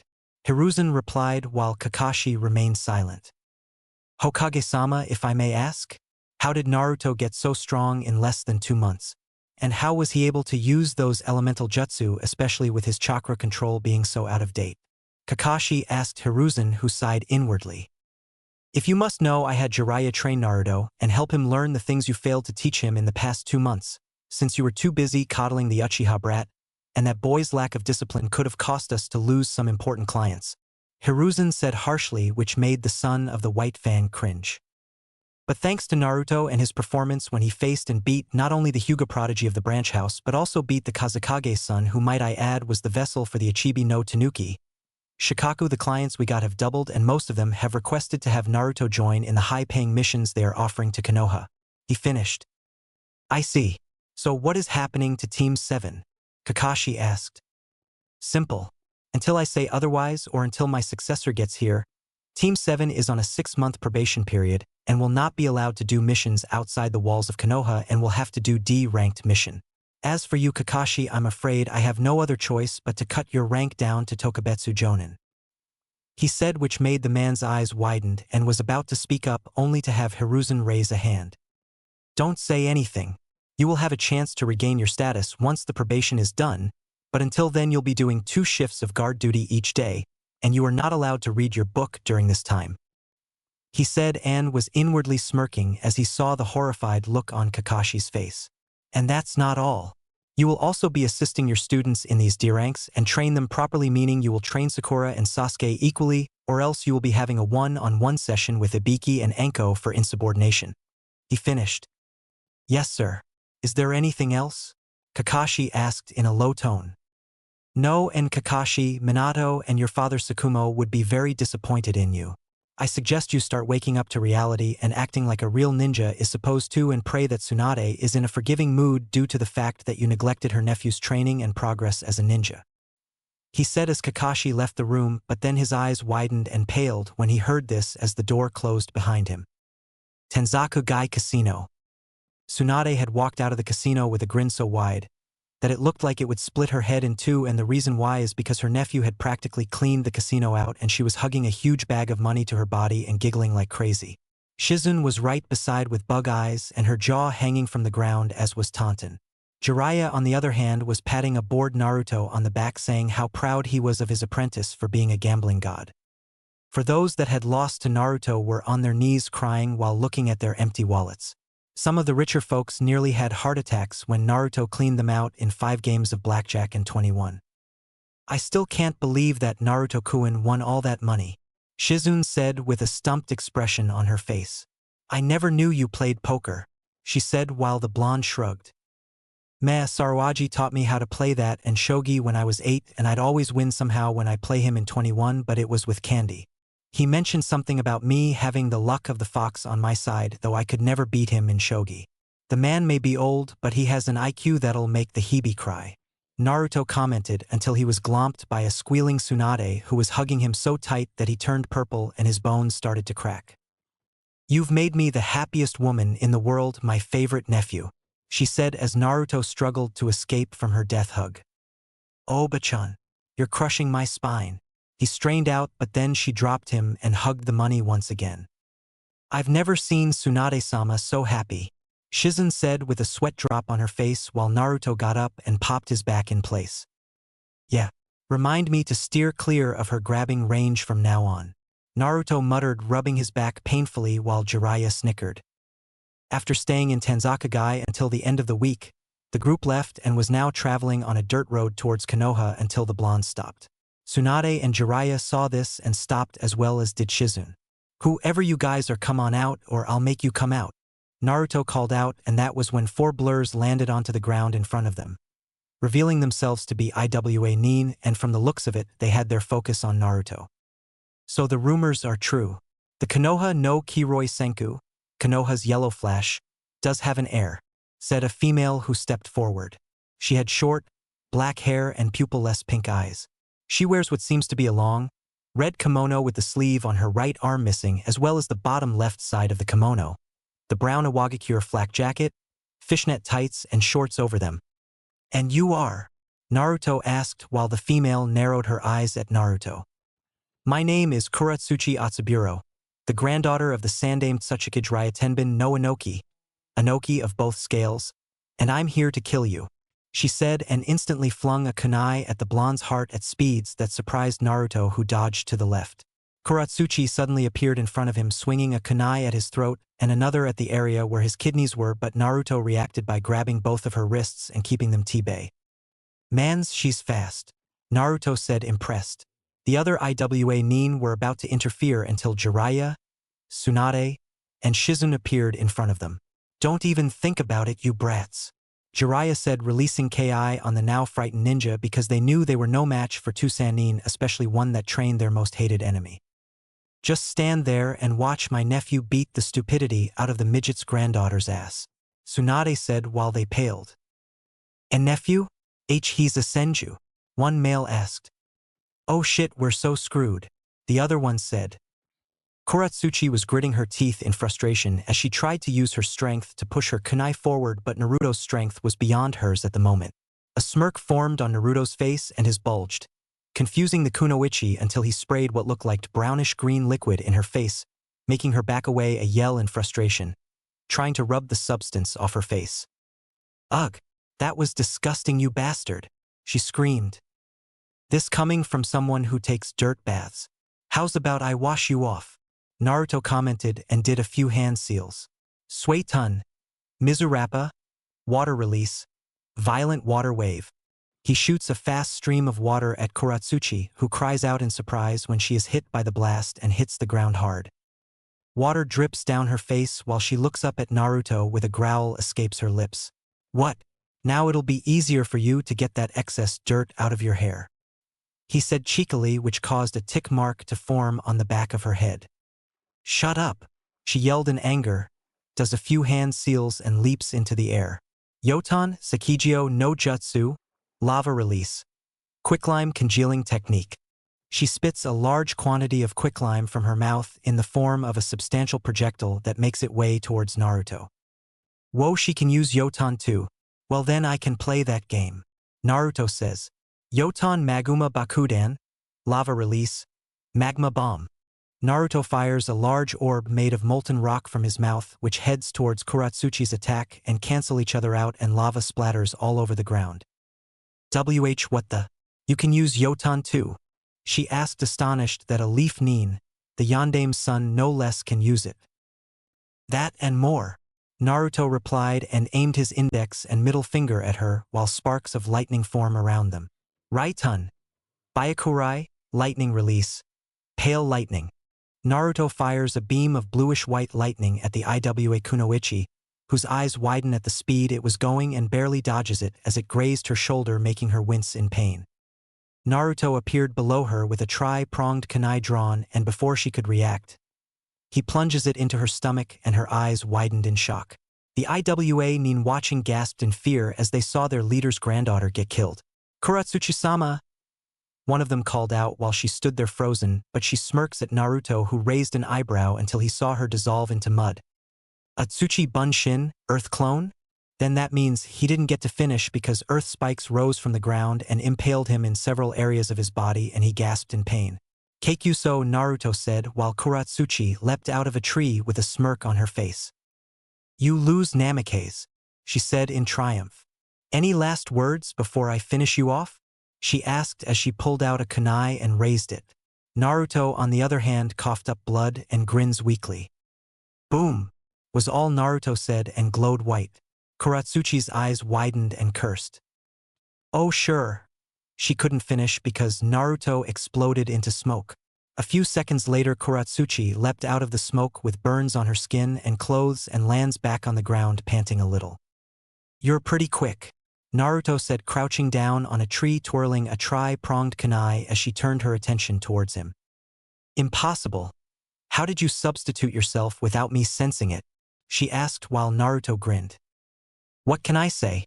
I inherited my old man's speed, though you are the first foreign Nin aside from my fiancée to force me to move that fast, especially since you're both Yoton users, though her style is more adverse than yours," he commented while she scoffed. "Well then she must not be that great. She never got to finish because a flash of silver shot past her and embedded into a tree, and it happened to be a tri-pronged kunai knife. A cut formed on her cheek and a little blood dripped down her face. She wiped it off and looked up at Naruto, whose gaze was now as cold as ice, which nerved her a little. "Rule number 1, Kuratsuchi-chan.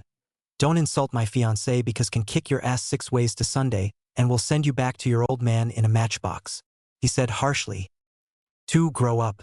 What happened back then was war, and your people are just as responsible for killing Leaf Nin than my father was. Killing your leader's ninja and killing me will be bad for your village, and do you know why?" he asked while she remained silent. "Because not only am I the last Namikaze, but I'm also the last Senju, meaning that I am related to not just the Yandame but the Shodai and Naidame, and also the future Godame Hokage's nephew, so technically I'm related to 4 Hokages," he answered, making her eyes widened in dread. "So now do you understand? Killing me will get your village wiped off the face of the earth by my village and her allies, so I'll do us both a favor and end this," he said as he appears in front of her without warning and with a Rasengan in his right hand reared back and slams it into her stomach, making her gasp out in pain and be sent flying towards her comrades and hitting the ground hard, losing consciousness. "Don't worry, she's alive. I held back enough power only to knock her out. Now please leave. I don't have the time nor patience to deal with what little grudge you have over my dad, so do what I told her and grow up," he said. The IWA team glared at Naruto but then took their leader and leapt away into the forest until the Leaf team couldn't even sense them. Naruto pulled the kunai out and put it away, sighing. "Well then, shall we? I'm pretty sure you're ready to bust some heads when we get back, Oba-chan," Naruto said, grinning, while Tsunade blinks but grins also rubs her hands together in an evil fashion. Jiraiya and Shizune sweat drop when they see this. Oh boy! The village is gonna suffer some major collateral damage when she returns, Jiraiya mumbles while the brunette nodded. "Hey Oba-chan, I'll race you to the village gate," Naruto challenged while Tsunade grinned. "You're on Gaki," she said, and the last two Senju took off like rockets, leaving a dust trail behind Shizune and Jiraiya, who were stumped. "Where in Kami's do they get this energy?" Sighs come on Shizune. Jiraiya says, and they run off to join up with Tsunade and Naruto. As they made it into the gate and headed towards the tower, they all noticed that the villagers and ninjas were wide-eyed when they saw Tsunade and Naruto. The ninja were giving Naruto nods of respect as they made their way towards the Hokage Tower. "Hokage Tower. You ready?" Naruto asked his aunt, who cracked her knuckles. "Is that a trick question? It's time to rip out the weeds that are sucking the life out my ancestors' legacy," she said as she made her way towards the doors and then kicked them away, revealing a shocked council. Sarutobi, on the other hand, was smiling warmly, while Danzo was fuming that the IWA Nin, he had one of his root ANBU inform about Naruto's heritage, failed to kill him, and now that Tsunade was back in the village, he had to be extra careful, especially since his two main backers had been removed from their position thanks to Hiruzen Sarutobi. "Ah, Tsunade, it's great to have you back in the village," Hiruzen said, with Tsunade smiling back. "Likewise, sensei, and I'm pretty sure you'd love to retire again and hand the mantle to me, correct?" she asked, getting a chuckle from the man. "But before we get to that, I need to know where those old buzzards Koharu and Hamura are, since they were the ones who told me that my nephew here was dead, and were the ones, as well as a certain group in this council, responsible for how he was treated due to the fact that he contained the Kyuubi," she asked in a sweet yet dangerous tone that made the civilian members cower in fear. "They're currently under house arrest until I say otherwise, Tsunade, since they, along with a certain Warhawk, were responsible for lying about the demise of the current Mizuki's future husband after the Civil War was over in Kiri and falsified documents that I didn't approve of," he said, and Tsunade raised an eyebrow at this. "Current Mizuki? Future husband? Is there something I should know?" she asked, which caused Naruto and Jiraiya to start sweating bullets. Hiruzen saw this and an evil grin formed on his face. "Oh? You don't know? I thought Naruto or Jiraiya would have told you once they found you," he asked, while the two waved their hands and shook their hands frantically in the background, screaming silent no's. Tsunade, on the other hand, blinked in confusion a couple of times. "Tell me what?" she asked, while the two shook their fists violently at the old monkey, whose grin grew. "That your nephew is engaged to the Godame Mizuki Mei Terumi," he answered, making her eyes bug out while the master and apprentice slapped their foreheads. "As well as the late Yondaime Kazakage's daughter Sabaku no Temari, who was given to Naruto by Suna as compensation for their attempted invasion with Orochimaru," he answered. "Say what?" she yelled, while the two made their way to an open window. "Naruto, Jiraiya, you two have some explaining to do," she said as she turned her head and saw them make an attempt to leap out the window. "And where do you two think you're going?" she yelled, which made them freeze in place. "Run, Kyofu!" Naruto cried as he leapt out the window with Jiraiya behind him. Tsunade ran towards the window with tick marks on her head. "Oi! You two come back here right now and explain yourselves," she yelled, waving her fists at their retreating forms, and then looked back at Hiruzen, who sighs. "Go ahead, Tsunade, but keep the damage to a minimum," Sarutobi said, while a predatory grin formed on her face. "No promises," she said cheekily and leapt after them. A few minutes later, two girly screams were heard begging for mercy, while an enraged Tsunade was beating them senseless, causing large sweat drops to appear behind the clan heads. "At least things won't get boring with those three around," Tsum said to Hayashi, who just nodded. "Indeed," he said, and a large crash was heard which made the ground under them shake. Hiruzen slammed his head on the desk and groaned. "Why do I bother?" he muttered out. Announcement. Unfortunately, everyone, the following scene of Tsunade beating her former teammate and nephew was so violent and graphic that I had to skip the scene and move on to another. I apologize for the inconvenience, but the raiders would get me in trouble. Hospital. After Tsunade had beaten some sense out of Jiraiya and Naruto and healed them, she, Naruto, and Shizen went to the hospital after she heard about one of the genin getting seriously injured during the Chunin exam prelim matches and went to see if she could do anything to help this person. As they made their way to the second room of the hospital, they heard the sound of someone yelling about proving his flames of youth despite being injured, and as they turned the corner, they saw a pissed-off Tenten dragging a protesting and struggling Lee who was wrapped in a bandage like cocoon back to his room. Lee, you're going back to your room and you're staying there. You shouldn't be training in your condition anyway, you got injured during your match in the prelims, Tenten said, and she struggled to drag Lee back to his room. But Tenten, I will weaken if I don't at least get a day's worth of training. Please, just 30 push-ups and I'll be done for today, he tried to reason. No, you baka, the doctor said to stay off your feet until Tsunade-sama gets back, and training will only make it worse. She responded and was inwardly cursing at how her teammate could be this strong even in his current condition. Yo, Panda-chan, need some help? A voice behind her asked, and a tick mark formed on her head and growled at the nickname. Don't call me that, she yelled as she turned around, but then paused when she saw Naruto walking towards her with his hands in his pocket and was grinning. And Naruto. Yo. Hey Lee, shouldn't you be in bed, bro? Naruto asked while the bowl-cut ninja blinked when he saw Naruto. Naruto-san, you have returned, my youthful friend. Congratulations on your promotion, Lee said with a grin on his face while Tenten bonked him on the head and said Blonde chuckled. Same hero, yeah, I'd like you two to meet my... He didn't get to finish because a green blur crashed into him and sent him flying into a wall, and that blur happened to be a grinning guy. Tsunade-sama, you have retuned. Thank you, O youthful Kami, you have answered my prayers, he said in a prayer position with anime tears falling from his face while a spotlight shined down on him which caused everyone to sweat drop. Tenten, on the other hand, was trying to pull Naruto out of the imprint he made in the wall when Guy crashed into him and successfully did so while the blonde had swirls in his eyes. Hey Naruto-kun, are you alright? Tenten asked the groaning blonde. Tenten, why are there 3 of you standing in front of me? Naruto asked the girl whose sweat dropped until he shook the cobwebs out of his head. Man, what the heck hit me? Not what hit you, Naruto. Who hit you? Tenten said, pointing at Guy, but then her eyes bugged out when she saw her idol standing a couple of feet from her. Is that, she tried to say, but the words died in her mouth.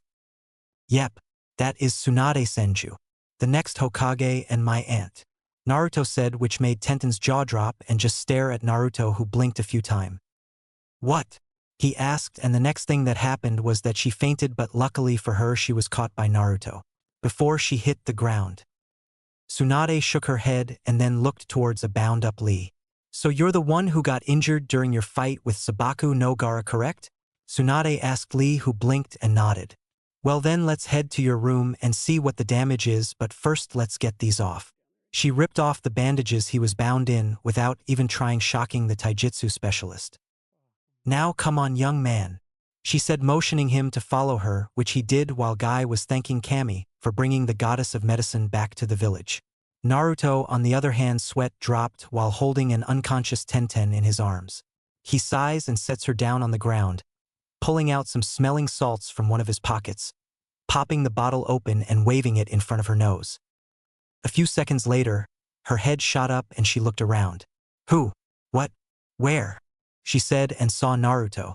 Oh hey Naruto-kun, I had the weirdest dream that Tsunade-sama was here and you were her nephew, she said, and the blonde rubbed the back of his head sheepishly.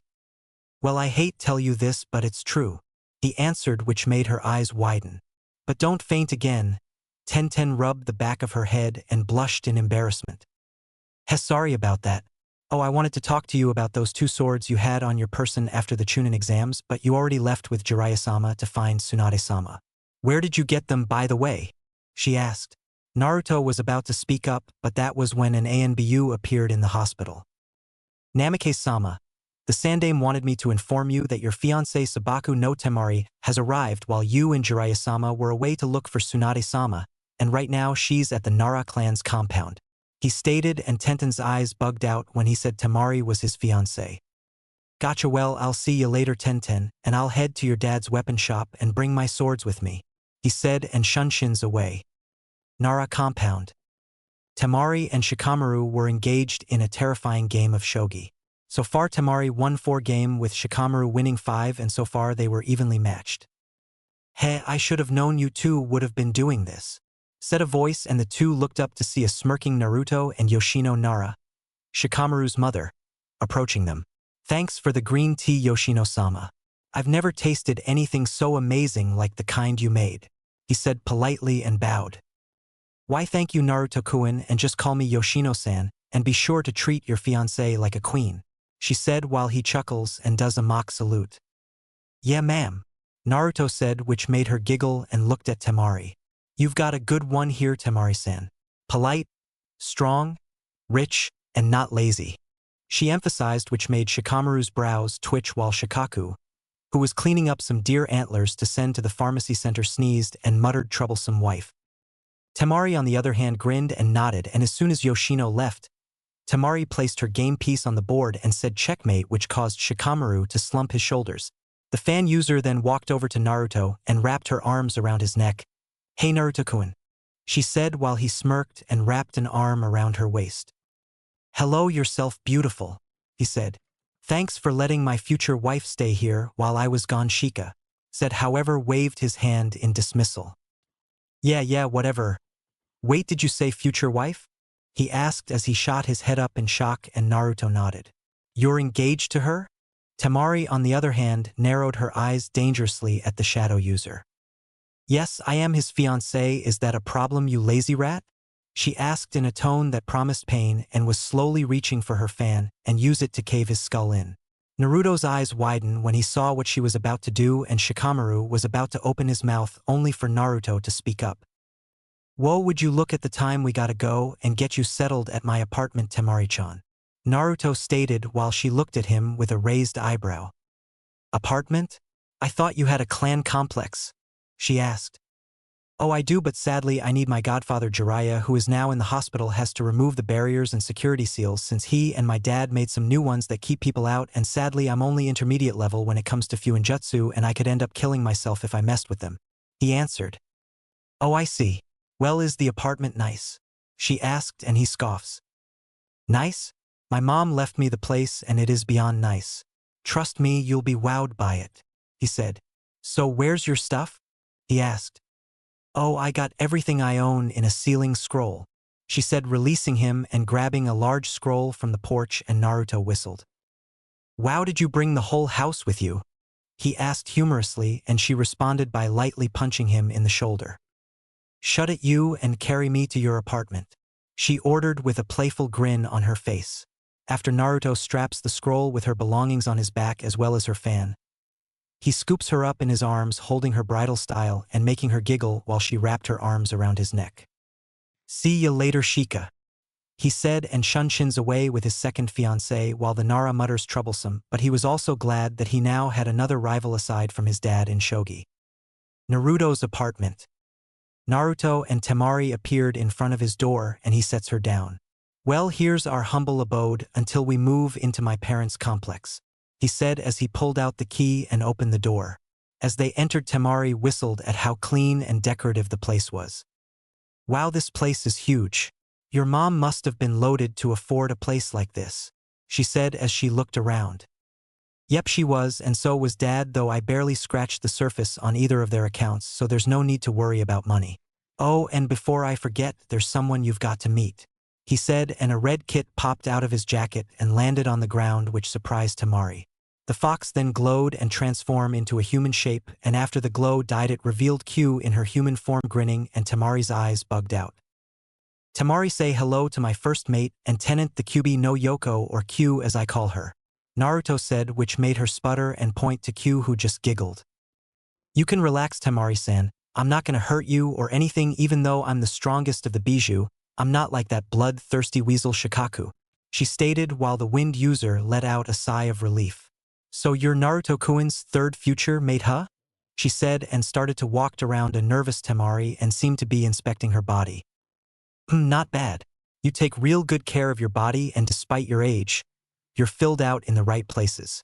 She commented, which made Temari turn red due to the fact that she's being checked out by the opposite gender and a female demon no less. Naruto, on the other hand, had to plug his nose in from the thoughts he was getting, but what he saw next made his eyes bug out. Q was groping Temari's breasts with both hands and were giving them a good squeeze.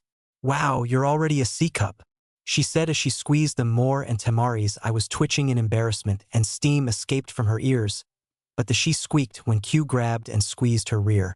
"Damn, do you have any idea how many girls would kill to have a nice and firm ass like this one?" she stated. Naruto managed to snap out of his stupor and cough.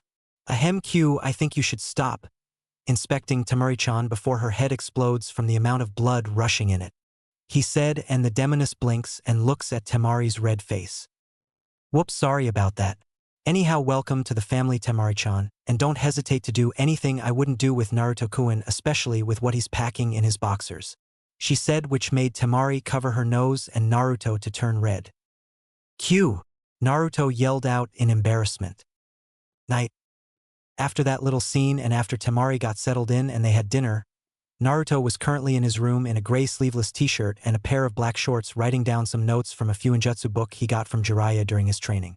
Q was currently in her fox form, sleeping on the edge of his bed, curled up into a ball with her ears twitching occasionally. As he continued to do this, there was a knock on his door. "Come in, Temari-chan," Naruto said as the door opened. He looked up and saw Temari with her hair down and was wearing a light purple shirt that stopped above her knees. "Hello, beautiful, come to give me a goodnight kiss?" he asked as he put the stuff away. Temari smirks and walks over to the bed and sits down on it. "Actually, I was hoping to stay the night with you, Naruto-kun. Please?" she asked with a pout on her face while he chuckles. "Sure, I was about to hit the hay anyway," he said, getting a grin from her. She crawled onto the bed and then kissed him on the lips, and he returned it. After kissing for a few minutes, their lips parted and Naruto laid back. Temari rested her head on his chest and pressed her body against his while he wrapped an arm around her. "Good night, Foxy-kun," Temari said while he smirked. "Good night, Sabakaheim," Naruto stated and snapped his fingers, which resulted in the lights turning off. A few seconds later, Temari squeaked. "Hey! No groping, pervert," Temari said in the darkness. "That wasn't me," Naruto stated and heard Q giggling. "Q! Ah! Oi! Stop feeling me up, you perverted vixen, and Naruto, move your leg, it's poking me," she said, only for Naruto to remain silent. "Naruto, did you hear me?" she asked as she shifted her body around. "Ah, Temari-chan, that's not my leg," Naruto replied and said female blonde was glad Naruto couldn't see the huge blush on her face. Q, on the other hand, was giggling like crazy. "I told you he was packing," she said and groped them both, making them yelp. "Q!" Naruto and Temari yelled at the same time as she grabbed them both in the darkness.